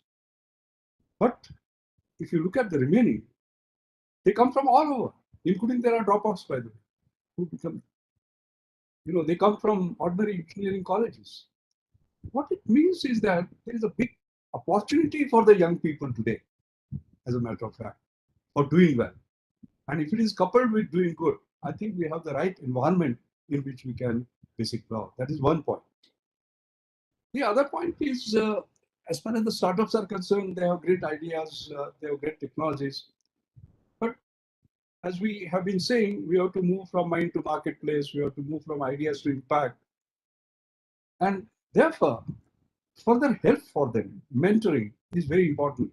As they say in life, speed and direction are very important. You can go with great speed in wrong direction, it will not help. So you need direction, you need hand-holding. And that is why one of the features that Natasha told me about this, I loved it. And that was, they will get an opportunity to get enrolled in Society for Innovation and Entrepreneurship, SIGN of IIT Bombay. It is the oldest, by the way. 2004 it started, way before anybody else got into it. There have been 185 successful startups that have come. Almost 4,360 crore investment has been made into these. So that's a great government. Therefore, I also feel that besides this particular award and honoring them, holding hand is going to be very important. The next point I want to make is also that we have been talking about corporate social responsibility. Yesterday also, we saw some demands on corporate social responsibility. I'm seeing the new science, technology, innovation policy, which is still on the anvil, is going to PM's office. I saw a draft. And there also they are saying that science technology should be funded by. So there is a lot of demand, by the way, on corporate social responsibility. But how it is used could be of great help. Naina. I mean, this is a very interesting angle. For example, this one, I mentioned about this. When we gave the award to Rahul Rastogi, this was 6 lead, not 12 lead. And I said, no, you have to have 12 lead. Then he said, sir, it will take 48 lakhs for creating that prototype. And as luck would have it, I was invited by Tata Trust to address them about some emerging opportunities and all that. So I took this, not this, the older version, and said that this is 6 lead. If you give 48 lakhs, it will become sort of 12 lead and it can fly. And it is flying today. 250,000 of these have been sold in 8 countries. And within 48 hours, they wrote a check for 48 lakhs, practically. And that was a grant, by the way. Because otherwise, what is their option? Going to commercial bank? No. Venture capital company? No, sorry. Many of them are becoming venture capital companies. They're looking for immediate returns. Some of these are not immediate returns. Sanitation, sort of green energy, etc. You require patient capital, or you require grant and combinations of this. So corporates can come in this way. That's the point I'm trying to make. How do you sort of invest that particular rupee? So when we look at these awards, as a matter of fact, apart from giving them platforms like SIGN, how can we actually help them through such means is also going to be important. That was the point I was going to make. I'd like to finally end by saying that it's an issue of talent, technology, and trust. We have all the talent in the country. In fact, I remember Atalji used to say India's IT as in information technology. I also used to say India's future is in IT, but as in Indian talent. And you can see that. All right. Technology, yes, we have got sort of access, and particularly the digital part of it has suddenly become this because software has become open source, you have storage in cloud, you have so many other things, costs have dropped down. So there's a sort of big opportunity. The issue is that of trust and investing. I think that's extremely important in the country. And I think basically when we create these awards, we are saying we trust you and we will sort of basically help them. And then they will fly. So as I said, this is an award named after a great man, named for a great purpose, promoting a great process, and created by a great individual and led by a great institution leader. So thank you very much for making me a part of this. Thank you. Dr. Mashelkar, no one better than you to capture the spirit of the award. I must say that I was very shy of doing anything like this in the public domain in Rashid's name. And I'm really grateful to the ISC team, to Natasha, for having taken this initiative forward the way they have.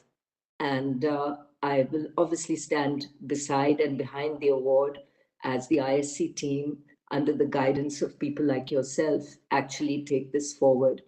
A big thank you to Rekit Venkaiser, to Ravi Bhatnagar, who jumped in to do the first tranche of this award. I am sure and very confident that we will raise more money, including from my family, to help take this very important initiative forward. It's very close to Rashid's heart, as you rightly said.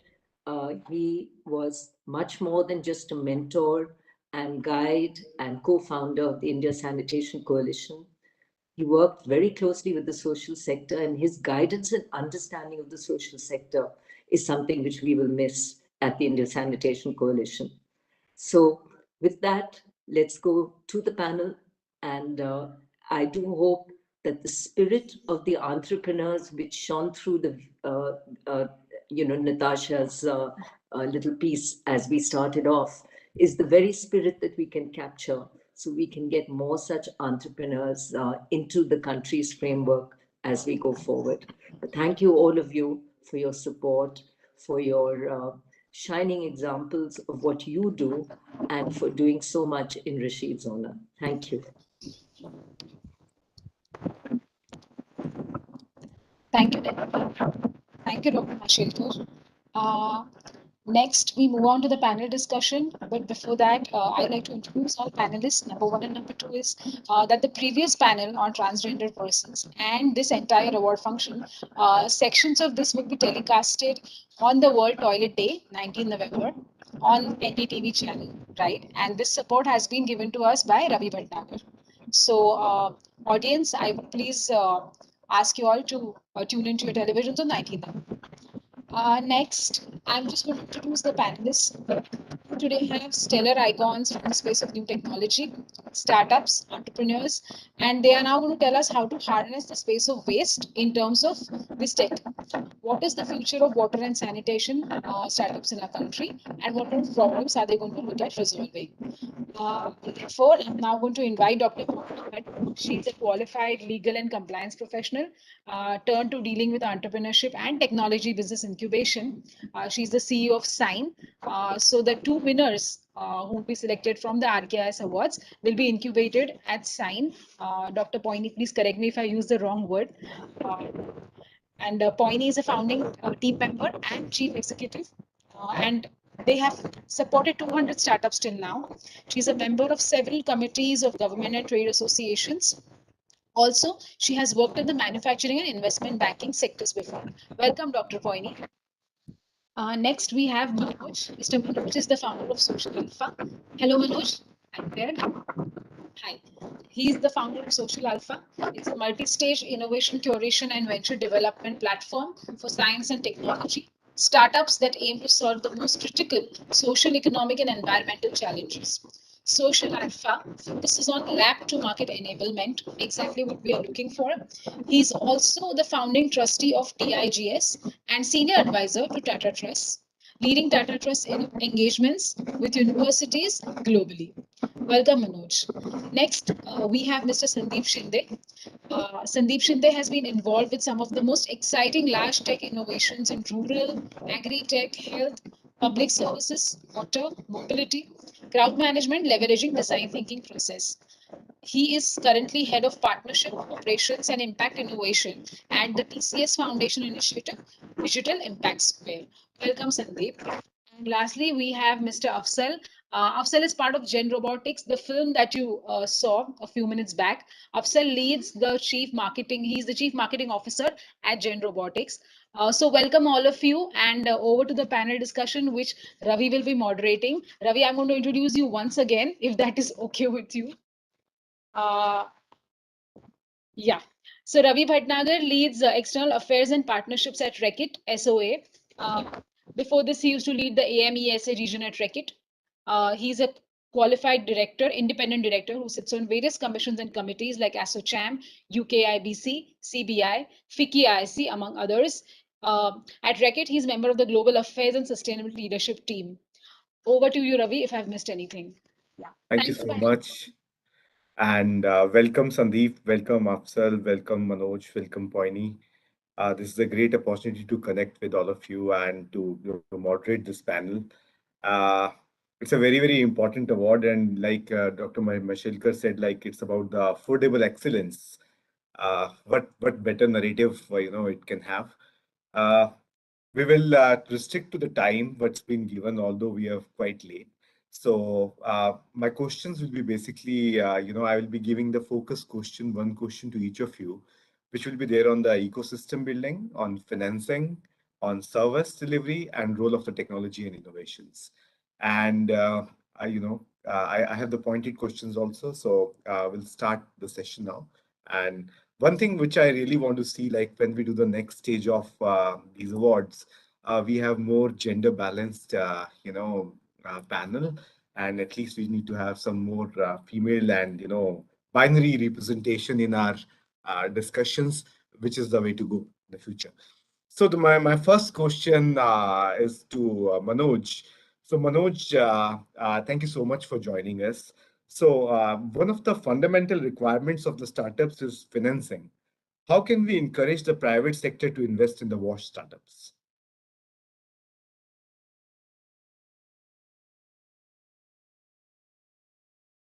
You're on mute, Manoj. Yeah, sorry, I just realized that I was on. No, thank you, Ravi, and thanks for inviting me to this panel. And I've actually interacted with most of the people, so it's good to see familiar faces. See, in social and environmental space, capital continues to be an issue because the startup models, especially the way you build and curate innovations and take them to market, the current capital model actually doesn't work for them because most of the venture capital money is actually an aggregated pool that has been raised from what is called limited partners under certain expectations on exit as well as return. So the model cannot be superimposed on social sector where the structural problems exist and market failure is visible, right? So what people are, but like let's take example of WASH. WASH historically has been the realm of government and NGOs, right? And market has not really played a big role, and that is where the problem is.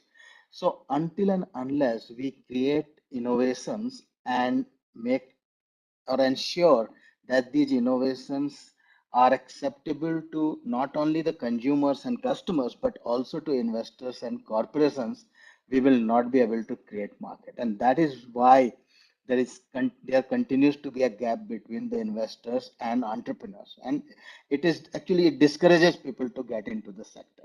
So what we need to do is to aggregate philanthropic or soft capital from government, private sector, CSR, foundations, and use that capital to de-risk innovations to a stage where they become attractive for either mainstream financiers or corporations to support them.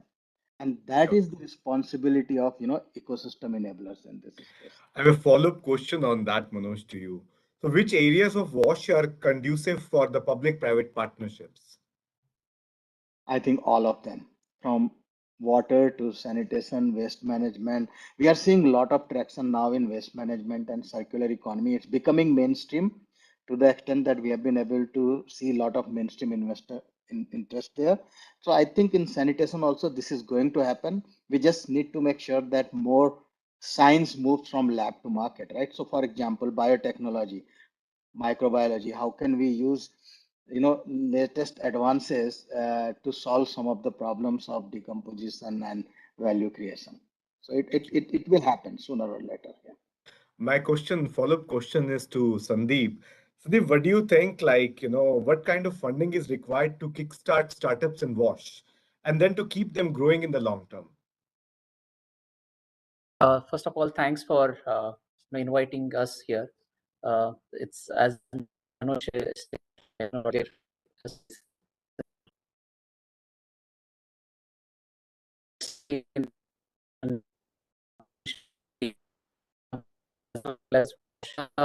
there are areas in from innovation. So Sandeep, your connection is very poor. It seems like that. In the meanwhile, I will go to Afsal. So Afsal, what do you think? Like, what kind of funding is required to kickstart startups? As like you are the chief marketing officer for your company. So what do you think? You're on mute. Yeah. First of all, I'd like to thank everyone for ISC, FICCI for inviting us.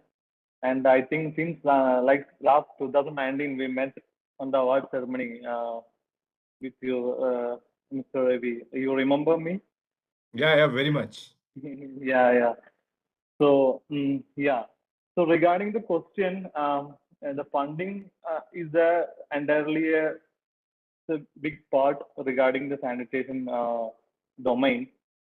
Like we were working in robotics, that solutions that to fit into the sanitation maintenance and all. And for that, from like a company is from the bootstrapping stage, it requires a lot of funding because mainly it is a hardware domain, and it need a lot of R&D and like particularly if you are building solutions that need more conveniency with this particular sanitation system that is conventional one that is running in especially in India. So for that it requires a lot of R&D and so much hard homework is needed for the particular thing. So like for the funding part, it requires a huge amount. But if that required, if you want to grow in a particular time span, so if you want to grow faster, it requires a lot of funding required for this particular domain. Okay. I hope Sandeep, you are back now. Am I audible now? Yeah, much better. So we can take the question. We can try to take the question again. So what do you think, Sandeep? What kind of funding is required to kickstart startups in WASH and then to keep them growing? And which areas should be focused first? See, based on our experience in this space, whether it is WASH and any other social entrepreneurship space, we believe that there are three fundamental areas where funds are required. First is for discovering the entire opportunity, and whether it is about bootstrap or there are various avenues available in terms of grant or some of the pre-incubator or incubators or government programs. So that's the one. Second is also in the build and implementations phase, where you build certain technologies or solutions as a startup, and that's where a lot of these CSRs as well as incubators are playing a role in India. And third phase we believe is especially for scale, where you have MVP in place, you've identified an area, validated in certain places, and then you are scaling it to multiple geography where venture capitalist, again CSR plays an important role, but more important because of these area we are talking about, government is important stakeholder and customer also. So B2G and B2B, some of the NGOs also plays an important role. However, funding we can't look at in silo, especially in the social innovation space. We believe that ecosystem access and strengthening that ecosystems and giving that is very important, very important, because if you're not going to co-create these solutions with the community, if you don't have access to right pilot sites and for discovery also, it is going to remain, and these solutions will remain only at a pilot stage and they will not move forward. So that will also play an important role. We believe the ecosystem plays an important role. And your next question is about the what kind of areas, and as Manoj said, but definitely all areas are important, but I would like to highlight some of the ways in which this industry or this domain is evolving, and I'll put it in three buckets. So example, technology and innovations which can really help to bring the transparency in this particular ecosystem, where a lot of these opportunities exist. That is a one. Second, I would say access to certain data and monitoring them, and I'll give you some examples also today. If you and third is equally important is how do you really communicate these values, what you are generating as a startup. So we really need innovations, because if you look at some of these implementation is going to be in the rural. So how do you really contextualize that communications and everything? So there are innovations required here. Just to give an example, especially on transparency and also access to data and these, if you look at Jal Jeevan Mission, one of the initiative, right? A lot of these innovations people are trying to create there. How do you create an affordable sort of technology which can really collect the data properly, efficiently with affordable technology? And how do you really monitor throughout that, and so that you can really do right interventions? That's number one. If you look at from the communication point of view, one of our startup called Ekatham, working in the rural to really help them to manage the water. What we believed is, if you really want to create an adoption in the ecosystem, we really need to sort of demonstrate a value also properly, and then adoption will be there.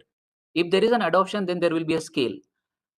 This startup, when they are working in the rural, what they really did is, instead of communicating losses of water in the, let's say, TMC and these kind of technical terms, they communicated to villagers like, if you are not going to do these interventions every week, where you're going to lose 5 tankers of the water. Now that kind of technologies and as well as an access to those interventions is very important. So how do you simplify this whole communication so that interventions, whether it is the people, NGOs which are working on field, or the community for whom you're trying to innovate, is able to understand? So we believe these are the very important areas to kind of innovate. Thank you so much. Now, my next question to Poini, the question is on the role of technology and innovation. So as nature-based solutions are gaining traction, since it provides cost-effective and flexible alternatives, do you believe there is a merit in promoting NBS wash startups? So, Ravi, first of all, thank you for having me here as a part of this panel session. Now, coming to this space wash itself, I think you heard all the speakers here, the criticality of the space and the need of the hour of the space, yeah, and the need for multiple solution in this space. So I think there is definitely a role for every technology solution, and I'll give you some of the examples here that, like, we are concurrently incubating 3 technologies via 3 startups doing the same thing. Yeah. So one is basically and they all are basically addressing wastewater treatment space. Yeah. One is using chemical, but their USP is that the technology is such that area is required very small, real estate area required is very small. Another is using only biomaterial. No electricity, no chemical, only biomaterial. You recycle the water, you regenerate the water, and then use it for the natural purposes, or rather, basically gardening and those kind of purposes, not potable water, right? And third is using actually electricity, yeah, in a very controlled manner, basically. And then also Manoj basically mentioned about this, different usage of biotechnology in this space. So I think every technology has a space. Space is so vast here, yeah. And they have a space here, whichever can scale up fast, whichever can be implemented fast. And at the end of the day, what Dr. Mashilkar said, right? Affordability, accessibility to the remotest and farthest, basically, portion of the country. I think those technology will survive and scale up very fast. But I do believe that every technology solution has a space in this particular wash. The point, this question Yes. leads to another very, very interesting question. The question again is to you. So what role do awards such as RKIS awards play in building the ecosystem for the M-Wash startups? And this is addressed to me or any other panel member? Yeah, Okay. this is to you. Yeah. So I think, see, first of all, like, the issue is that any technology, when it comes to startup, you require the whole ecosystem. Yeah. Especially in wash space, right? Much of the market or funding or whatever is basically market. Let me put this way: market is B2G market. Not easy to access that market, not easy to capture that market, and that leads to lots of other issues like availability, basically scaling up the business, longer sales cycle, getting money faster back and flowing back in the businesses, and then fundability. Ultimately, it gets into fundability. That is what you asked the question to all my colleagues here. Yeah. So now the issue is that ecosystem, like one is government, other is private players, then corporates are there, then domain experts are there, technology experts are there. I think the initiative like this will first is that can bring this ecosystem player together, generate awareness about it. Second thing is that wash space, though it is a need of hour and lots of noise around it, you don't see too many startups, very successful and growing very big in that space. And by bringing that recognition to this startup, you also generate lots of visibility of the space in entrepreneurs and technologists domain here. So this is what my viewpoint. Thank you. Looking into time, like I will go to each one of you. You can choose like who will first speak. So your words of wisdom to the applicants for the award. We will start with, again, we will start with Manoj. I would say that, and this you will hear from many people because this is more common sense and not any IP, that establish the product market fit. And it's very easy to innovate, but very difficult to translate it into something that people want to use and then assign value to it, right? So when people want to use and assign value to it, then they are successful. And for that, as Poini mentioned, that affordability, accessibility, and user experience, which gets neglected most of the time, because when we innovate for poor, we think that some jugaad will work, which doesn't work. Aspirations are there, right? People have aspirations to use world-class product.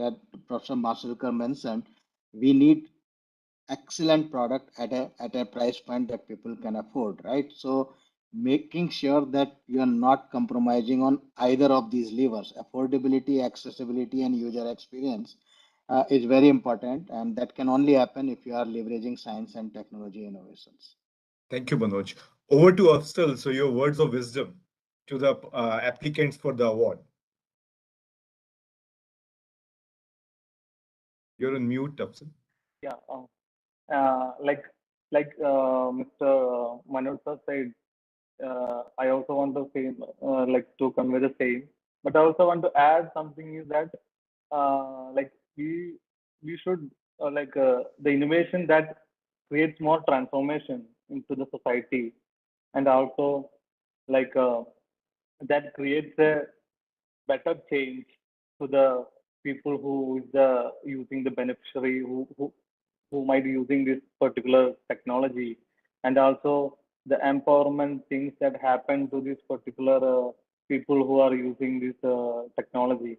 All these things added value to all these particular things. Thank you. Over to you, Sandeep. Same question. Uh, so, see, one of the things I would like to add is what our other about.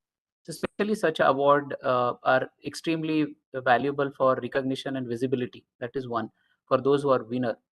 But I would like to add even only those who participated and could not actually make it to the winner is such a awards really helps you to get an access to stakeholders, ecosystem, networking, and it is very important for you not to stay at your idea stage. Really take this forward and leverage this network what is created, where it may give you an opportunity to discover further, pilot, and maybe scale your product or service.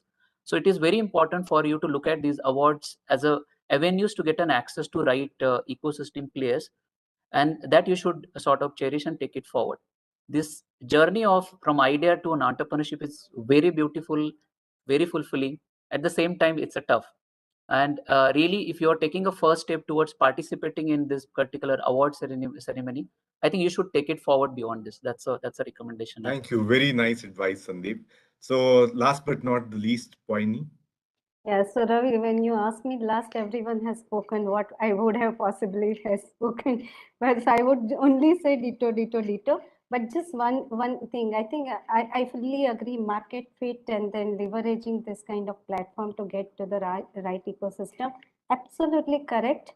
I like the thing is that yes, these are the things which are very positive step, but let us be also realistic that space is very hard. You really need to stick around, stick your neck out.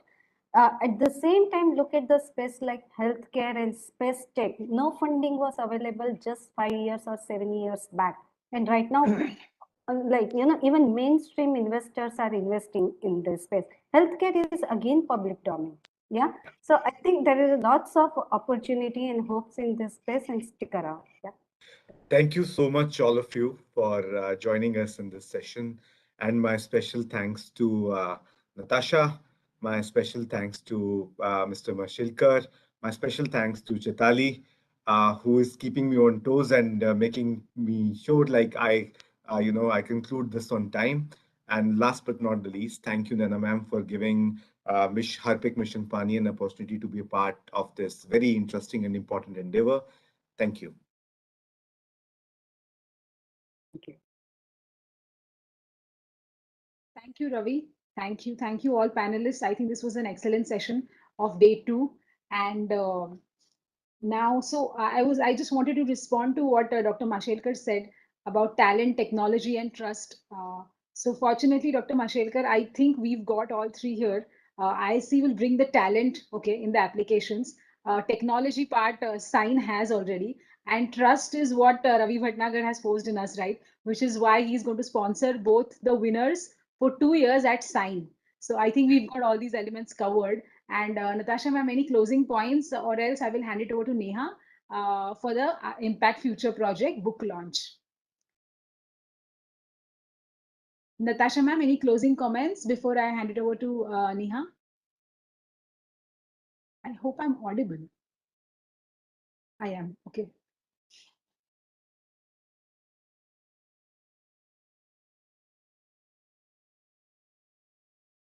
Neha, over to you. Yeah.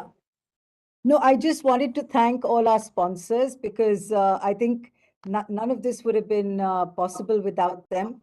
So for Ambuja Cement, ACC Limited, the Pani Foundation, Reckitt, JSW Foundation, HUL, HSBC, Naira Energy, DCM Shriram, and Water.org. Thank you so much for all your help and your inspiration that you give us every year by being our partners. Thank you. Thank you. Well, thank you and good afternoon and good evening to everyone who's here today at the FICCI ISC platform. I am Neha Gupt. I am the Director of Impact Future Project at Aspire Circle. On behalf of the Aspire team and Impact Future Project's Wash and Waste Management Impact community, I'm thrilled to welcome you all to the unveiling of the Wash Annual Book featuring the top 10 impact investment ideas with a focus on bringing India closer to its impact future. These investment ideas have been curated and co-authored by the WASH community of leaders at Aspire's Impact Future Project platform. It is a historic event for us and indeed for the impact actors and practitioners. And I would like to get started by introducing to you this spectacular community of entrepreneurs, founders, investors, government, and media who met and collaborated several times over the last 1 year for the outcome that we will be sharing with you today. So here is the community, and we'll play a very short, quick video for you to meet with them virtually here.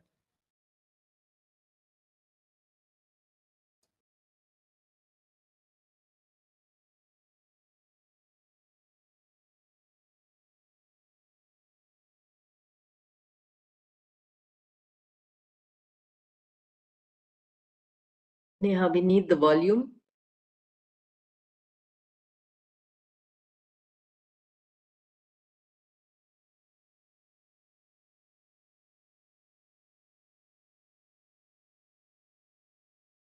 There was no volume there, yeah.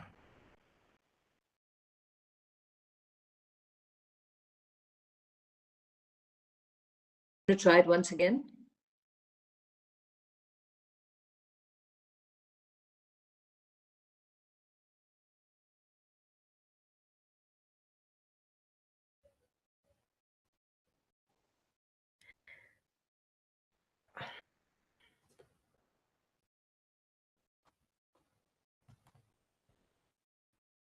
I can't hear anything still, Neha. Maybe Yeah, yeah, no, even I don't hear the volume, although it is there in the video.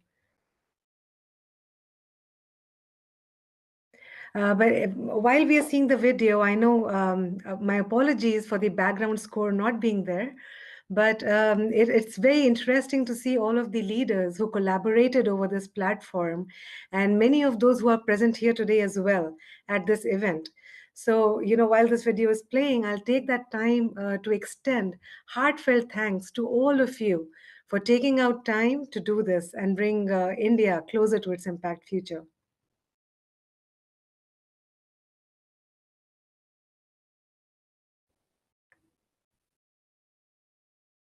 I know many known faces for you here, and it's the WASH community, and ISC FICCI is, I guess, the mothership of it all. So it's wonderful to be able to do this here on this platform. Well, after this video, I would invite Amit Bhatia. Amit is the founder and managing trustee of Aspire Circle. So Amit, for your opening remarks, please. thank you, Neha, and thank you, Nana and Nikhil, for co-chairing this. Our third co-chair, Vineet, is not here, and Natasha for being our knowledge partner. And everyone, welcome and thanks for joining this meeting. As you all know, looking into the future is never easy, and yet we at the Impact Future Project decided to venture where angels fear to tread. Our mission was clear. We had observed capitalism around the world is quickly evolving to impact capitalism, wherein impact, the measurable effect of our actions on people or planet, is getting embedded like risk and return in every decision, business decision, investment decision, policy decision, and consumption decision.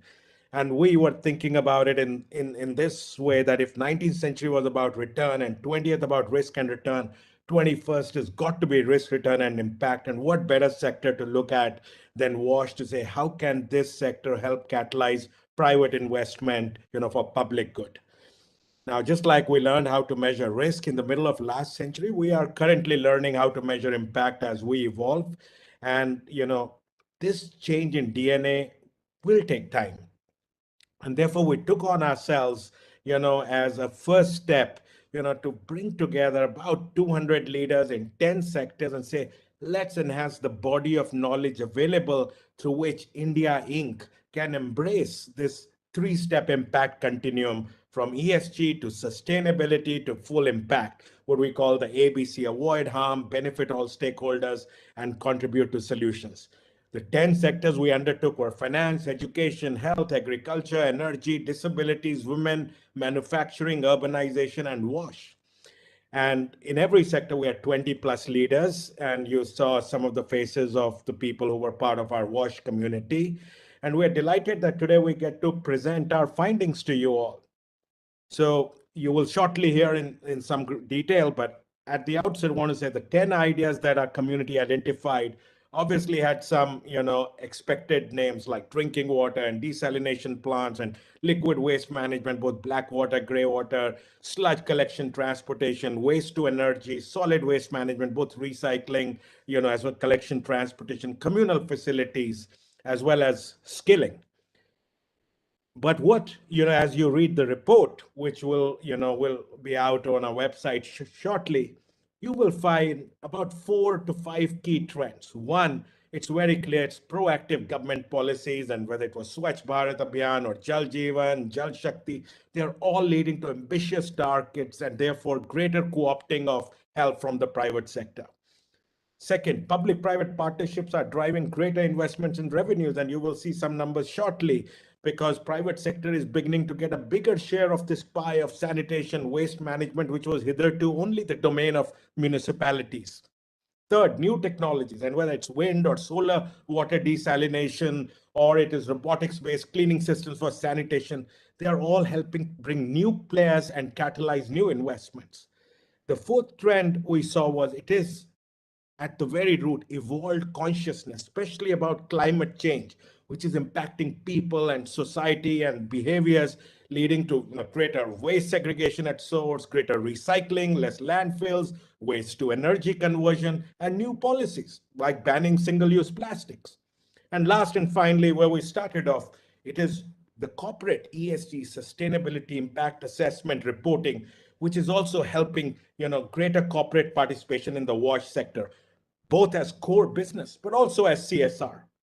So I think we're delighted that we have these 10 sectors detailed with startups, investors, and we're going to showcase them shortly through our co-chairs that this community has identified. And as you will hear, collectively, these 10 ideas by 2030 can attract 7 billion in investment, 75 billion in revenues, create 1.2 million new jobs, while impacting 1.1 billion Indians.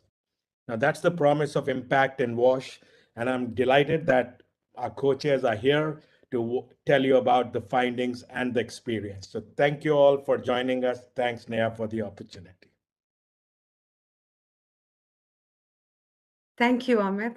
Well, I'll request our co-chairs, Madam Naina Lal Kidwai and Mr. Nikhil Sani, the Vice Chair and Managing Director of Triveni, as well as our respected community leader, Pranshu Singhal, the founder of Karo Sambhav, to share their thoughts and showcase the findings of the report. So, Madam Naina, over to you first. Let me start by thanking you, Amit, Neha, for what you do, because you bring the disciplines of how to look at these spaces into a sector which is very unstructured. And through the initiatives which you're carrying forward across various sectors, I'm delighted that you've chosen to include this whole space of water and sanitation.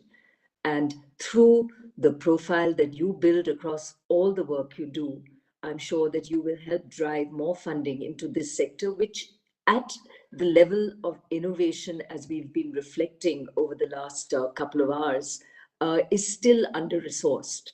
And we need to encourage more players. And it's not just about attracting the money, but it's also about creating the ecosystem which enables these entrepreneurs to survive.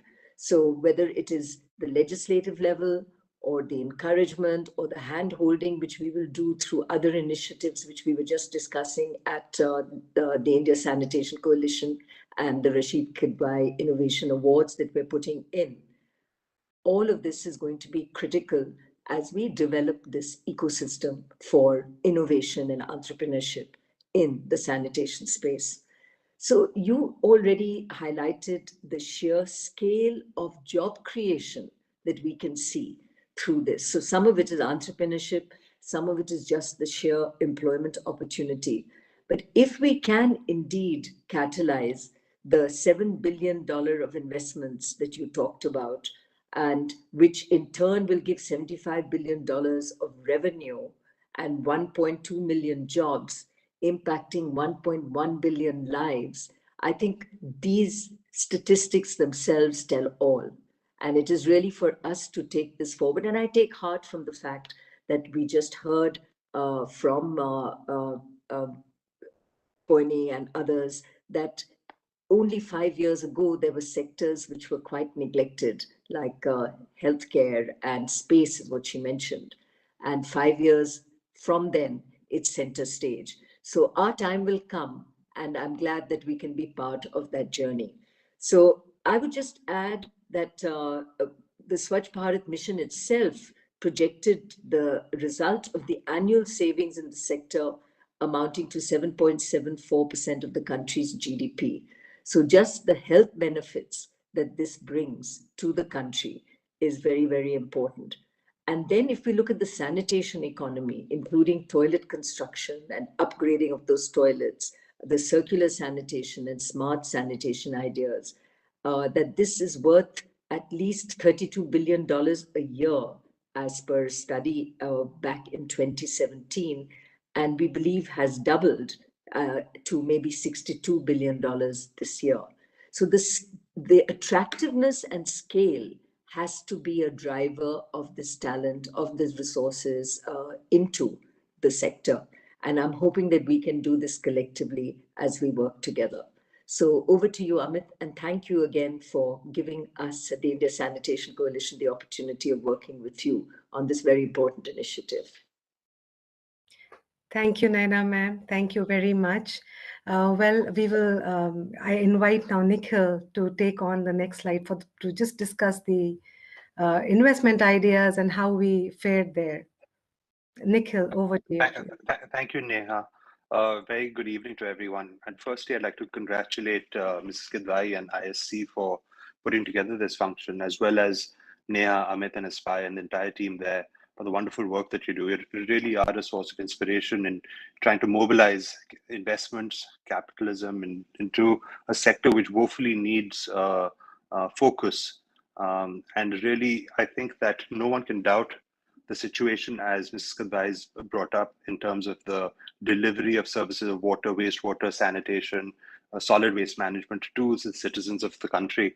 And I think that not only by this a report that I have been privileged to co-chair highlights certain ideas which can lay the foundation for investment and therefore catalyze greater innovation into a system which requires a lot more focus and capital. Of course, we looked at this under the lens of investability, not only in terms of market, but also from a perspective of where funders would be willing to put capital in. And while Vineet is not here, he laid out quite a good paradigm by which we should evaluate the first set of proposals. And I think that it's very important to keep that in mind, that investors don't tend to like government as a counterparty. And therefore, to the extent that you could have private sector or enterprise or industry as a counterparty to your business, to that extent, you have a greater reliability in terms of offtake as well as the revenue model.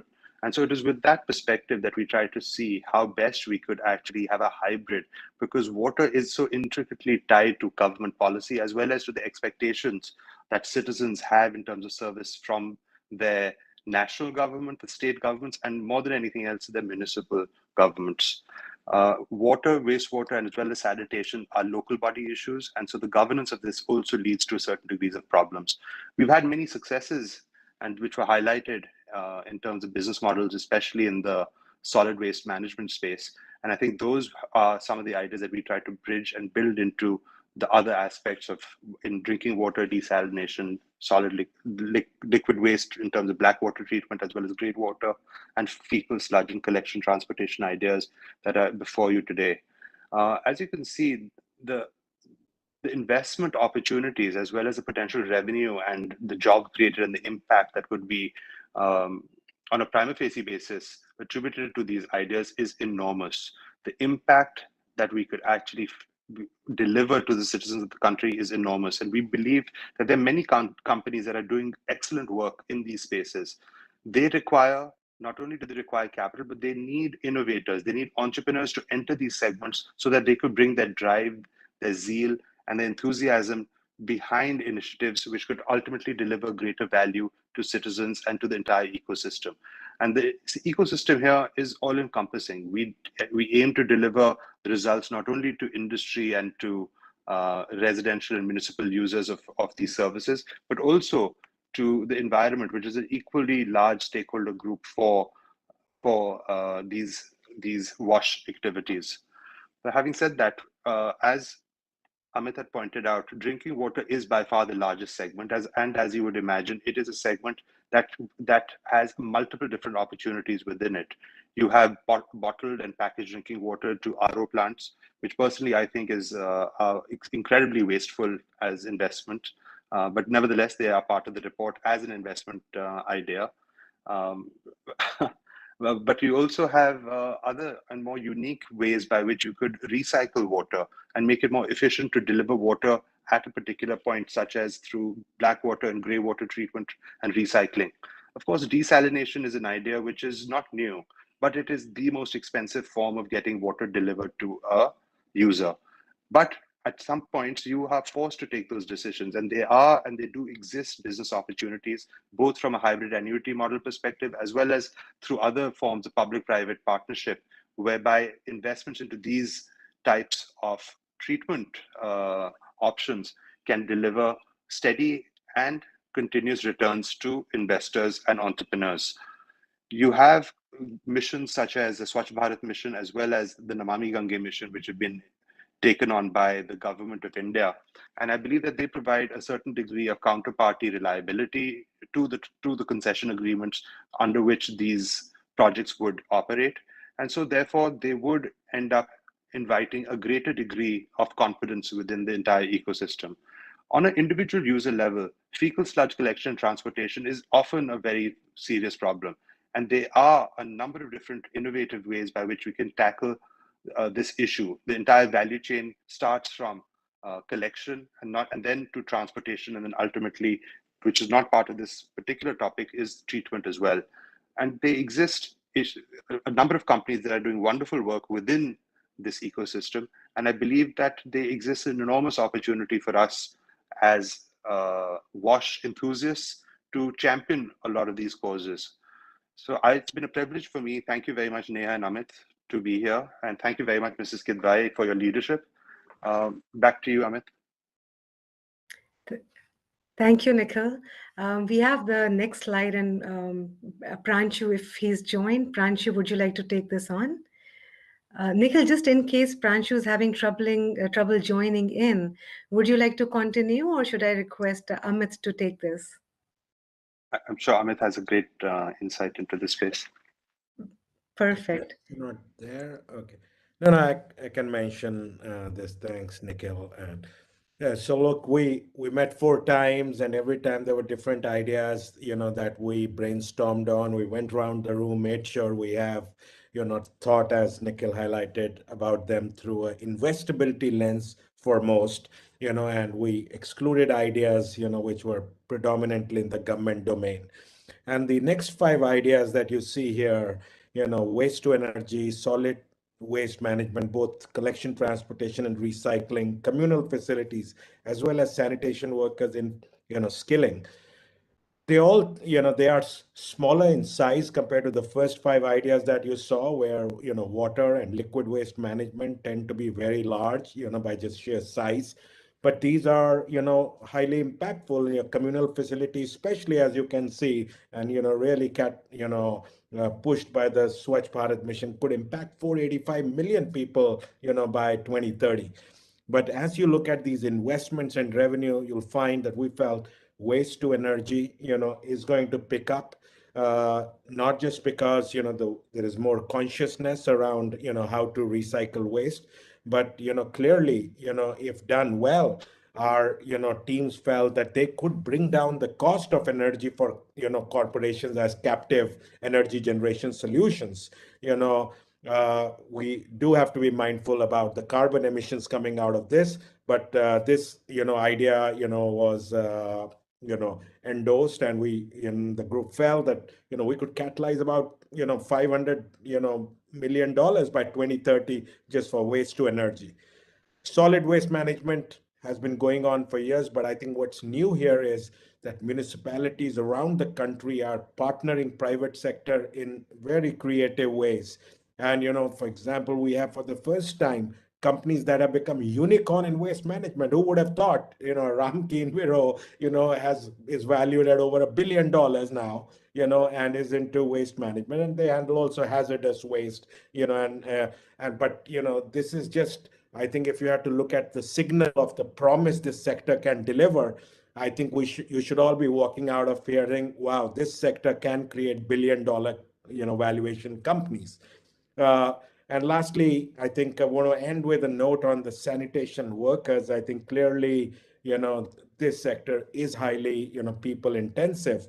But we have not done, our bit of duty in making sure we create the right working conditions, provide them the appropriate skilling and PPE. And as we become more conscientious about that, the skilling and, personal safety equipment industry, that is going to, mushroom, and we expect that to become a $147 million industry by 2030. So we want to end here with saying, look, these top 10 ideas, now, put a very different lens on this sector, which has often historically, been seen that, philanthropy, etc., is going to help, build toilets, and people will make India open defecation free. And that discussion kind of put a little, perimeter around how people looked at the idea. But when you look at all these 10 ideas together, you say a $7 billion investment opportunity by 2030 is a very different positioning for wash, and waste management. And I think that is the core finding. And I want to once again end thanking our co-chairs and our community leaders for their contributions. So thank you all, and Neha, back to you. Thank you. Thank you, Amit, for the quick step in. Well, you can all download the WASH report that we have showcased just now on Aspire Circle or Aspire Impact website, starting 5 p.m. on 18th November next week. At the end of the report are also 100 startups and investments in this area. It just showcases the momentum in each of these ideas. We are here to serve the cause of impact leadership and an impact ecosystem development. So I would like to thank you all with a special thanks to our community leaders for their time, engagement, and support to the Impact Future Projects WASH and Waste Management community. If you like, we have a couple minutes left, and I believe our backend has figured out how to do the video right. We could perhaps end with the video, but thank you all very much for this excellent opportunity today. Thank you, Naina ma'am. Thank you, Natasha.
Thank you, and over to you, Chaitali.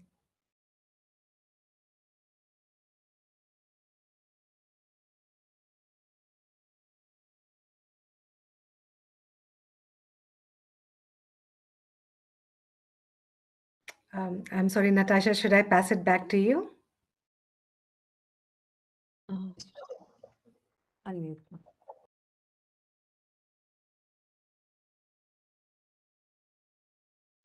Thank you, Neha. Thank you, IFP. It's been a pleasure working with all of you. And can you hear me? Yes. They can't Yes, hear we me. Tell them to Yeah, Natasha, we can hear you. Can you hear me, Neha? Yes, Natasha, we can. Asha, you're audible. Yes.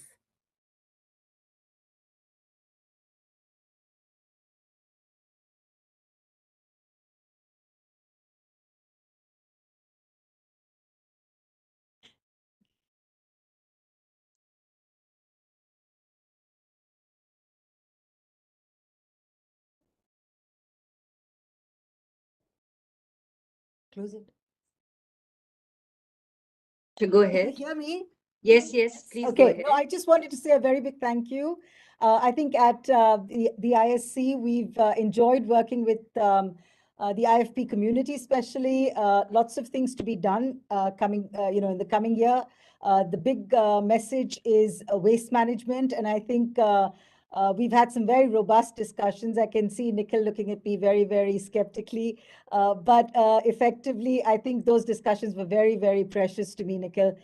We are going to do a lot in waste management next year, and I'm really hoping for lots of partnership from the IFP community going forward. So thank you again, and it was lovely to be a partner this year. Thank you.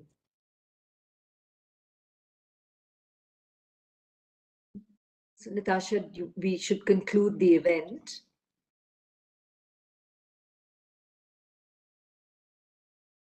So everyone, just a big thank you for being with us through a very exciting day.